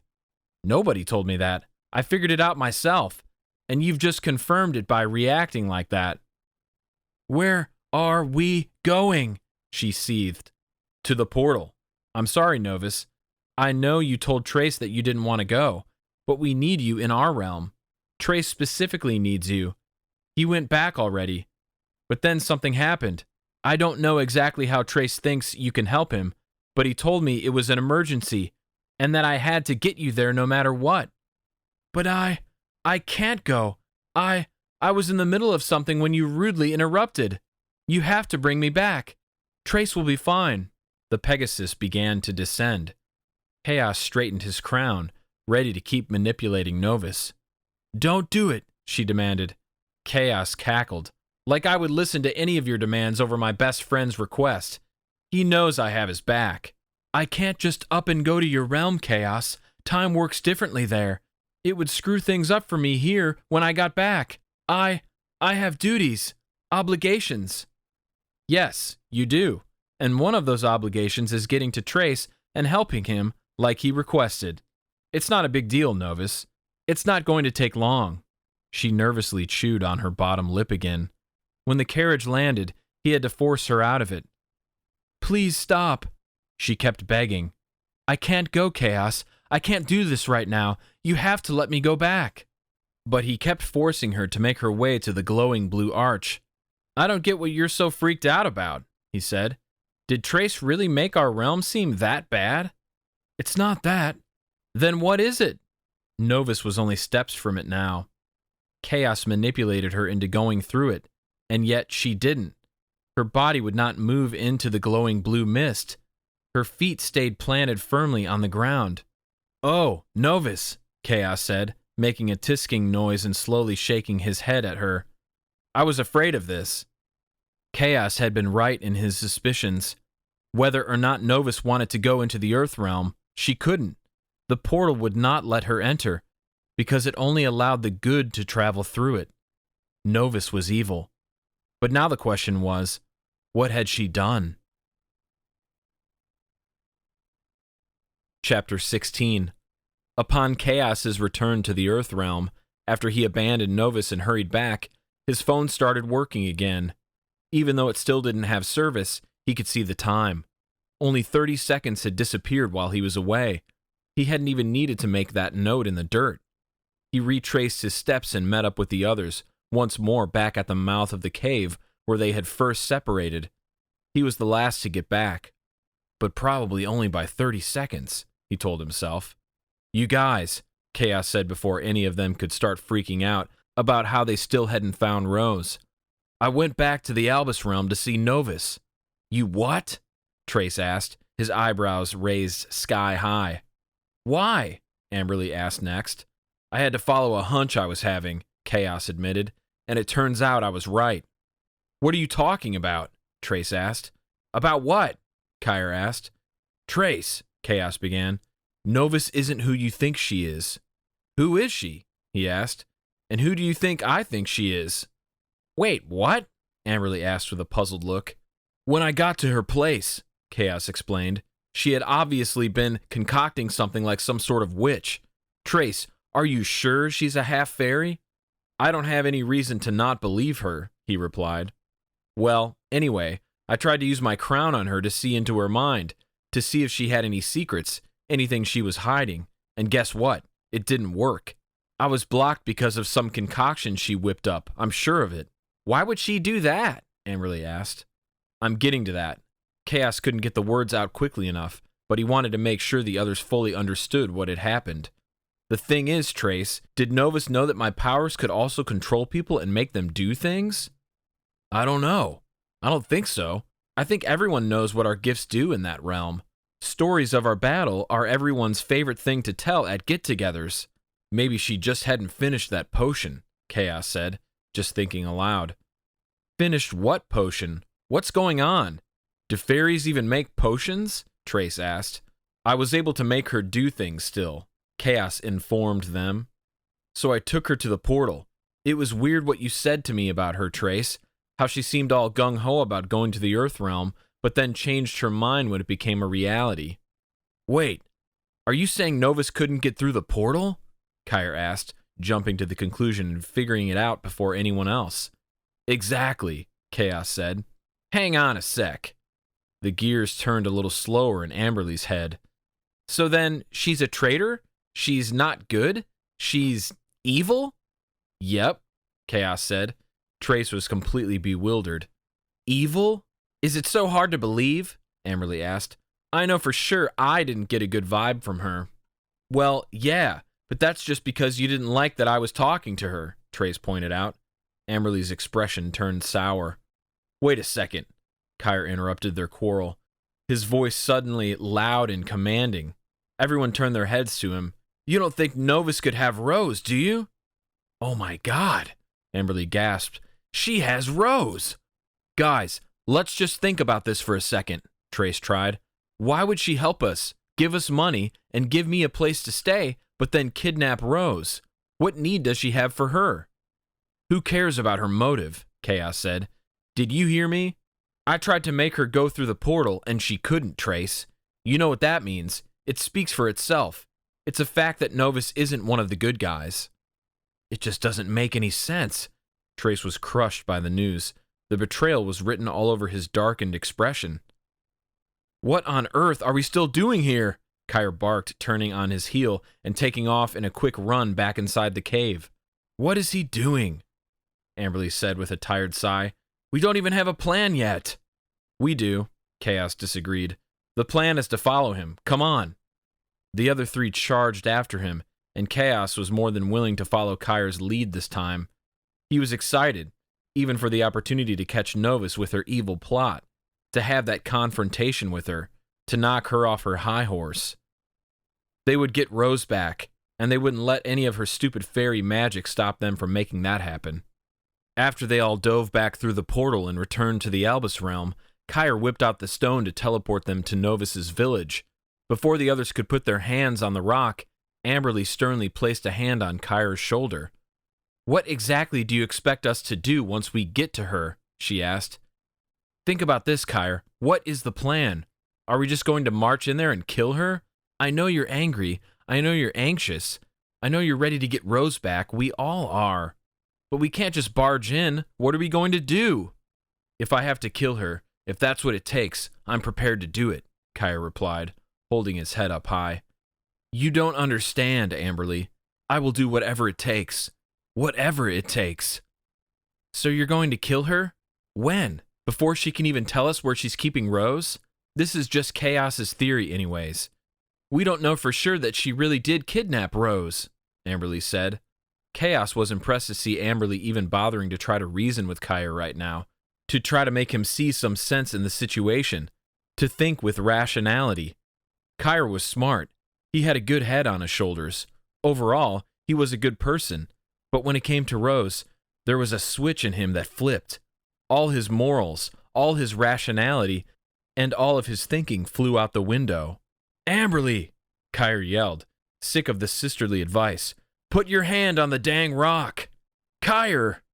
She trailed off, still looking unsure.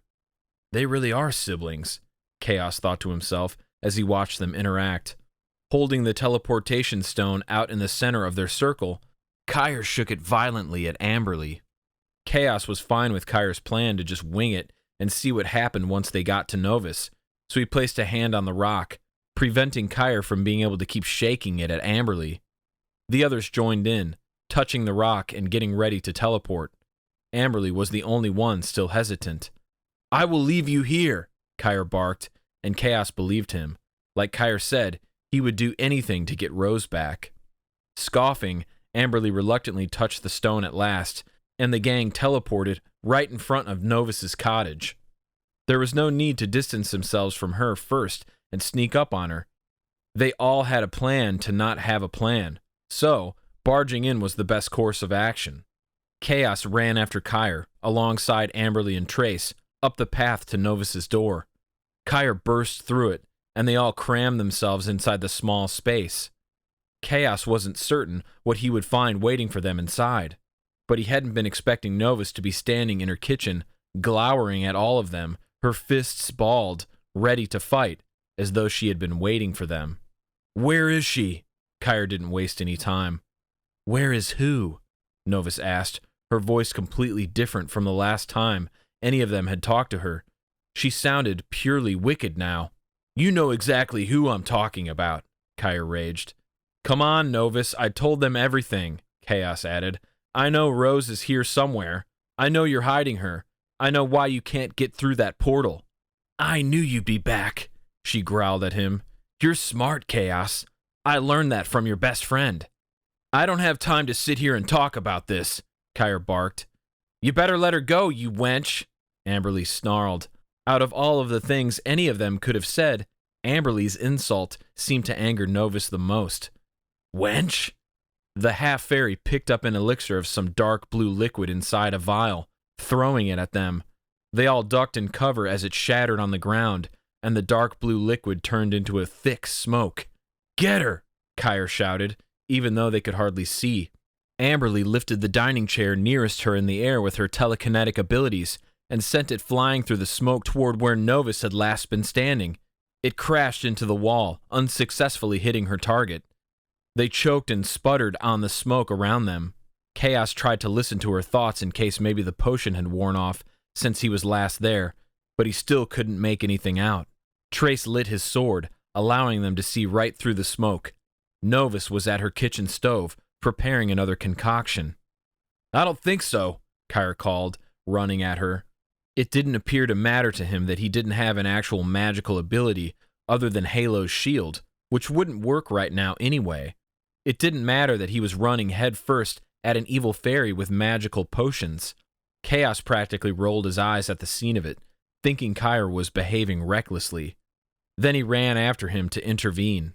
Novus threw a concoction at Kire's feet as he approached her, and a magical rope appeared out of thin air, wrapping itself tightly around him, pinning him against the floor, unable to do anything but wiggle around in frustration. "Why did you take her?" he yelled at her instead of fighting. What did she do to you, huh? She held up another vial. This time, Kaos used his mind control to make her drop it at her own feet. She cried out in both pain and anger as a giant mound of snow completely covered her body, forming like an overly soapy bubble bath from the dropped liquid on the ground. What are these things? Trace yelled about the elixirs. Why are you doing this, Novus? I thought we were friends. I told you not to trust her, Amberley called to him, deciding now was the time to bring it up. I could never be friends with any of you, Novus hissed as she brushed the snow off herself. Not after what you did. We didn't do anything, Kaos replied, especially Rose. Rose wouldn't hurt a fly. Oh yeah? Then tell me, why is my mother dead?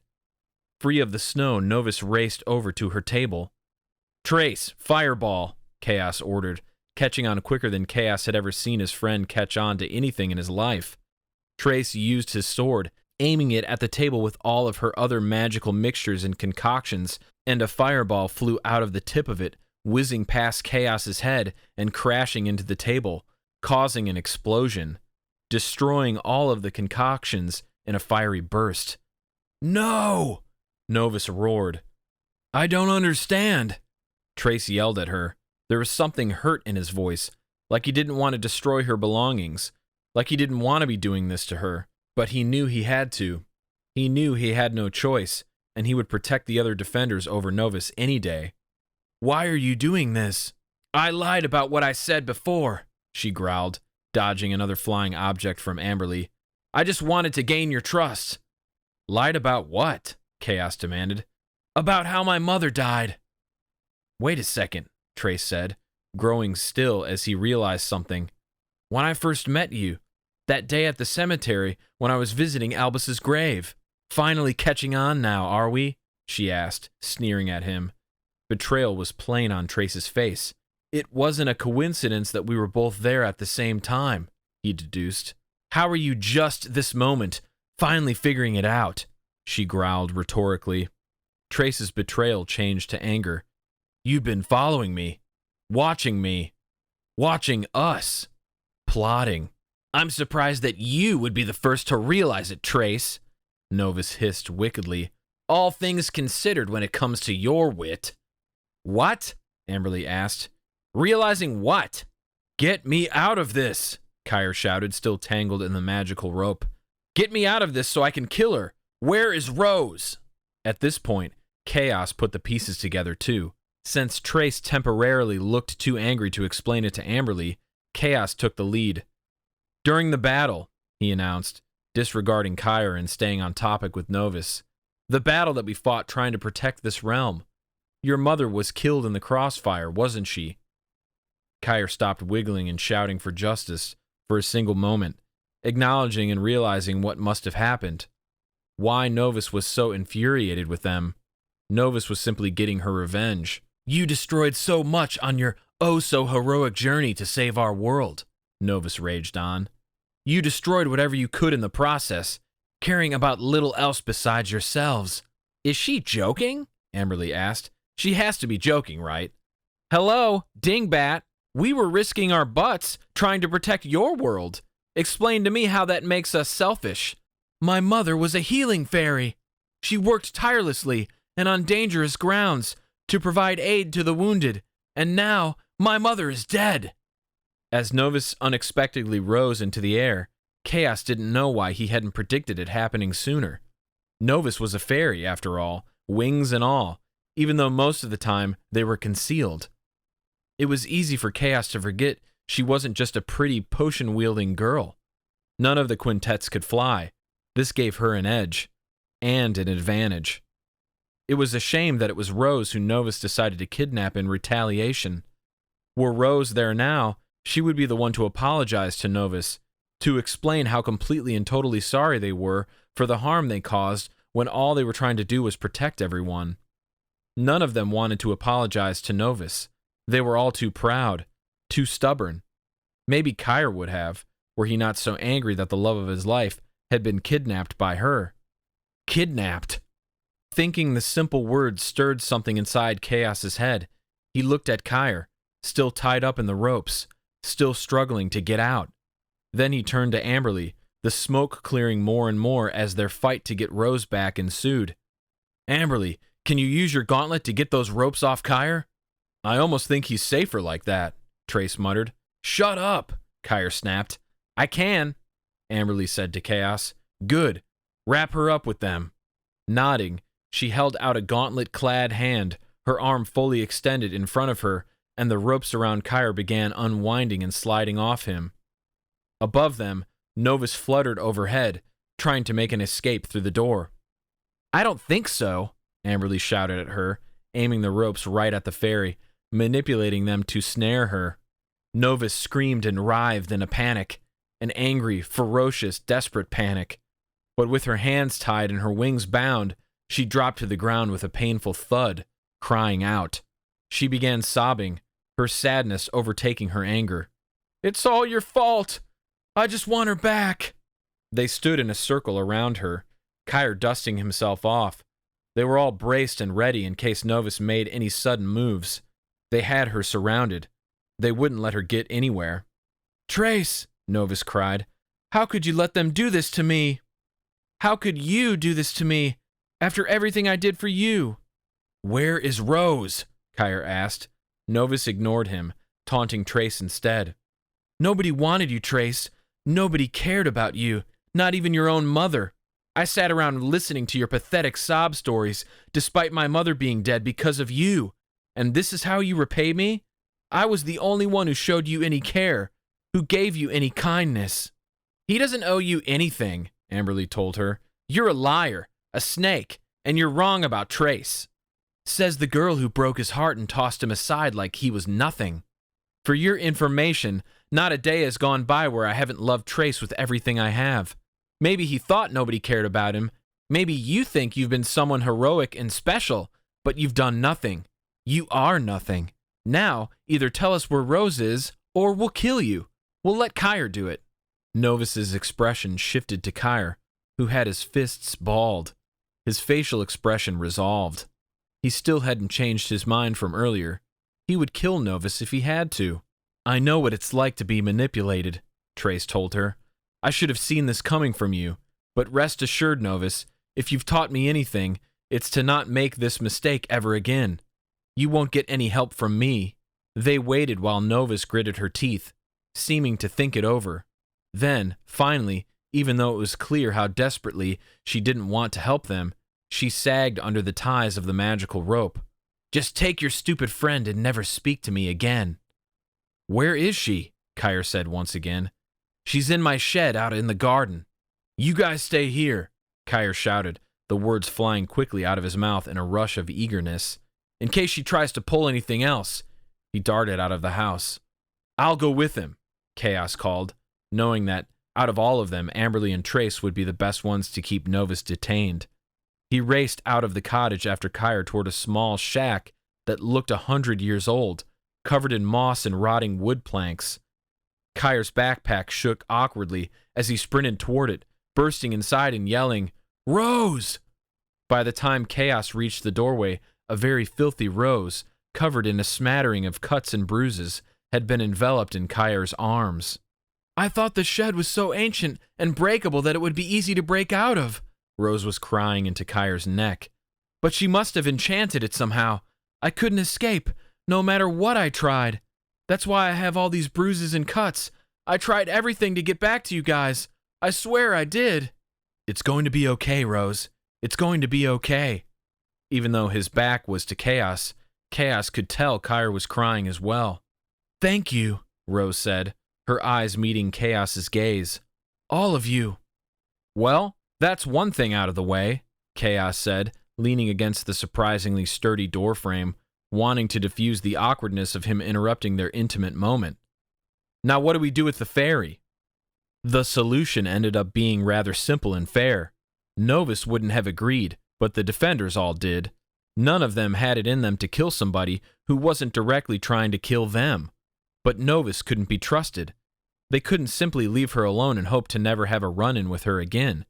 She had no family. She'd hardly be missed in her community. She was dangerous. So their decision was to lock her in the prison they originally bought to hold resin in. the small magical contraption that kept her caged in between dimensions, where she could no longer harm anyone. As they walked out of Novus's cottage, Kire's arm wrapped comfortingly over Rose's shoulders, the others smiling fondly at her, glad that she was safe. Amberley gave the device Novus was trapped inside of a hard shake. "Do you think this is doing anything to her in there?" she asked hopefully. Kaos rolled his eyes. "So, Amberley," Trace called to her in a cocky voice. He wiggled his eyebrows as she stared at him. "Who knew you were such a romantic?" Kaos knew he was referring to how she had sweetly defended Trace back inside Novus's cottage when she made the comment about loving Trace. Looking uncomfortable, Amberley trailed off. Before anyone else could say anything, Kire stopped walking, causing the others to slam into his back. He slowly turned around to face them, his eyes widening. "What is it?" Rose asked. "What's that noise?" Amberley scrunched up her nose and tilted her head like a dog, hearing the squeak of a rubber toy. Kaos stuck an ear out, and he heard it as well. A sort of vibration noise. It sounded like it was coming from Kire. Kire's voice was shaky. "It's my backpack. I think it's Halo." Now, Kaos understood Kire's weird expression. He realized what this meant. If Halo was waking up inside Kire's backpack, it could only mean one thing. Halo was about to give the warning. Chapter 17. Having just heard Halo's warning, read aloud by Kire, the others stood around the open book, looking over his shoulder even though none of them could see anything Halo wrote, except for Kire. To everyone else, the page remained blank as usual. Kaos was reeling. Never had it seemed so real. Never before had the end of the world seemed so imminent. Just as they had guessed, Halo had awoken to give them the official warning. Yash's great attack was coming, and it was coming soon. "We should get back home," Rose whispered softly. Kaos hardly even heard her because the words Kire had recited from Halo were still echoing loudly in his mind. "The time is now, young fighters. I have done the best I can to reserve any and all power I possess to keep an eye on the future and the ever-changing decisions of the great and powerful entity that is Yash. He intends to turn everything on the Earth's surface to ash, and he's determined to not let anything stand in his way. If there was ever a time to get yourself prepared and ready, now would be the time." "My parents," Rose continued with a sigh, "they have no idea where I am. Did you guys talk to them at all? Did they seem worried?" Everyone's eyes went to Kire. He looked pale, as if there were other things on his mind than the memory of how he had shouted at Rose's parents. "We can't go back," Trace said. Amberley frowned. "We're not seriously starting this again, are we?" "It's not that," he snapped. "We have our army, the people who want to help us, the people who can bring us to our world. We need to go speak to them. We need to go now." "Are we really going to risk the lives of the villagers just to save our own world?" Rose asked. "Rose," Kire said gently, "they want to fight." "We're not forcing anyone to do anything," Kaos said. "Kire is right. They want to help. We should go talk to them." "Maybe we should split up," Trace said. "Some of us go back to our realm to make sure the destruction hasn't already begun. The rest of us can go and talk to the army." "We're not splitting up," Amberley demurred. "Not a chance. We're better together, remember? That's kind of our whole thing." "Okay," Trace said with a huff, rolling his eyes. "Then let's just be quick about it, shall we?" All of Kaos's senses heightened because of the warning. He felt on edge, tense. He had a feeling in the back of his mind as he thought about the upcoming battle. Anxiety, possibly. It wasn't an emotion he was too familiar with. "Oof, these guys are rubbing off on me." They hurried with the teleportation stone back to Albus, whom they knew would do a better job assembling the troops with his magical abilities than they all could. Albus worked fast, and within the hour, the unlikely defenders stood on a platform in front of a group of about 100 people, all of whom looked up at them with determination, eager to listen. "As much as I've enjoyed my time with you these past few days," Trace began. It was decided that he would speak since he had spent the most time with them all, training them, and getting them ready to help. The time has officially come for us to guide you back into the portal, to our realm. Mighty and powerful Yash, as foul as he is going to try and destroy our realm as he once tried to destroy yours. We're so grateful for your help, for your willingness to put your lives on the line to protect something that's not even yours, Rose added. It wasn't planned for her to say that, but Kaos decided it was a nice touch. Rose was a valuable addition to their group. He was seeing that more than ever. The crowd of villagers cheered and raised their weapons in the air. They were ready to fight. But were the defenders ready? As the villagers cheered on the teens, Amberley tugged at Trace's sleeve, and he turned around. The quintets assembled in a huddle. What exactly did you train them to do? She asked in a low voice. Do you have a strategy or a plan? What is it with you and your plans? Kaos joked. It's always good to have a plan. It leaves little room for mistakes, she replied. But you can't predict the way things will turn out, Kire said. Things don't always go according to plan. So, Amberley said, ignoring her brother. Trace, what did you teach them? I don't know, Trace said with a shrug. I sort of just explained that they need to fight with everything they've got and try to stay out of our way so that we can do the tough part and only intervene if they see us in great danger. Works for me, Kaos tried. Amberley shot him a glance. It's sort of hard to prepare for something we know nothing about, Rose said to Amberley. We don't know what we're fighting against. Yash is an entity. He is basically a god. Sure, we have magical abilities, but we're not gods, and we have no idea what awaits us inside that sinkhole.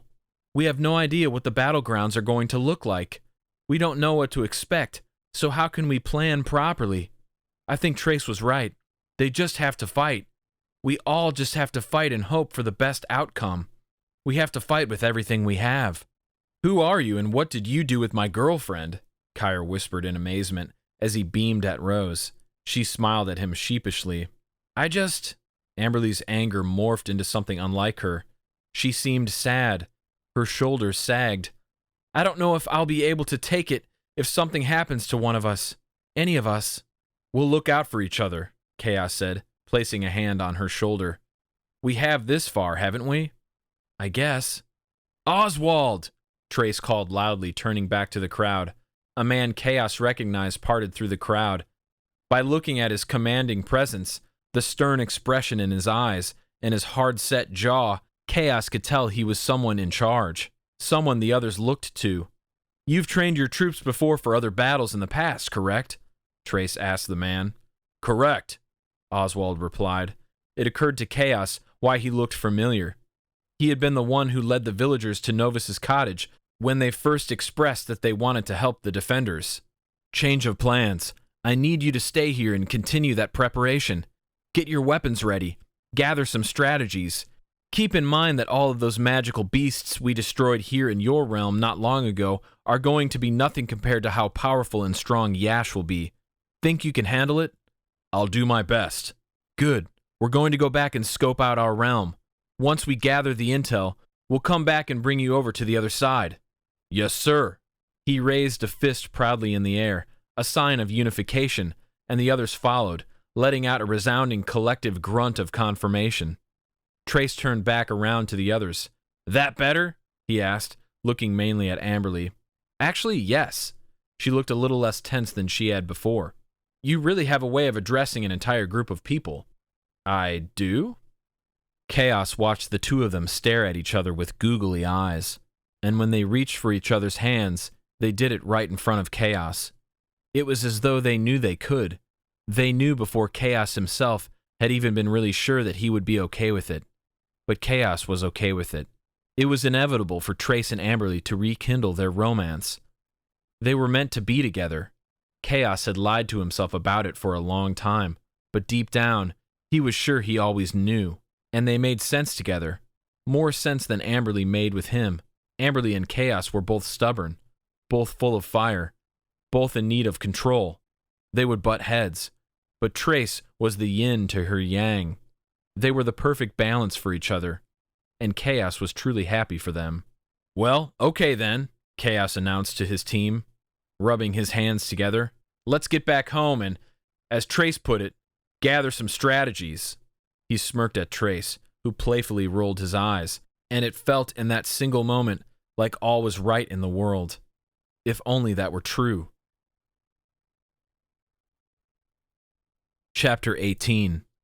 When the defenders returned to their realm once again, they retreated from the cave together. None of them spoke much as they took in their surroundings and saw that all was quiet. Yash had yet to begin further destruction, at least not in Montgomery. As they began their walk through the White Forest, they stayed silent. What really was there to say at this point? Would talking about the looming battle make it any easier to deal with once it came? Kaos didn't think so. He was fine in the quiet like this. It was nice to have a moment of respite, a moment of certainty. It was one thing to know that the most intense and dangerous battle was about to transpire, but it was almost nice to have a break from worrying about when they'd get the warning from Halo all the time. "I'm sort of nervous," Rose admitted, being the first one to break the silence as they walked through the dense greenery surrounding them. "To see your parents again?" Kire asked. "Speaking of that," Amberley interjected, briefly pausing in her step. "What are we going to say? We can't explain that Rose was kidnapped without the police wanting to do a full investigation." "We'll just say she got lost in the woods," Kaos said, thinking quickly. "It seems fitting, seeing as she's spent so much time in here anyway." "Fair enough," Rose agreed. "Okay." Amberley put a contemplative finger on her chin. "Then we need to make it look like you've been missing in the woods." "Do I not already?" Rose asked, examining her own body. "I feel completely disgusting." "I'm so sorry, Rose," Kire said with gloomy eyes, keeping them downcast. "I should have been there. I should have never let this happen to you in the first place." "If anyone should be apologizing, I think it's me," Trace argued ruefully. "I'm the one who trusted her, who made her my friend." Beside him, Amberley snorted. Trace let it slide. "It's nobody's fault except for Novus's," Rose tried. "Well, that and the fact that we are the reason her mom died," Kaos mumbled, knowing fully well it was probably an inappropriate comment to make at the time. Everyone shot him dirty looks. "Anyway," Rose continued with a headshake, "she didn't even hurt me. She just kept me locked up in that shed. She tricked me by saying that we owed her a favor from when she lent us the money to get the materials to capture resin, and that you can't break a promise to a fairy." "What favor did she want, anyway?" Trace asked. "She wanted to know about Yash, about when the battle was going to be. She actually wanted to be on his side, believe it or not. I was not any help, though, because I didn't have much info to give her. She hated that." "Well, she's one heck of an actress," Trace said bitterly. "I had no idea she hated us so much." "I did," Amberley said. "Amberley," Kire barked, "we get it. You didn't like her. We all know it's not because she gave off bad vibes. It's because you were jealous." At that, Amberley shut her mouth. The comment only made Trace smile at her. As much as she tried not to, she couldn't help but smile back. Then she turned her attention back to Rose. "You need more dirt." For the next few minutes, the group took turns sticking various twigs in Rose's hair, smattering her with semi-dry mud, and making her clothes look as though they'd been torn and sodded while she ran through bushes and low-hanging branches. "All right, I think that's good," Amberley said afterward. "I hope you're ready, because you are the talk of the town."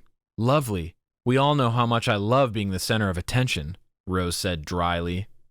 "Well, with Halo's warning, you won't be the center of attention for long," Trace pointed out. Rose swallowed audibly. The group had to be crafty as they exited the White Forest. Rose expressed she had no desire to interact with law enforcement and the rescue team that had their vehicles parked outside the entrance to the hiking trails. She just wanted to go back to her family and deal with that first. Sneaking around Montgomery as they made their way back to Rose's residence, all was quiet. No one seemed in a panic. No one was running out of their house, yelling about how the world was ending. That meant they had time for Rose to reunite with her family. While it hadn't been a long time since she had been gone in Montgomery, she had been separated for everybody for a while in the Albus realm. Eventually, they reached the exterior of Rose's house. The light on the porch was on, and the sun outside was setting. Kaos expected it to be busier, but he supposed everyone was out searching and not waiting around Rose's house in hopes of her showing up out of the blue like this. Do you want me to go with you? Kire whispered, catching the uneasy expression on Rose's face as she stared at her front door. She took her sweet time deciding on the answer when the front door suddenly opened. A very tired Beverly Rose squinted out at them. Who's here? She asked. What do you want? She was probably exhausted and sick of all the people requesting news stories and police asking questions. But upon realizing it was her daughter's face among the teenagers standing out on the street, her expression changed in a split second. Her eyes widened. She inhaled a gasp. Her hand went to her mouth. Charlie? She whispered, as if she was afraid to be wrong. Then she got louder. Charlie, it's you! She ran down the porch steps to throw her arms around Rose. Upon hearing his wife scream, Tim Rose also appeared in the doorway. When he saw what was happening, he sprinted across the lawn to join them in their family hug. Kaos and the others stepped away, letting them have their moment. Rose was slightly stiff in her parents' arms, but she hugged them back nonetheless. They both cried into her hair and breathed sighs of relief. I thought I lost you forever. What happened? Her mother asked. Are you hurt? Tim asked. Should I get an ambulance over here? No, don't, Rose squeaked out. I'm okay, really. I was just lost. Lost? Her mother repeated, her eyebrows bustling together. Okay, as long as you're not hurt, the rest can wait, Tim said, squeezing Rose tighter to him. All that matters is that you're back safe. Rose gently stepped away from them. I didn't think you'd care so much. With that, both her parents' eyes went immediately to Kire. Noticing it, Rose checked over her shoulder at him. The expression of confusion on Rose's face was clear. When she turned back to her parents, their eyes were back on her. We know we haven't been the best parents to you, Rose, and we're so sorry for that. But I promise you, things are going to change. I don't ever want to think I lost you again, her mom said. I can't tell you how sorry I am that we ever made you feel as though we didn't love you. We do, her dad said, and we're going to do a better job showing it. Seeing the disbelief in Rose's eyes was classic. It even stirred up emotion in the usually numb Kaos. He thought of his own parents, of how they would react if he had gone missing. He knew they'd be sad. It did often annoy him how busy they were with work and how they were often too invested in their son's life. But it came from a good place. They just wanted the best for him. Kaos could appreciate that.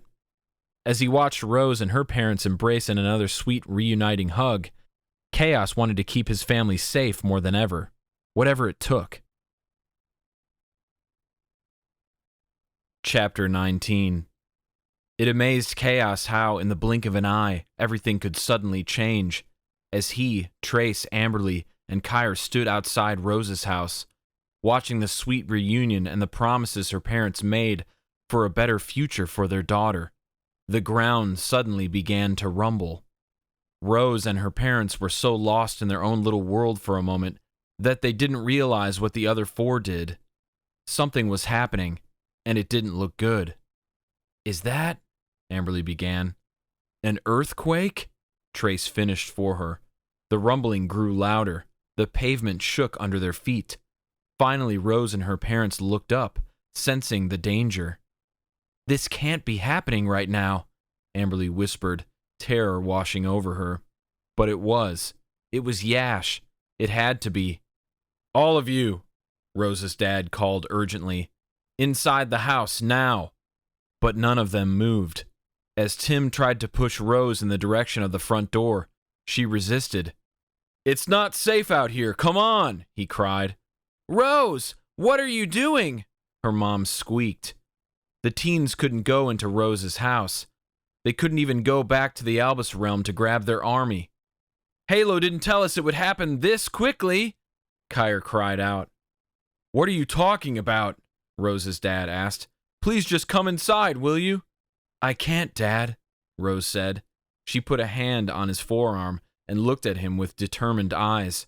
We have to go. Go where? Rose looked at the others, and Kaos nodded at her.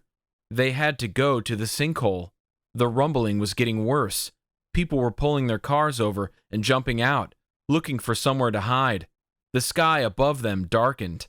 Heavy, thick clouds seemed to appear out of nowhere. "We're going to fix this," Rose told her parents. She left their side to join the defenders. "I promise," she called to them. "Rose, stop it right now," her mom pleaded. The roaring of the earthquake that Yash was undoubtedly causing was now so loud that they could no longer hear each other speaking. The facades of houses began to crumble. Glass shattered in window panes. People screamed in the distance. "We've got to move," Kaos instructed. He was more nervous now than ever. He had anticipated having help. On going into that sinkhole with more than just the 5 of them. "I'm sorry," Rose called to her parents. Then she nodded at the others, and they took off running toward the sinkhole. "What are we going to do?"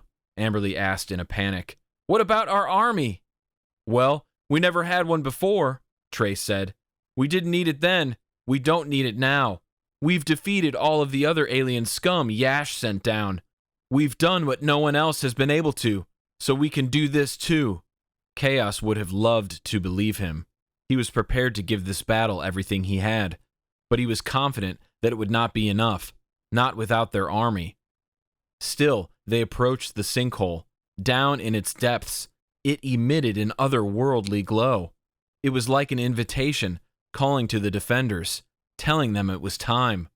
Without further ado, they climbed over the edge of the sinkhole, the mud so slick despite the chunks of broken up asphalt and crumbling buildings that they slid right to the deepest center of it. Like stuck in quicksand, Kaos yelled his instructions to the others to hold their breath, and then he closed his eyes, inhaled deeply, and readied himself. Before he knew it, he was pulled under by an unknown force. He was overcome with a sensation of floating through space and time, similar to how it felt to go through the portal between the Albus realm and their realm. His feet lifted off the ground. A powerful wind rushed through his hair. Everything spun around him, and then, out of nowhere, he was back on his feet. In pitch black nothingness. "Guys?" he called. "We're here," Amberley said, her voice close to Kaos, even though he couldn't see her. He couldn't see anything. He stood very still. How were they supposed to fight Yash if they couldn't even see him? What was the whole point? Just then, the ground underneath someone's feet glowed as they took a step forward. It was as if they were stepping into a puddle of neon light. It glowed a brilliant hot pink. "Whoa," Rose said. She took a step. It glowed neon orange. The more they walked around, the more they moved as a group, the easier it was to see better. Kaos noticed Trace pulled out his sword and lit it on fire. The glow helped. They could see each other, sure, but 5 feet in front of where the fire stopped illuminating, still nothing. Nothing around them in any direction. "Do you think this is Yash's ship?" Kire asked. "Do you think he's here?" Amberley added. It sent a shudder down Kaos's spine. Was there Yash? What could they expect from him? How was this going to go? He hated the unknown. He tried to use the magic on his crown to search for thoughts, to find a body he could command, but nothing came. Go figure. A cool breeze rushed over him, but then it disappeared just as quickly. It was like a ghost had just floated right past his head. "Did you guys feel that?" he asked. "What was that?" Rose whispered. "Everyone just be ready," Kaos instructed. He swallowed audibly. "Try to stay together as much as possible. Kire, do you think Halo's going to be able to help us out at all? I guess we'll see." If Halo couldn't protect Kire, then they had to work twice as hard to make sure they could help him. Halo was Kire's only weapon. They waited. They walked, illuminating the ground in different neon colors, with each step as Trace's sword lit their way. Every so often, the cold breeze would come back and go away again. Where they were going, they didn't know. How they would get out of here, they also didn't know. They all stopped moving when, a few feet ahead of them, the tiniest flash of a bright green neon light appeared on the ground as though a raindrop had fallen. But that one single drop, instead of darkening and disappearing, began to spread and ripple outward in a massive circle. Growing larger and larger, its colors changed like the defenders were at some sort of dance party, but it was silent. silent in a way that had Kaos feeling deeply unsettled. The neon ripple expanded even under their feet. It spread out all around them, maybe for miles. It moved fast, silent, and viscous. It would have been mesmerizing if they weren't in such danger. The cold breeze came back, but this time it stayed. It drenched Kaos, and he straightened his crown on his head, making sure it was extra secure. Then, quicker than Kaos could even blink, it was dark again, except for the light from Trace's sword. Still, the chill was there. Rose whispered. I sensed something. What do you mean? Trace asked. He aimed his sword in her direction to illuminate her features. Silently, Rose lifted a hand and pointed at something behind all of them. They turned, and right at the same spot where the raindrop-like color of neon appeared, two glowing red slits, now illuminated in the dark. Eyes. Guys, Kire said uneasily, I think that's... He was cut off when a burst of wind, so powerful, knocked them all off their feet and threw them backward. Sinister laughter rang out, loud enough to be heard across an entire football stadium. It was Yash. Chapter 20. Quickly, they all scrambled to their feet as neon-illuminated footsteps grew nearer to them in the distance. When Yash was close enough to be lit by Trace's fiery sword, the defenders were face to face with their worst enemy, the entity who threatened to destroy everything they ever knew, and they were the ones who had to stop him. Now, Yash's amplified voice began, his mouth moving with a slight lag compared to the rate at which he spoke, as if it took his voice a long time to travel from him to the speaker surrounding them. I'd stand here and start off by commending you for getting this far. He was so strange looking. He was naturally tall, well over 7 feet, but he was slender, his body moving with a snake-like quality whenever he spoke or took another step toward them. Aside from the glowing red slits for eyes, his height, and his too skinny build, his other features were relatively normal. He didn't even look that old, though he surely was. But Kaos supposed that was another power Yash possessed. He could appear however he wanted to, and he apparently preferred to look like a normal human who had been stretched like taffy. Your kind is so pathetic, he went on. Even at this moment, you probably carry hope. Hope that you'll somehow be strong enough to make it through this. It disgusts me. Hope is weak. There's no room for it in my world, in any world, which is why yours must be destroyed. And I'm done wasting time. Everything happened so fast. There was wind, calm and powerful enough to lift them all into the air again. Rain splashed down, the droplets illuminating everything around them, the bright neon reflecting off it with an almost blinding effect. Someone screamed, but Kaos couldn't see the other quintets. It sounded like Amberley, and it sounded like Amberley had somehow gotten far away from him. There was shouting, Trace's angry rage. Balls of fire soared through the air, a fiery sword slashing around. A great wall of blue fire appeared from nothing, a tsunami headed right for them. Kaos was going to be burned before he even had time to make a single move against his opponent. How pathetic could he be? How could any of them have ever seriously thought they could defeat Yash? The wave of fire loomed over their heads, and just as it was about to swallow them up, an invisible barrier held it back. Halo's shield. Acting fast, Amberley manipulated the rain to create a larger wall of water to spill over the fire, extinguishing it. Then beside her, Trace began screaming in complete agony at the top of his lungs, as though he was being physically tortured by something or someone. I'm on fire, he shouted at the others. I'm on fire! Help me! But he wasn't on fire. This had to be the doing of Yash, only making Trace feel like he was. Amberley! Kaos roared. As if reading his mind, Amberley brought the wall of water over Trace, drenching him with it. Trace! Amberley squeaked in the darkness. Trace's yelling had ceased. Shut up, Amberley! No one loves you, his voice said, sounding so sinister and unlike himself that it sent literal chills down Kaos's spine. What? Amberley asked. It's true, Yash's booming voice replied. "I've been to the other side. I've spoken with your mother, Amberley McHenry. She was happy to die, happy to be free of you." "Don't listen to him," Kaos shouted. "Yash, he made me say it, Amberley," Trace called out in a panic. Yash was nowhere and everywhere all at once. He changed the laws of every reality they ever knew. He could create anything he wanted here. He could make anything happen with a single thought. "Keep going, guys, come on," Kaos urged. He wasn't hopeful. He was desperate. He wondered if Yash knew the difference. Suddenly, Kaos couldn't breathe. He tried, but it felt like he sucked in a mouthful of water. Suddenly, he was weightless, floating. It was like he was underwater, but he was dry. Gravity was gone, at least for him. Even though he was panicking, he kept one hand on his crown to prevent it from slipping off and floating away. Somewhere he couldn't see, another one of the quintets cried out as though they were in agonizing pain. Kaos was too far away again to know what was happening. In the distance, Rose shouted, "Stop it! No! It's not true!"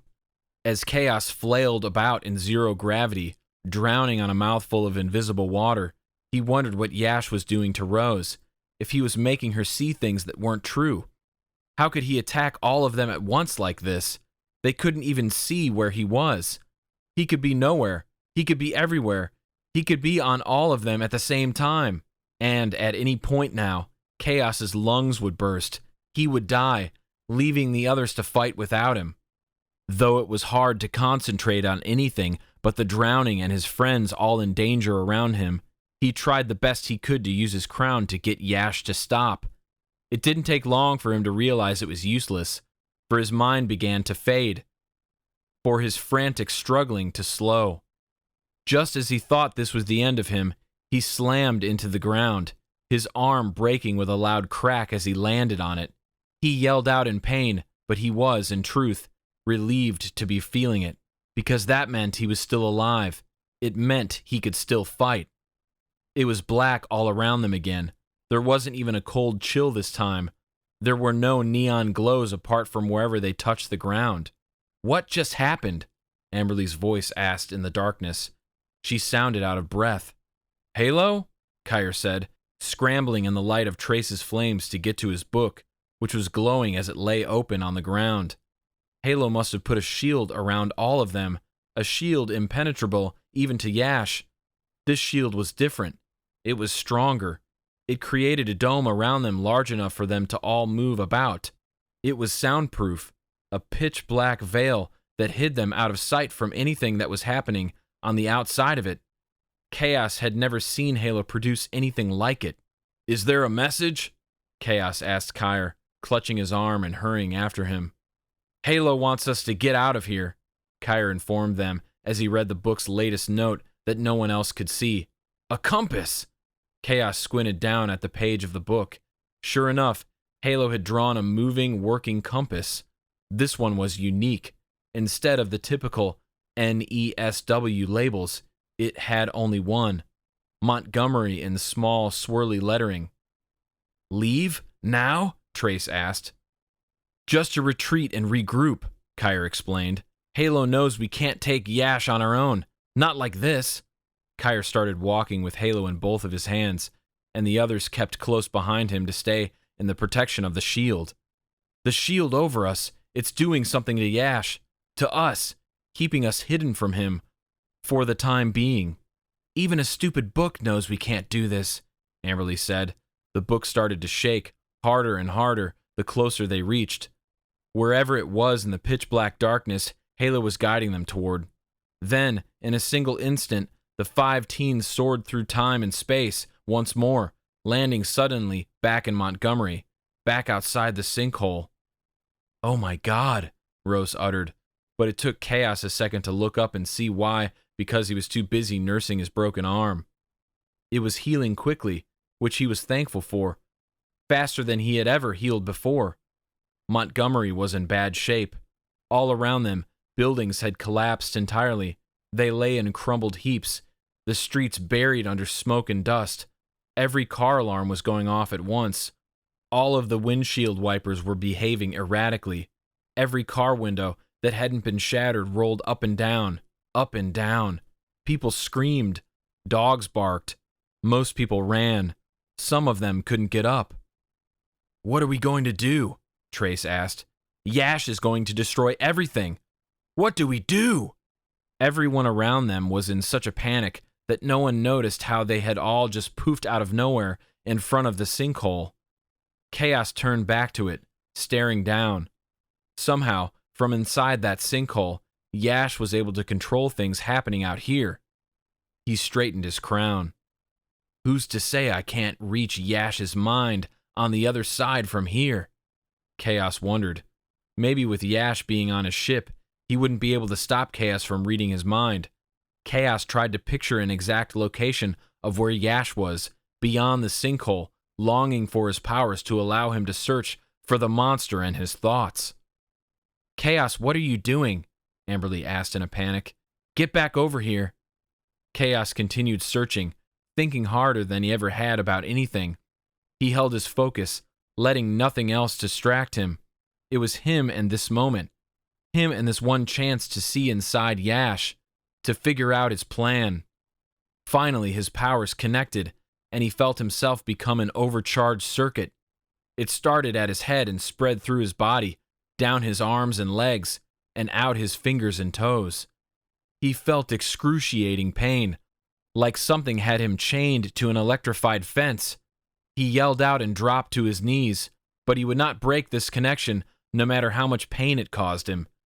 He needed to see the way to stop Yash. He needed to gain control. He heard yelling, a loud booming yell, Yash crying out with fury, pain even, pain Kaos caused by being in his head, but it was brief, cut off as if somebody hit the power button on a TV remote. When Kaos returned to the present, his entire body shook, and he was on his back on the ground, the chaos of the world around him at a standstill. "What just happened?" Trace asked at his side, Amberley close behind him. Kaos was exhausted, in pain. He had no idea how to answer, and he didn't know why he felt so sure when he replied with, I weakened him. I connected with him, and I focused hard on commanding him to stop his existence. I don't think it worked, but maybe he harmed himself. I don't know, I lost the connection." "Are you okay?" Amberley asked. "I'll be fine." Already, Kaos's arm was nearly back to normal. He was still healing faster than he ever had before. Was that because of the others? Because of their united front? Maybe they were stronger together than they ever had been, but they hadn't even had a chance to show off what they could do back on Yash's ship. Yash had been simply too much. "So, you weakened him, but not entirely." "He's not entirely, finished?" Trace clarified. Kaos shook his head. "Not even close." Chapter 21. There was no telling how much time they had. There was no way of knowing when Yash would be strong enough to continue his attack, when the world would be in complete chaos once again. The group had to be quick with their decision-making. The result was that they split up, even though they knew it was risky. Kaos and Kire were to rush back to the Albus realm to grab their army and return to the sinkhole as soon as possible.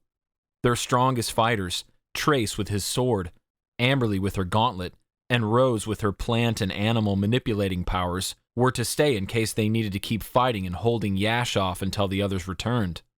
"Well," Kire said to Kaos as they looked at the options of abandoned cars littering the streets of their town, "which one should we take?" "That's funny coming from you, and this is going to sound funny coming from me," Kaos told him, "but we don't exactly have the luxury of being picky right now. Come on, let's go." When the gang had come up with this splitting up idea while they were discussing their options, Kire had written into Halo, asking if there could be a way for it to notify them if they were needed back in the Earth realm before they got their army, in case of an emergency. Halo had complied, saying that it was possible. So, the book didn't go back into Kire's backpack as he and Kaos selected a plain-looking SUV, Kaos hopping into the driver's seat while Kire climbed into the passenger. Halo stayed open in Kire's hands. He wanted to see the book's alert as soon as it appeared, in case they needed to get back. With police everywhere, buildings on fire, debris from crumbled buildings, and cars parked and abandoned in the middle of the street around every corner Kaos turned, he had to get a little crazy with his driving, going up on sidewalks and swerving into the wrong lane. At one point, a police officer tried to flag him down, but the officer was on foot, and Kaos easily left him in the dust. "Hang on tight," Kaos told Kire as they approached the White Forest. "Things are about to get bumpy." He had no experience off-roading, and as the SUV hopped the curb and drove into the trees, he had a difficult time keeping control of the steering wheel while bouncing around in his seat over bumps and jolts and sharp turns. "What exactly are we going to do if we get the army back over here?" Kire said, his voice shaking due to the rumbling of the vehicle on the rocky terrain. "It's not like we can fit 100 people in this SUV." "No problem," Kaos said. "We'll just run back." "And what if we run into the police officer again? Or another one? What are they going to think when they see a massive crowd of people dressed like they're going to Comic-Con to see the Zelda exhibit?" "Kire, there's going to be 100 of us. 100 of us going to fight Yash. I think we can handle an officer on our way there. Montgomery's got enough problems without worrying about people roaming the streets." "You're probably right. Sorry, I'm just nervous. I need this to work." "We need to make this work," Kaos corrected. "Hive mindset, right?" "Right." Soon enough, the trees got too dense, too close together for Kaos to continue driving by car. They got out and went on foot the rest of the way, running. Kire continually falling behind because he had to juggle the backpack on his shoulders, as well as the opened ancient book in his hands. The boys got to the Albus realm. They teleported to Oswald's training ground, where their troop was hard at work. From there, everything happened quickly. They found Oswald, explained the situation, and Oswald had everyone rallied and ready to go in minutes. It was easy to forget that they could take their time here, that only a couple of seconds would have gone by the time they returned to their realm. Kaos still sensed the strong urgency. They needed to get their army over to their realm as quickly as they could. The various men and women volunteer fighters followed behind Oswald, who followed behind Kaos and Kire on their way to the portal, where all of these Albus realm dwellers would be experiencing the Earth realm for the first time.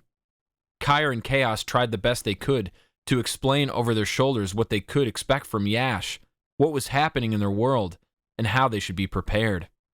"Halo hasn't said anything yet, right?" Kaos double-checked with Kire as they jogged along, like first-place leaders in a long, competitive race. "Not yet. So things are still good on the other side?" "I hope so." They stopped once they reached the portal. Kaos turned and faced everyone. "This is your last chance. Once we go to the other side, there may be no turning back. If you no longer wish to help, leave now." He stared them all down. Nobody moved an inch. They all stared back at him with earnest, ready-to-fight eyes. "All right, then." He had a strange urge to yell out, "This is Sparta," but refrained. Instead, he swallowed nervously. He felt guilty, like he had to use his crown to make them all agree to fight for him. How could he possibly be worth it otherwise? How could the strangers be so willing to protect them, to lay their life on the line for them? How was it that Kaos didn't even have to use his crown? He looked at Kire, who was, again, checking Halo for any messages. "You go through the portal and meet them on the other side, and I'll send them through one by one, and then I'll go through last." Kire nodded. He shouldered the backpack and squeezed the book tightly to his chest. Then he disappeared through the arch, showing the others how it was done. When the last member of their army was through the portal, Kaos braced himself. He hoped Yash was ready for them, or better yet, he hoped they returned to the battle with so much help that they would catch Yash completely off guard. Hope wasn't pitiful. Hope was power. "What sort of tree is that? Is that some sort of carriage? Where are the horses? Your world is in a lot worse shape than ours. Does it always look like this? What is that smell? It's awful." The Albus Realm beings were overwhelmed with their questions about how Earth worked. As the large group watched together, Kaos checked another text message from his mom, asking where he was and if he was okay. Seeing the message gave him the split-second idea to change course while things were still calm as Yash had not yet resumed his attack on Earth, Kaos called Trace, instructing him to meet back at his place with Rose and Amberley. The two groups converged at the massive inclining driveway in front of Kaos's home. "That is some cottage," someone remarked. Another whistled. Kaos greeted his friends and led them up the driveway, bringing everyone into his home through the open garage. Stepping inside, he braced himself for what he was about to do. "Mom? Dad?" he called to his family. "We're over here," they responded from the sofa. Others started filing into the house after him, and when they reached them, Kaos's parents stood from where they had been cuddled up on the couch, their faces twisting in complete shock at the sight of all the strange people suddenly standing in their home. The men and women, in their peculiar attire, carrying dangerous weapons. "What the?" Kaos's dad breathed, too stunned to finish his sentence. "Kaos?" his mom said, her eyes flitting between her son and the newcomers. What is going on here? The earthquakes and fires? The reason why Montgomery is suddenly falling apart? I know why," Kaos began. "Okay, but that isn't going to explain," Kaos cut his mom off. "It will explain why I have these people here with me, I promise." His mother and father exchanged a glance. Kaos continued. "Our world is under attack, and the reason I wear this crown is because it gives me a special gift. Trace, Amberley, Kire, and Rose, they've all got gifts too, because we are the ones who have to save us all." "Is it some sort of joke?" his dad snapped, his eyebrows narrowing. "Because if it is," his mom added, "I don't understand it. Kaos, who are these people?" Kaos tried to press down his frustration. "Mom, watch Dad." Using his abilities, Kaos focused on his father, using his mind control to make him pat his head and rub his belly at the same time. Something obscene to see at a time like this, and also unlike his father because his whole life it had been an ongoing joke how his father had never been able to do that maneuver. "What's happening?" his mom stammered, staring at her husband in horror, as if she just watched him murder a crowd of people instead of doing some simple hand gestures. "I'm controlling him with my mind. I can control you too, and I can read your thoughts. Right now, you're thinking that this is impossible, but at the same time, you believe me." She grew even more shocked. Kaos stopped controlling his father, who cleared his throat and stood tall, trying not to look embarrassed. I'm not sure what just happened," he admitted. "Dad, you're thinking that you're angry at me for making you look stupid in front of all these people. How did you—" "I don't have time to answer any questions," Kaos said. "Just trust me when I say that all of these people are from another realm, and they're going to help us fight the person that's causing this whole mess. This is one of the only spaces I could think of big enough to hold everyone, and it's also impervious to many types of natural disasters." His father had put a lot of time and money into fortifying their house so it would stand for years to come. "You have nothing to worry about. None of them are going to hurt you," Kaos continued. "But in order for us to be able to keep you safe, to keep the whole world safe, you have to allow them to be here, just for a while." He was getting through to his parents. He only used his control over them as an example, not as the only solution to get them to do what he wanted. He was having a real, open, honest conversation with them. He almost forgot what that felt like. He had been manipulating them for so long, and he just didn't want to be that guy anymore. "What do we do?" his mom asked his dad. His dad stared at Kaos for a long time. Then, with the other members of their army standing behind him, having his back, Kaos thought his dad looked proud. Bewildered, yes, but also proud. "I guess we let them stay," he told his wife, with an incredulous shrug. "Okay, to the loft then," Kaos instructed the others, swelling with pride. His father was seeing him be a leader. He wasn't sure there was another feeling that could top that. "What's a loft?" someone called. "We're going upstairs," Rose explained to them. Up there, Kaos had a massive hangout space. While it was still cramped, they fit almost comfortably, at least well enough to talk and plan while they waited for Yash to stop hiding and resume trying to destroy their realm. "When we get back to his ship, there's not going to be any wasting time. You might not be able to see Yash, you might not even be able to feel him, but he'll be there. You all need to be on your guard, Kaos instructed. It felt good to have everyone so receptive and so willing to agree to his ideas. It was one thing for the other members of the Defenders to willingly let him lead, but for a group of strangers to allow a teenager to do so as well was a powerful feeling. They talked battle strategies among themselves for a brief while, but eventually, Halo shot out a warning, sensing that danger was near once more. She hadn't been good about giving them enough warning last time, so there was no time to waste now. I just want to thank you all for helping us, Kaos said. We already tried to do this without you, and we weren't cut out for it. Now, we have a real chance at saving this world, and it's because of you. This time, the Defenders quite possibly had a real shot. Chapter 22. Even as they made their way back to the sinkhole, one big group banded together, ready to stop the evil Yash. The destruction around them resumed. The ground rumbled with an earthquake in a way that felt unnatural to Kaos. He knew it wasn't nature doing this. It was Yash. He checked on his companions, looking over his shoulder, glad to see that they didn't look fazed by their dangerous surroundings. They weren't shaken. They were ready to keep going. Dad? A teenage boy said behind Kaos.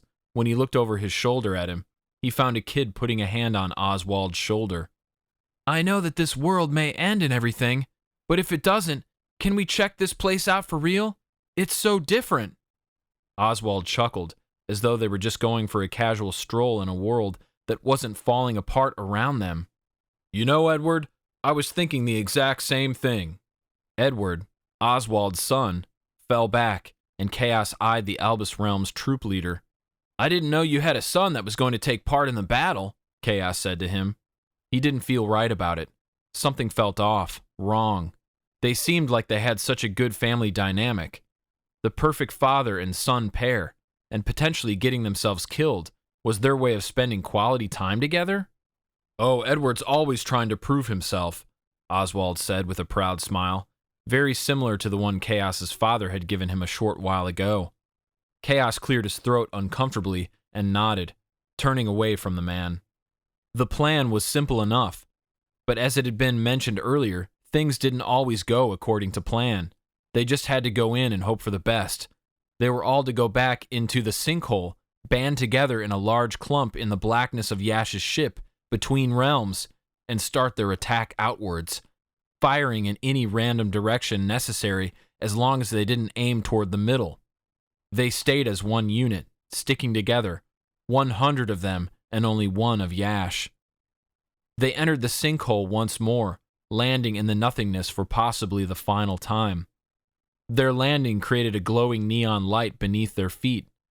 With 100 of them, 100 pairs of glowing neon footsteps, it made seeing their surroundings a great deal easier. Feeling strong and ready to fight, Kaos really did see the beauty in all of the mixed neon colors lighting up their corner of Yash's ship around them. You will remember what Kaos said, Trace's voice boomed in the darkness to their army. There's no time to waste. It doesn't matter if you can't see him. Aim and fire.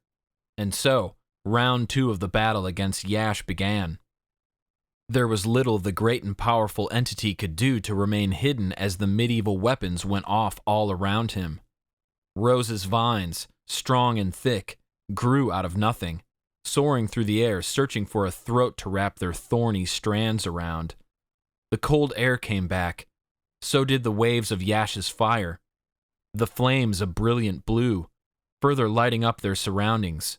The shouts of terror from Yash made people see things that weren't really there. Battle cries and wounded cries sounded from every direction. Kaos almost fell over in the wind as he looked around for a familiar face among the battlers. He and the Defenders needed to stick together.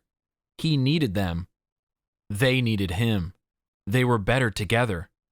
It was foolish of you to bring all these men and women to die, Yash's voice reprimanded loudly through a sort of invisible speaker. They all die for nothing.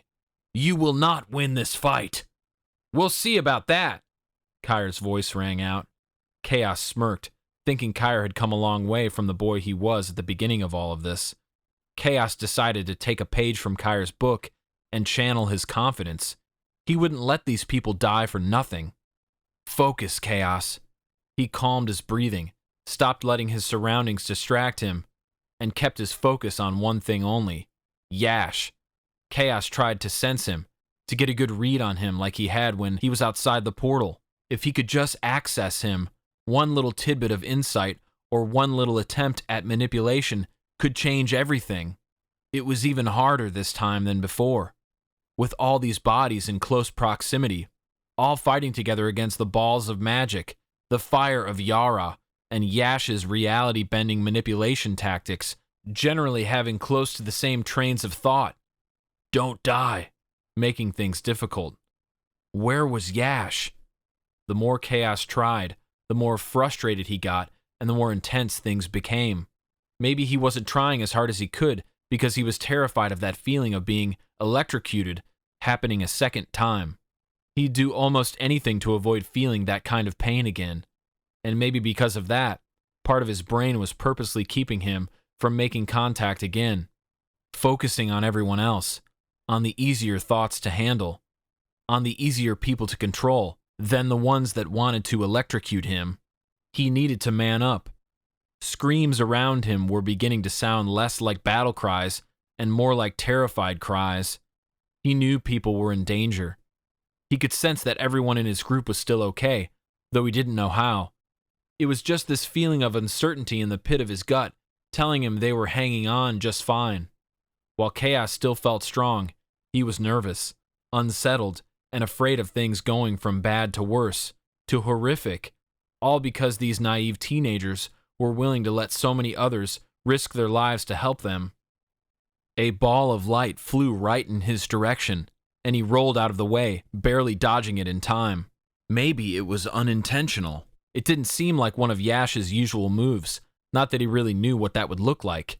He pondered if there were other people now joining his army, other minions, ones powerful like Resin, Hino, and Jago. It had been quite a feat in itself to have to end those 3 minions one at a time. But what if Yash had saved his most powerful minions for this, and they had to defeat multiple of them at once, on top of defeating Yash? Despair lodged in his throat. He wanted to cry out that this wouldn't work, that they should give up, call it quits, and just plead with Yash instead. But deep down, he knew that wouldn't work either. Yash didn't want them to beg for mercy. He just wanted to see their world burn. Kaos had no choice but to keep moving and keep fighting. Kaos! Trace's voice called right when he needed it most. I don't know where Yash is. There's too much going on. He's everywhere all at once. Try to track him with your mind. Kaos gritted his teeth and nodded, not even sure where Trace was amid all the chaos. You can do this, he told himself, picturing his dad there, coaching him, even applying the pressure a little too thick, like he liked to do. I can do this.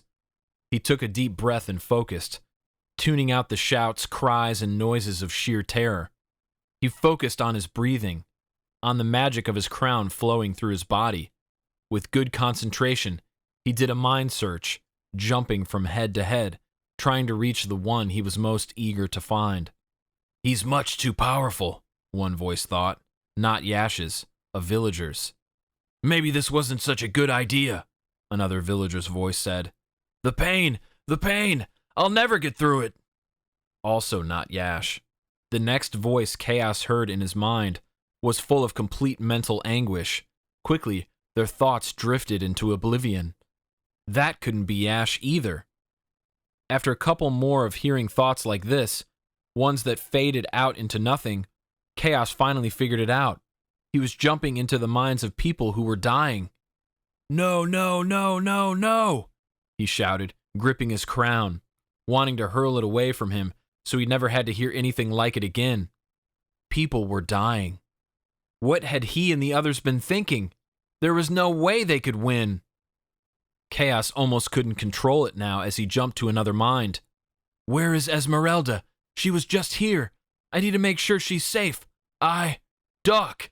Kaos shouted at the man, who was too busy searching for his Esmeralda to realize a giant fireball was headed straight for him. Just in the nick of time, the man ducked, his life spared. With huge eyes, he turned to Kaos. Thank you, the man sputtered, astonished that he had nearly been turned to ash a single millisecond. Just hang in there, Kaos instructed. He used his mind control then, not on Yash, but on this man. He manipulated him into being more alert, better at multitasking, a better fighter.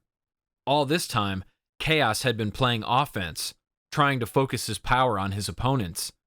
He hadn't considered the other option, focusing on his fighters, using his mind-controlling abilities to make them better at what they were doing. Less afraid, more confident. I don't want to do this anymore, he heard another voice crying. Using the tunnel vision that buzzed through his veins, he pinpointed exactly who said it. A woman who looked old enough to be his mother, her shoulders sagging in defeat, her face splattered with something red and dark. Kaos manipulated her next. Act confident. Act as though you know exactly what you're doing, and you know exactly the right way to protect yourself and aid in this fight. She straightened up, rolled her bony shoulders back, and her eyes narrowed, the look of distress gone. With a war cry, she charged into the abyss of battle. That worked! Kaos couldn't believe it. An astonished trace of a smile passed across his features as he turned in slow circles, dodging spells, fireballs, and weapons tossed in the air, manipulating every head his mind-reading abilities reached, convincing them they could handle this. Each time he changed the inner workings of another's mind, the stronger he felt, the more confidence he grew. They could do this! There were so many fighters, and the defenders weren't the only ones with magical abilities. Many of their warriors had been in battles before, were older and wiser, and had more experience. So zoned in on his new strategy, Kaos hadn't been paying much attention to the other defenders and how they were doing with their powers. With them being more united than they ever had before, were the other four feeling just as strong as he currently did? Or were they struggling mentally as he had been not long ago?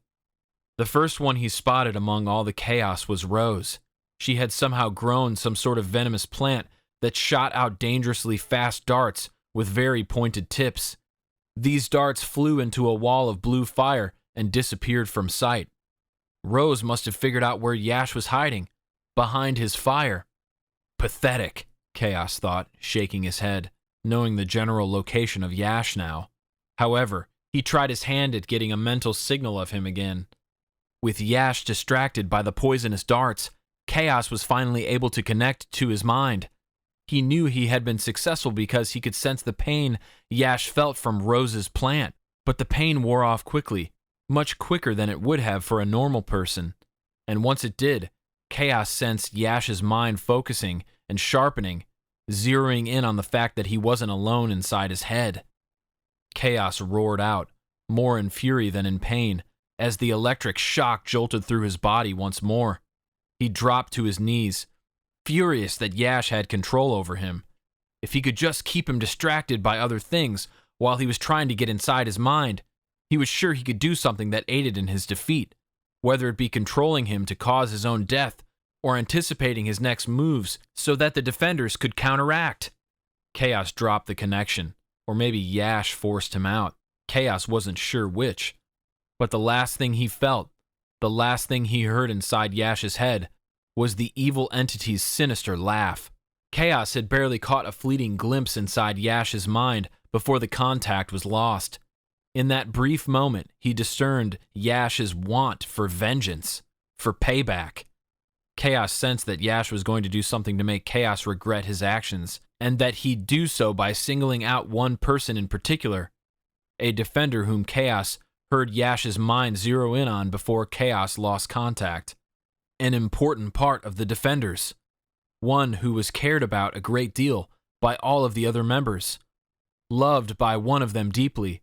Bonded by blood from another. Admired by another. And the last member had been honorably broken-hearted by her. Broken-hearted in a way that didn't make him like her any less. Broken-hearted in a way that only made his respect for her grow. Yash's mind had zeroed in on Amberley. Kaos looked around for her frantically. The laughter was no longer inside Yash's head. Roars across the screams and cries and shouts of the battle rang out through metaphorical stadium speakers like music to a mosh pit. The wall of fire that had been there moments ago, Rose's plant shooting poisonous daggers through it, vanished as if it had been sucked right out of the air by someone inhaling a massively deep breath. With the heat gone, it was replaced by a cold feeling. Dread washed over Kaos, but it was different from before, as though he was forced to be feeling it, as if Yash was letting him know something terrible was coming. He saw it in the distance, small at first, but steadily, rapidly growing bigger and bigger, a massive ball of blue flame. Not from Trace's sword, not from anyone else's doing except for Yash's. It was the brilliant blue of the Yara fire. "Amberley!" Kaos shouted at the top of his lungs, desperate to find her, to warn her what was about to happen, to protect her from Yash.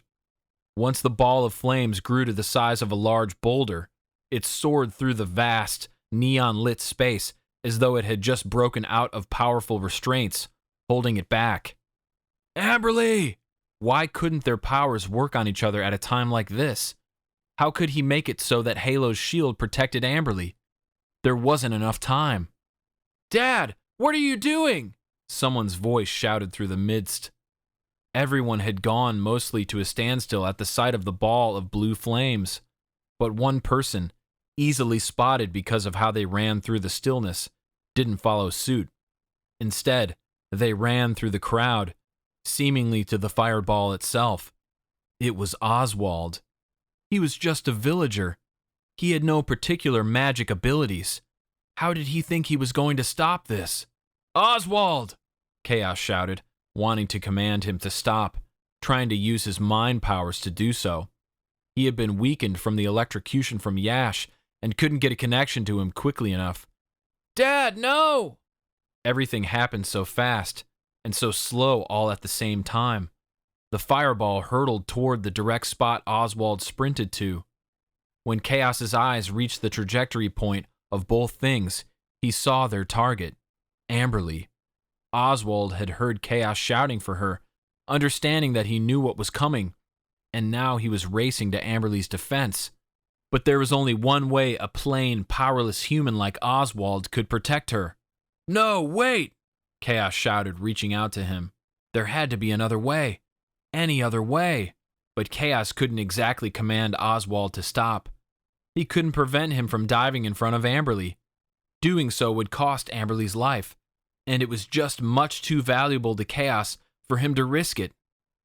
The fireball struck Oswald with such force that it was akin to swiftly pulling a tablecloth out from underneath a fully set dinner table, and remarkably, none of the glassware or plates atop the table budged. Despite the impact, Oswald remained unmoved as the fireball shot right through him. And as he was obliterated, the fire of Yara dimmed, but not entirely. Not in the way Oswald had probably been hoping. The ball of fire exploded through the man and turned into a sort of cloud of flames that enveloped Amberley and then extinguished. And though Amberley was screaming and writhing around the ground, and though Oswald's son had dropped to his knees and cried out in a pain that broke Kaos's heart into a million pieces, the battle continued. Yash was not done fighting. He'd never be done fighting, not until his last dying breath. More spells soared through the space. Colorful neon lights lit a horrific backdrop. Yash managed to attack many all at once, not even needing to show himself. He could be anything, and he could be nothing, and he could still attack.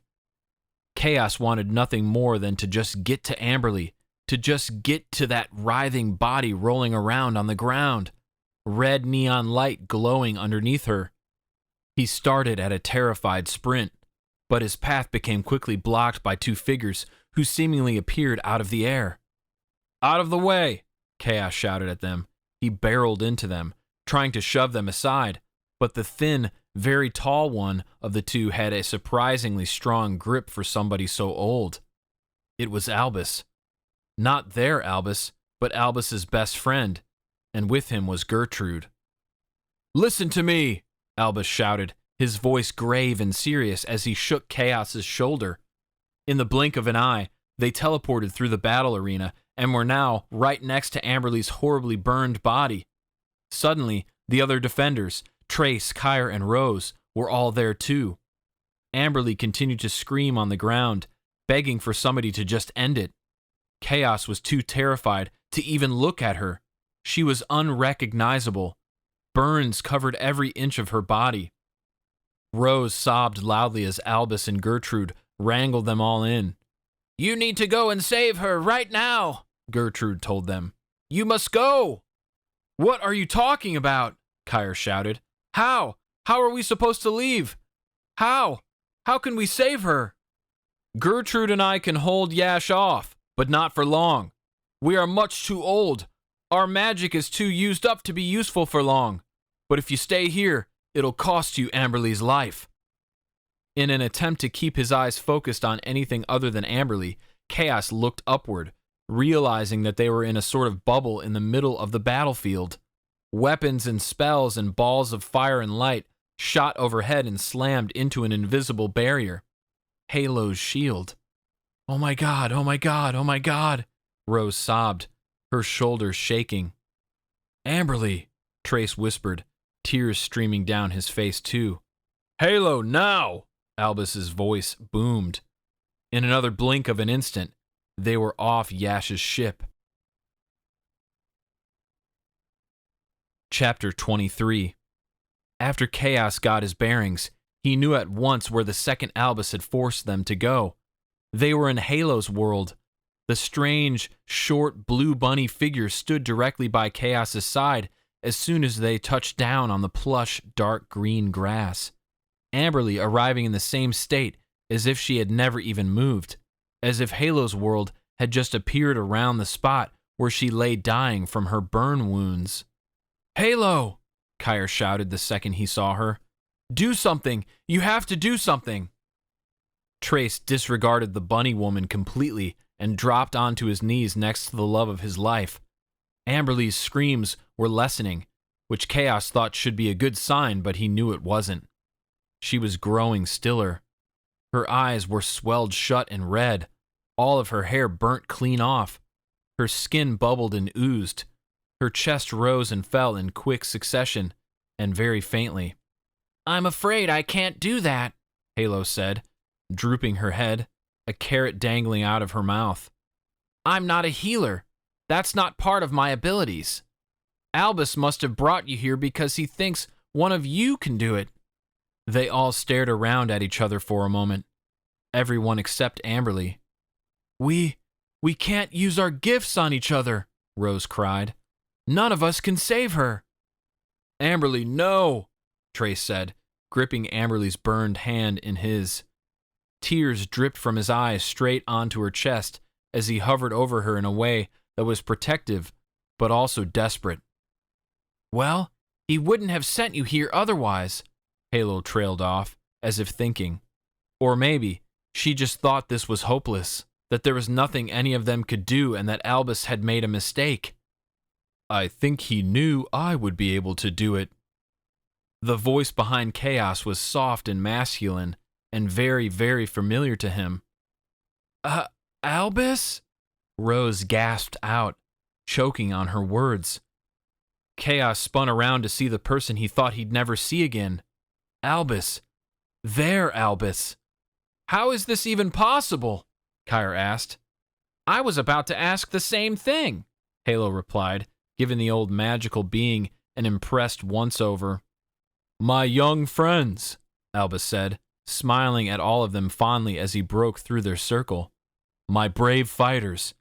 In a world such as this, so many things are possible."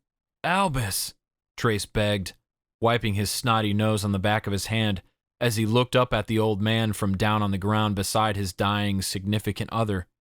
"Please tell me you can do this. Please tell me you can make her better. I can't lose her, Albus. I just can't." Kaos tried to swallow down the lump he felt in his own throat, but it was impossible. His eyes stung. His body trembled. He feared a future that had no Amberley in it, and it was too awful to imagine. Albus knelt beside Trace, placing an old, wrinkly hand gently on his shoulder. Amberley had grown entirely still. The only sound now was Rose's sobs. Albus used his other hand to replace the one Trace was using to hold Amberley's, taking it instead in his own. He brought her hand up to his chest and closed his eyes as he pressed her hand against him. Then, even Rose's sobs turned silent. "We need you, Amberley," Kire whispered. Kaos wiped his eyes, never agreeing with anything Kire had said more in his entire life. Suddenly, Amberley's body began to glow. A small ember, right in the location of her heart. The tiny fleck, similar to the blue fire that had done this to her, slowly and steadily burned brighter and bigger. Then, in a burst, it spread out across her entire body, mimicking a vein-like pattern as tiny bolts of electricity were being shot through her, visible underneath her burnt flesh. They blazed brilliantly, so bright that Kaos squinted, not wanting to close his eyes for fear of missing what was happening. After a few seconds, the light faded and disappeared, but what it left in its wake was an entirely different Amberley. She was healed. First, even though Albus had let go of her hand and got to his feet, nobody else moved. They all just stared at her. "Amberley?" Trace asked, his voice soft and hopeful. Slowly, Amberley's previously burned-off eyelids opened. She cautiously looked around. "What happened?" she asked in a groggy voice, as if she had just woken from a long night of sleep. "Thank God." Trace threw his arms around her then, enveloping her in a bear hug, not the slightest bit careful of her possibly weakened state. "I thought I lost you." He scooped her up in his arms, and even though she looked slightly confused when he kissed her, she kissed him back with passion. Kaos continued to attempt to keep his eyes dry, but now his tears weren't from sadness. They were from pure elation. He didn't understand how any of this worked and how it was possible, but Amberley was going to live. She had been given another chance, and they couldn't waste it. Soon enough, everyone's arms were around Amberley, and the defenders embraced in a large group hug. "You guys are acting like I just woke from the dead or something," Amberley joked, easing the tension. "I don't think you realize," Trace started, but Kaos patted him on the shoulder and shook his head. "We'll fill her in later." "Good point." "Yes, this reunion is quite sweet and all," Albus said to them, causing Amberley's head to snap in his direction. "Albus? Is that you?" She stood and stepped away from the others, closer to her savior. "Are we all dead?" But then her eyes went to the bunny. "It's you," she said. "So that means—" She looked around herself. "Wait, what are we doing here?" "How are you here, Albus?" "Oh, just passing the time," he said simply. "We should probably get back there," Kaos said, clearing his throat. "You guys heard what Albus, the other Albus, said. They're not going to be able to hold off and help in battle forever. And without them, and without us, I'm pretty sure the universe is doomed." Kire's eyes snapped to Albus. "Can you help us? More than you already have? I know it's asking a lot. But we have to defeat him. We have to win this. We have so many people counting on us, and not just in this realm, in yours too. I'm afraid all I can do now is offer my advice." "Oh boy, here we go," Amberley groaned, talking like Albus had never left. It was oddly comforting to Kaos. Maybe he never really had. "We'll take anything you can give us," Kire said, shooting his sister a look. "You're all doing surprisingly well, given the circumstances," Albus said. "However, using your powers the way you are now isn't enough. Kaos, what you're doing with your crown, you all need more of that." "More of what?" Kire asked. "What was he doing?" "I was controlling the fighters instead of trying to control Yash," he explained. "I gave them hope and confidence, and maybe a bit of fighting knowledge." "That's really smart," Amberley said, smiling at him. It was so strange to see her acting as though she hadn't nearly just been burned to death, as if seeing her in that horrific state had just been a figment of Kaos's imagination. "Thanks," Kaos replied. "Okay then," Rose said. How can we think more outside the box then? The thing about you being in a group is that you're supposed to stick together, Albus replied. Combine your powers. You may not be able to use them on each other, but you can use them together. I think we can do that, Kaos replied. Already, he had an idea forming in his head of how they could unite their strengths. I knew you would, Albus said. It seems that you, Kaos, my friend, have found your way out of the darkness. I have, Kaos replied, and I'm never going back to that place again. Albus's eyes peered into his, as if he was trying to read his mind. Kaos had no doubt that the old man could. Thank you, he silently told him. Thank you for saving her. Chapter 24. On top of the hill inside the mind and world of Halo, Albus turned away from the defenders and gazed upon an expansive meadow, disappearing into the setting sun. He sighed heavily. Rose was the first to follow him. What is it? She asked him. How much time do we have before the other Albus and Gertrude are no longer able to continue fighting for us? Kire asked, trailing behind his girlfriend. Both of them walking timidly up behind Albus as if they were worried about disturbing him too deeply as he stood there in his own thoughts. Something troubled Albus. Kaos could see it from where he stood next to his two best friends. He glanced at them, watching the loving way Trace and Amberley looked at each other, despite everything going on outside of this world. It was easy to forget about all the other horrors in a place like this. It was so peaceful, so free, so dreamlike. Just like Trace thought he could spend the rest of his life inside the Albus realm, living as a knight in a fancy homestead with a pretty fairy by his side, Kaos thought he could just as easily stay here forever. It would be simple, effortless. The rest of his life would be a breeze. I'm afraid I have something I must show you, Albus said, seeming to ignore Kire and Rose as he continued to gaze out into the distance. Kaos was almost unsure if he was even talking to them or if he was addressing somebody from beyond. He didn't know how any of this stuff worked. He wondered if Albus himself even knew. What is it? Kaos asked, still hanging back. There was something about Albus's presence that still intimidated him, that caused him to want to keep his distance. Even though the man seemed like a fun-loving, easygoing, carefree kind of guy, the fact that he could act this way but still be so powerful that he still had the power to destroy something in seconds made Kaos slightly uneasy. And maybe he was still slightly resentful of some of the things Albus had pointed out about him in the past. Were those things he had said true? Yes. Did that mean Kaos appreciated hearing them? Not entirely. I think it might be best if you just watch this first, Albus explained.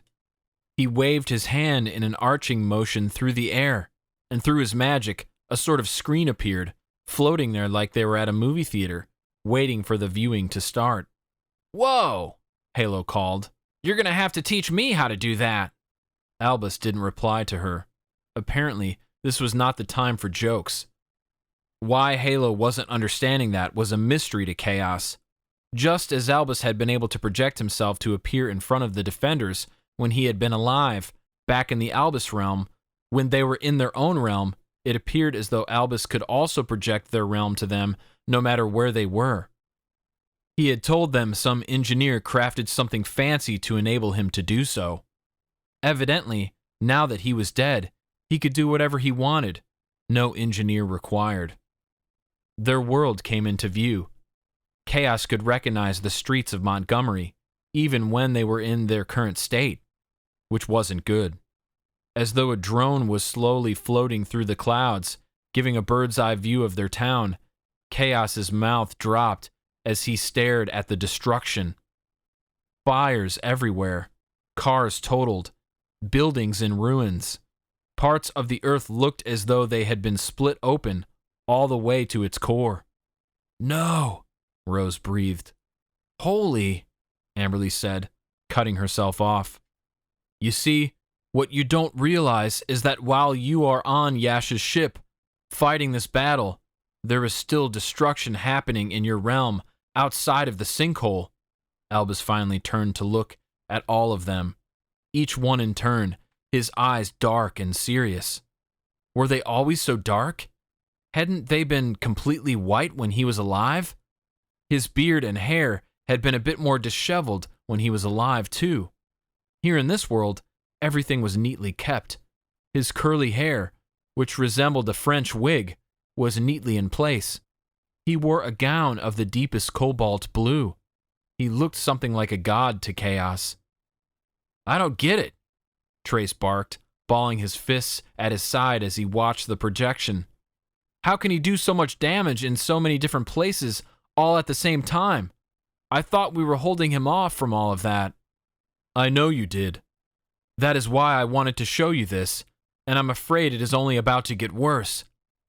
"How?" Amberley asked. The projection changed. It zoomed out even further as if the drone had flown out of the atmosphere, the entire Earth visible from space. But then it zoomed back in, only this time to a completely different continent, to a country in Europe.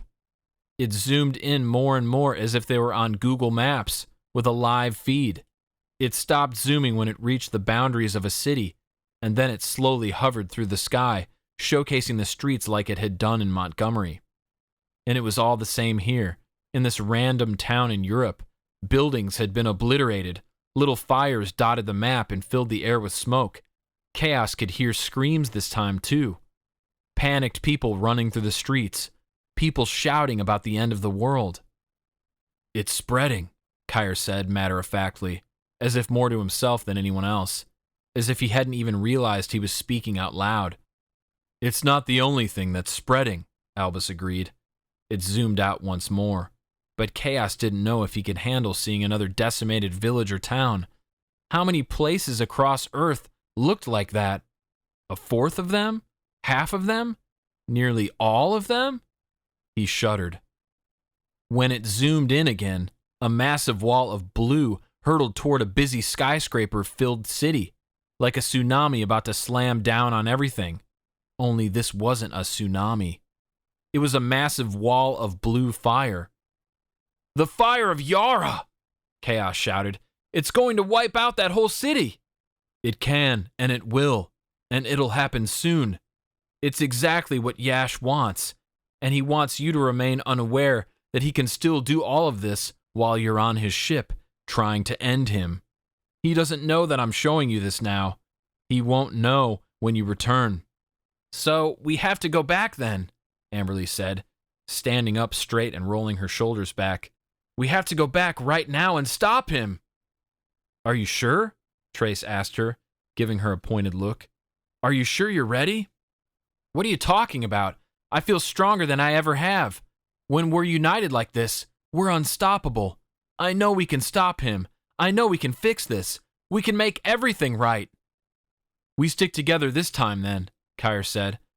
Everyone stared at Kaos, even Halo and Albus, as though they were curious about what he had to say about it. The leader of the Defenders, about to give his instructions, possibly for the last time. He nodded sternly. "Agreed. We stick together and we use our abilities together. We fight, and we fight, and we stop at nothing. Until the very end," Amberley said. They all repeated after her. "Until the very end." "You feel that?" Albus said, stepping back to them, the projection disappearing out of the sky. They all stared at him. "You feel it spreading through your bodies, out through the tips of your fingers and toes?" Kaos could feel it, the same feeling he had before, that buzzing sensation. "I think I do," Trace replied. "Same," Rose agreed. Kire and Amberley nodded. "You are finally united," Albus informed them. "You five are finally whole." "All right, Halo," Kire said, looking over at the bunny. "We're ready." "Wait," Rose called. They turned to her to see her looking at Albus. "Will we be able to see you again after all of this? If we survive, can we come back in here whenever we need to meet with you?" "It would be nice if that were possible," Albus told her. "Like I said, anything can happen here. But if Yash is defeated, Then there is no need for defenders, for there will be peace, and with that peace, you will no longer need your abilities." "What?" Kaos gasped incredulously. "You'll do great," Albus reassured them. Then he nodded at Halo. "Hang on a second," Kaos called, but it was too late. They were back on the battlefield. The second they reappeared and Kaos's eyes found the other Albus and Gertrude, the two disappeared as if they had done a flip-flop, as if Halo had pulled them inside the same way the defenders had been pulled in. Albus and Gertrude had done all they could, and now it was the defenders' turn to fight Yash to end this once and for all. "Halo's still got a shield on us," Kire said to the others. "Kaos, what do we do?" "Rose," Kaos said, clapping his hands together. "Do you think you could manipulate some plants to turn them into animals? Ones that you can control?" "I've never tried before, but maybe." He nodded. Then he turned his head to Trace. "Trace, can you set the whole thing on fire, creating an untouchable beast?" Trace nodded, his eyes sparkling with excitement. "Definitely." "Let's try that first. Kire, focus on defending our troops. Can you direct Halo's shield out to whoever you see needing it?" "I'm on it." "Amberley, use your telekinesis to keep things out of everyone's way." She nodded, looking focused and sharp. Albus had healed her completely, and then some, it seemed. "I'll keep helping the other fighters be better," Kaos said. "Now go!" They all did as they were told, the group breaking away and the shield dissipating, immersing them back into the center of it all. Shouts and cries continued. Blood was spilled. Lives were ended, and yet the defenders kept fighting. Kaos's idea worked. Rose used a bunch of plants she produced out of the air to entangle into a grizzly bear, one that was on fire and fighting against the blue flames of Yara as it growled and swung its mighty claws. It worked well at first, the troops getting a moment of reprieve, as Yash had to focus more attention on attacking the flaming grizzly bear. But with each passing moment, the blue flames of Yara grew bigger, taking up more space, making Kaos's skin feel as though he had jumped into a jacuzzi. He was hot, but not in a way that was at all relaxing. The blue fire overtook the defender's flaming bear, swallowing it up and ruining the plan. "It's okay," Kaos called to the others. They remained in each other's vicinity so that they could continue to get direction from their leader. "Amberley, whatever you can find, send it hurtling in Yash's direction. Somewhere behind Yara. He hides behind it. And Trace, light her projectiles on fire." They nodded to show they understood and acted quickly.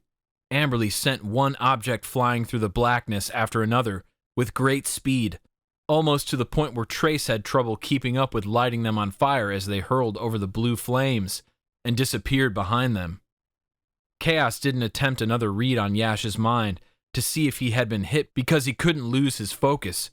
He wanted to keep helping his troops and guiding his teammates. He watched with relief as the blue fire slightly diminished. It had to be a sign that the projectiles were weakening Yash. Kaos looked into the blackness beyond them with hope. But the hope disappeared just as swiftly as the flaming fireballs suddenly soared back in their direction, as if they were boomerangs. "Kire!" Kaos yelled. He didn't need to say anything else before Kire shot Halo open in the direction where the flaming objects soared toward everyone. And as though the shield could multiply into 50 smaller ones, they acted as umbrellas, and the fireballs bounced right off them, falling into the once again powerful blue flames and disappearing. Crap! The sounds of battle were growing quieter around them. People were weakening, their numbers dwindling. The loss of Oswald, their troops' leader, and his heartbroken, terrified son left behind, had broken their spirits, had lessened their confidence. He could feel it inside their minds as he tried to control them, to keep pushing onward. Even though the defenders felt strong, their fighters did not. Their fighters were tired. "There's got to be something else we can do!" Kaos shouted to himself, something that combined all of their abilities. He jumped and turned to the others when he had his eureka moment. Things were about to get serious. "Okay!" Kaos shouted as Halo deflected something centimeters away from hitting him square in the chest. He took a moment to regroup and catch his breath. "Okay," he tried again, dusting himself off. "This is going to take all of us, and I have no idea if it'll work, but we've got to try." "Hurry up and tell us what to do," Amberley shouted. "Trace, I need you to throw out a fireball. Amberley, I need you to catch it telekinetically and keep it steady. Rose, I need you to give it everything you have to create the biggest monster you can think of. Something huge. Got it? It needs to envelop the fireball without extinguishing it, okay?" Rose nodded. "I can do it. I know you can." They jumped into action. Using his sword, Trace shot a fireball of his own into the sky. Amberley caught it telepathically, and it hovered like a miniature sun. Vines and branches, larger than anything Kaos had ever seen Rose make, circled the fireball, keeping it glowing bright as it morphed into something better than Kaos could have imagined. A life-size freaking dragon. It was magnificent. "Can you control this thing?" Kaos asked Rose. He noticed the blood trickling down her nose as she used everything she could. But she didn't look to be in any pain. She didn't look to be weakening. She hardly even seemed to notice the blood. "I've got it." "Great," Kaos called. "Now make something that'll help me climb on top of it." "Are you crazy?" Amberley shouted at him. Kaos ignored her. "Rose, come on. Our troop is weakening. We have to hurry." She nodded, and a particularly thick vine snaked through the atmosphere, picking up Kaos as though he were as light as a feather, and dropping him onto the back of the fire-breathing dragon plant. It was easy for him to keep his grip on the thing, for he had many branches and vines to choose from. His feet sunk into soft greenery, as though he were strapping in to ride a stationary bike at the gym. He was secure, and he was ready to fight. "Kire," Rose called, her voice slightly strained now. "Make sure Halo protects both of them." Kaos was sure she was referring to him and the dragon. Rose guided the beast toward the blue flames. The dragon was so large that it towered even over that. And up high where he sat, Kaos could see Yash. Finally, a single entity, a single being, his thin, tall body, his slits for eyes, the glowing red inside of them, his thin, practically invisible eyebrows narrowed in the concentration and confusion at what he was seeing peeking up over his precious blue fire. This was it. This was their chance. Outside of this, an entire city full of millions of people was about to be engulfed by Yara, if it hadn't already started to engulf it. There were no other options. There was no more time. It had run out, and this was all they had left. It was time to end this. "Rose!" Kaos shouted above the roar of the dragon. "Trace! Fire now!" A stream of flames flew through the air from the tip of Trace's blade and into the fireball that acted as the core of the dragon, right into its stomach, like a spider's web being threaded. The stream of flames remained steady, which was something Kaos had never seen Trace's sword do before. Trace's fire was feeding the dragon, keeping the ball alive as the beast started to deeply inhale. "You'll never stop me! You can't save this world!" Yash's voice boomed. "You cannot stop the most powerful being in existence. Yara's fire will not be extinguished." "I don't know about you, sir," Kaos shouted at him sarcastically over the blue flame as the dragon continued a long, slow, massive inhale. "But it sounds to me like you're trying to convince yourself more than you're trying to convince us." There was a moment of suspension when the dragon's inhale ceased. A moment of stillness. A moment where even Yash couldn't come up with a response.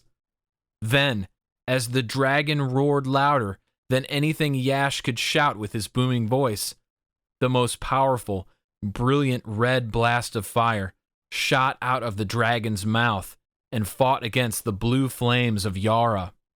The red fire made the blue flames look like the small, weak, teardrop-shaped flames at the end of candle wicks. in comparison to the crimson red fire that shot out of the dragon's mouth in a cloud almost as big as the dragon itself. The fire of Yara was nothing, and nothing that fire became as the defender's fire swallowed it whole. With Yara extinguished, the dragon's flame's shape changed. It morphed, encircling the great and powerful Yash, creating a cube. It took Kaos a second to realize it, but it was locking him inside of a fiery cage. "No!" boomed a furious voice. Yash was trapped, and as distracted as he was trying to figure out a way to fix this, Kaos had an easy way back in his mind. Yash was so desperate, Kaos could see it so clearly, so desperate that he hardly even acknowledged Kaos was there inside his mind at all. He didn't do anything to stop him. He was too busy trying to think of a way to escape. But the fire the defenders had created, Yash referred to it as something strange as Kaos read his thoughts. Ignis Vortis. It was his weakness. It was something only a united group of defenders could create. Kaos learned Yash had worked so hard to keep the teens from morphing into one united force. How had this happened to him? Maybe if you had a heart of your own, you'd understand better how to prevent love from forming, Kaos thought into Yash's mind. This angered Yash, causing him to become more attuned to Kaos's presence. And just like that, the electric shot back through Kaos's body. He shouted out in pain and gripping the dragon for dear life. In his desperation, Yash changed his target. Screw the Ignis Vortis cage, Yash thought. He just wanted to get this little twerp out of his head. The pain was unlike anything Kaos had ever felt. His head screamed. His limbs were on fire. Hang on! Somehow, a voice broke through his agony. It was Trace's. Just hang in there, Trace yelled up to his friend. You got this, Kaos! Don't give up! Rose's voice called next. She sounded strong despite the toll controlling this magnificent beast must have been taking on her. If she could be so strong, surely Kaos could be too, right? Lead us out of this mess, Amberley shouted next. Kaos kept screaming through the pain, his eyes squeezed shut, his grip so tight on the vines that they cut into his skin. It felt like a nice massage compared to the pain of the rest of his body. Halo can only make a physical shield, Kire explained. You've got to fight this on your own, Kaos. Among all of it, Kaos could hear Yash laughing again, in that sinister way that made it seem as though he had the upper hand, as though he had everything under control. Kaos was going to be dead in an instant, and Yara would be back in full force in no time. Through the pain, Kaos started experiencing memories, ones of himself chasing Kire through the woods with Trace and Amberley, back when they were enemies. Ones from when he realized he thought of Amberley as more than just a friend. Ones from when he ruined his friendship with Trace and thought it was over for good. To when they killed Jago and Hino, and when they killed Resin. Yash was taking over Kaos's mind, pushing back. Kaos's mouth opened, but not of his own doing. Yash was somehow controlling him, making him speak. He choked out, trying so hard to fight against it, but unable to stop himself. I caused Resin's death. Stop, he thought loudly in his head. But of course, Yash wasn't going to listen to him. It's my fault. I let Resin in. I let him see. I wanted him to see our plans. No, that's not true. I did everything I could to prevent it. Kaos waited for what came next, for his friends to turn on him, for them to change their minds and start cheering on Yash to end Kaos's life instead. But it didn't happen. We don't care about that, Amberley shouted. Any of it, Rose added. Don't let him do this to you, Trace called. You're the strongest dude I know, and that's saying a lot coming from me. They weren't mad at him? They didn't feel betrayed? They didn't long for their revenge? We're united, Kire called. We're stronger together. Remember that, Kaos. Get him out. End this. You have to do it. Kaos shouted as he used every ounce of strength he had to push against Yash inside of his mind, to shove him out. Everything hurt.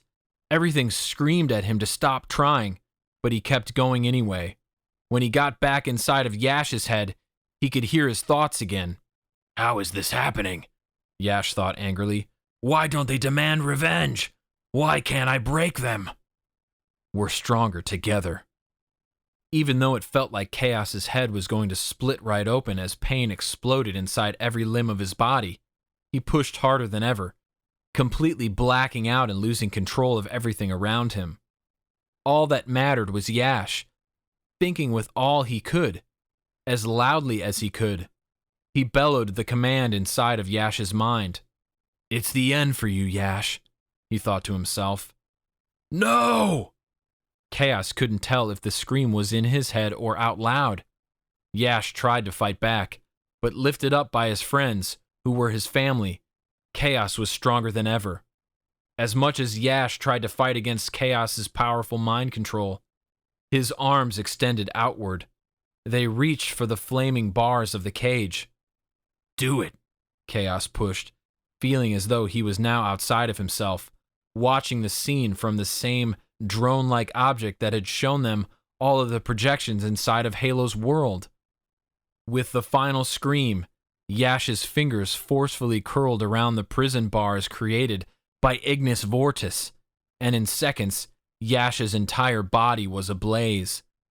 And as he turned to ash, everything inside Kaos's mind finally grew silent.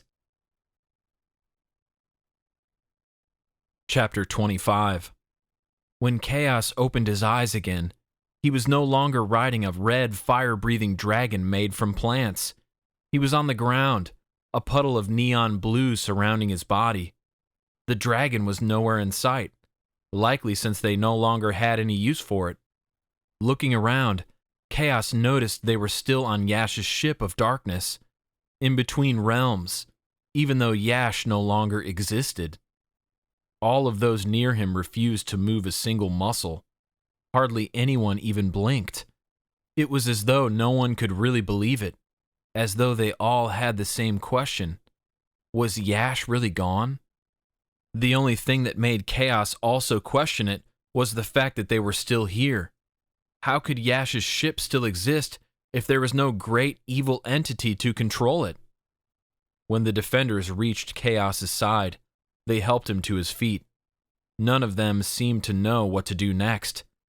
Kaos cleared his throat, glad the pain he had felt moments ago had subsided and morphed into a dull ache. His body was sore and tired, but he was okay. And Yash was dead. What? Trace began, looking stunned at the fact that it was over. What happens now? Before Kaos could open his mouth to say that he didn't have the slightest clue, the black nothingness above them opened up, and a rainstorm showered down one magical beast after another. Werewolves, witches, banshees, trolls, giants. They slammed to the ground in a swirl of neon, landing all in the same position, on one knee with their heads bent low. Everyone gasped and watched as more and more appeared, one after the other, all landing in the same formation. Kaos scanned his surroundings, quickly realizing that they were all facing the same direction. They were all facing him. What is this? Kaos asked of their submissive state. What's going on right now? Dude, said Trace, slapping a hand onto Kaos's back. I think these are Yash's minions, and I think they're sort of your minions now. What? Kaos couldn't comprehend it. It couldn't be possible. And yet, hundreds of magical creatures bowed before him. Not angrily, but with expressions of acceptance. Acceptance of what? Of him as their leader? Was this really happening? You look confused, a deep voice said from behind. Kaos and the others turned to find Albus had returned, without Gertrude this time, and with a bruised body and a cane to help him walk toward them. Albus? Kaos said. Are you all right? Is Chaos Miles really going to be such a caring leader? Albus asked, with a glimmer of mischief in his eyes. Leader? Chaos asked. You're not serious. I am, Albus replied. You defeated Yash after centuries of his evil rule. But it wasn't just me. It was all of us. I don't understand. And what about the world outside of here? How bad is it? There will be quite a bit of work to do to clean up and repair your realm. But hope is not lost. I still don't understand. Everyone gave you aid in the fight against Yash, yes, Albus explained. But in the end, there was only one person who truly put a stop to Yash once and for all. And my dear boy, that is you. So you're saying? Chaos was in complete disbelief. All of these, all of them, I am in charge of? That would be correct. But I'm just a kid. A kid who has done what no one else could, despite many attempts. Stop fighting it, will you? I'm terribly tired. All I want is a nice cup of tea and a comfortable bed for the night. You've come a long way from the boy you used to be. Before me now stands a strong man, one ready to do right by the world, right by those he cares about. You will do great things, Chaos. Hang on. He ran a hand through his heavily disheveled hair. But didn't any of you hear what I said earlier? I didn't even want to say it, but Yash made me. I am the reason Resin died. I am the reason we had to have this battle in the first place. All those lives that were lost during this. It's my fault. How can I be appointed to some promising leader after what I've done? We heard you, Amberley acknowledged. Chaos thought she should be staring at him with fiery hate in her eyes. Instead, they were soft, kind, and forgiving. But how could you have possibly known when you tried to get into Resin's head that he would be able to retaliate and get into yours? None of us could have seen it coming. Well, none of us except for maybe Halo, Kire called. With Rose's arm hugged around his waist, he held Halo open, giving it a disapproving stare and headshake. I don't know what to say, Chaos breathed. Rose piped up next. Despite being a little bit rough around the edges, you turned out to be a really good leader, Chaos. We would have never gotten where we are without you. Chaos smiled at her, his eyes flitting to Kire. What? Kire asked, looking around at the others. Oh, is it my turn to say something encouraging to him? Rose nudged him. Kidding, he said before fixing his gaze back on Chaos. I agree with Rose. I would have never lasted as the leader. I would never be able to think of some of the things you thought of that helped us save an entire universe. That's pretty incredible if you ask me. Thanks, Kire. Chaos turned to his minions, but he didn't like the term. It made them sound too evil. Chaos didn't want that for them. He didn't want to use his newfound power for darkness. You can all stop bowing now, he called to the magical beasts. Can one of you? Here, how about you? He pointed to a troll nearest him. The giant creature bore a fierce expression and had bulging muscles. Can you tell me where exactly you all just came from? Why were none of you here when we were all fighting your previous leader? The troll cleared his throat, but he was so massive it sounded like rolling thunder. My lord, he addressed Chaos. Lord, how is this real? The troll, with dark green skin covered in unsightly red boils, continued. We simply existed when and if Yash wanted us to. Then and only then. Otherwise, we were here, but not in a way that could be seen, heard, or felt. He didn't want to call upon us in the battle against his biggest adversaries. He wanted to do it alone. A bit proud, that thing was. The teens smirked around at each other. Yash had greatly underestimated them, and thank God he had. I see. Chaos stood as tall as possible, wanting to appear mature and respectable in front of everyone. He was a leader now. He supposed he needed to act like it. So, then, if you don't want to remain here in this place, then where exactly am I supposed to bring you all? You don't exactly fit in my world. If they don't intend to cause us any further harm, Albus responded. If you have every intention of being a fair and just leader of these creatures, my realm would be a welcome place for them. I have the perfect plot of land in mind for where we can begin construction of your great kingdom. An entire kingdom? Trace whispered, his eyes bugging out of his head. Dude, that's sick. But I don't want to live in your realm, Kaos said automatically. Thinking it felt a bit harsh, he afterward added, no offense. Albus sighed. You know how time works between the realms, do you not? The 5 teenagers stared around at each other. Simultaneously, they all responded, no, and then burst into a small fit of laughter. Albus's eyes went upward toward the abyss where a sky or roof should be. What I am trying to say is that it's quite possible for you to do both, my child.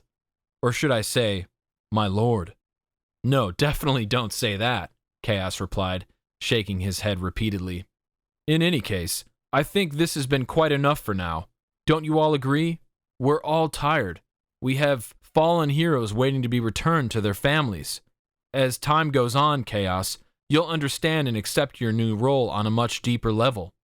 For now, I beg of you all to go home and be the teenagers you were always supposed to be before you stumbled upon those gifts. Say farewell to them, for you will not be needing them any longer. After Albus's last word, the gifts of the defenders all started to glow. Amberley's magnificent gauntlet, Rose's powerful pendant, Trace's flaming sword, the crown on Kaos's head, and Halo. The brightness of their gifts grew more and more blinding until they were one ball of gleaming white light. Then they were gone. I didn't even get to say goodbye, Kire said in a low, gloomy voice. The gifts have served their purpose, Albus assured him. Now, get back to Earth. I'll lead these creatures to their new home and work on the repair of your realm. Come back to the Albus realm when you're ready, Kaos. We'll be there awaiting your direction and guidance. Kaos looked at his friends. I was hoping there'd be reasons for us to have to keep paying visits to the Albus realm, Amberley said, shooting him a wry smile.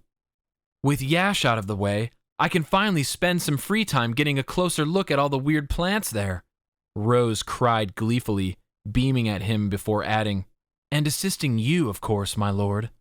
You're gonna need an advisor, Kire called to Kaos, looking truly happy for him that Kaos had been handed this opportunity. Their gifts were what connected them before.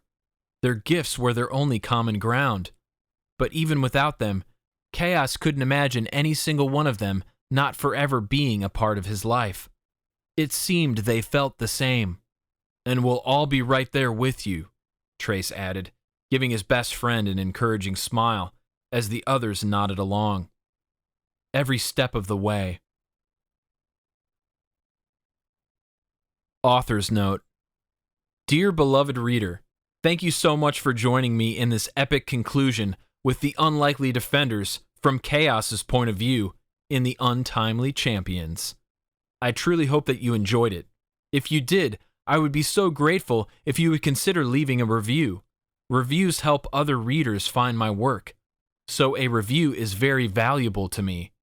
I really hope you enjoyed this series as much as I enjoyed sharing it with you.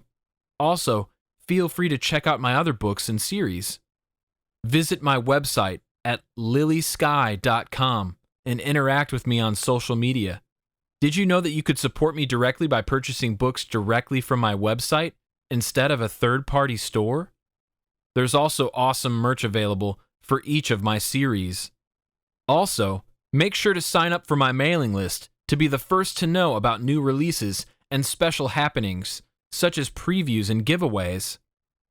I love getting feedback from my readers, and if you'd like to stay in touch or discuss my books, join me over at the Lily Skyy Readers Group. I'd also love to connect with you on Instagram, TikTok, and Twitter. Feel free to reach out to me directly via email at social@lilyskyy.com.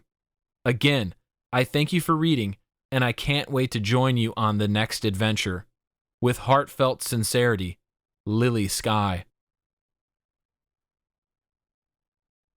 This concludes the Untimely Champions, the Unlikely Defenders series Book 5, written by Lily Skyy and narrated by Drew Creal.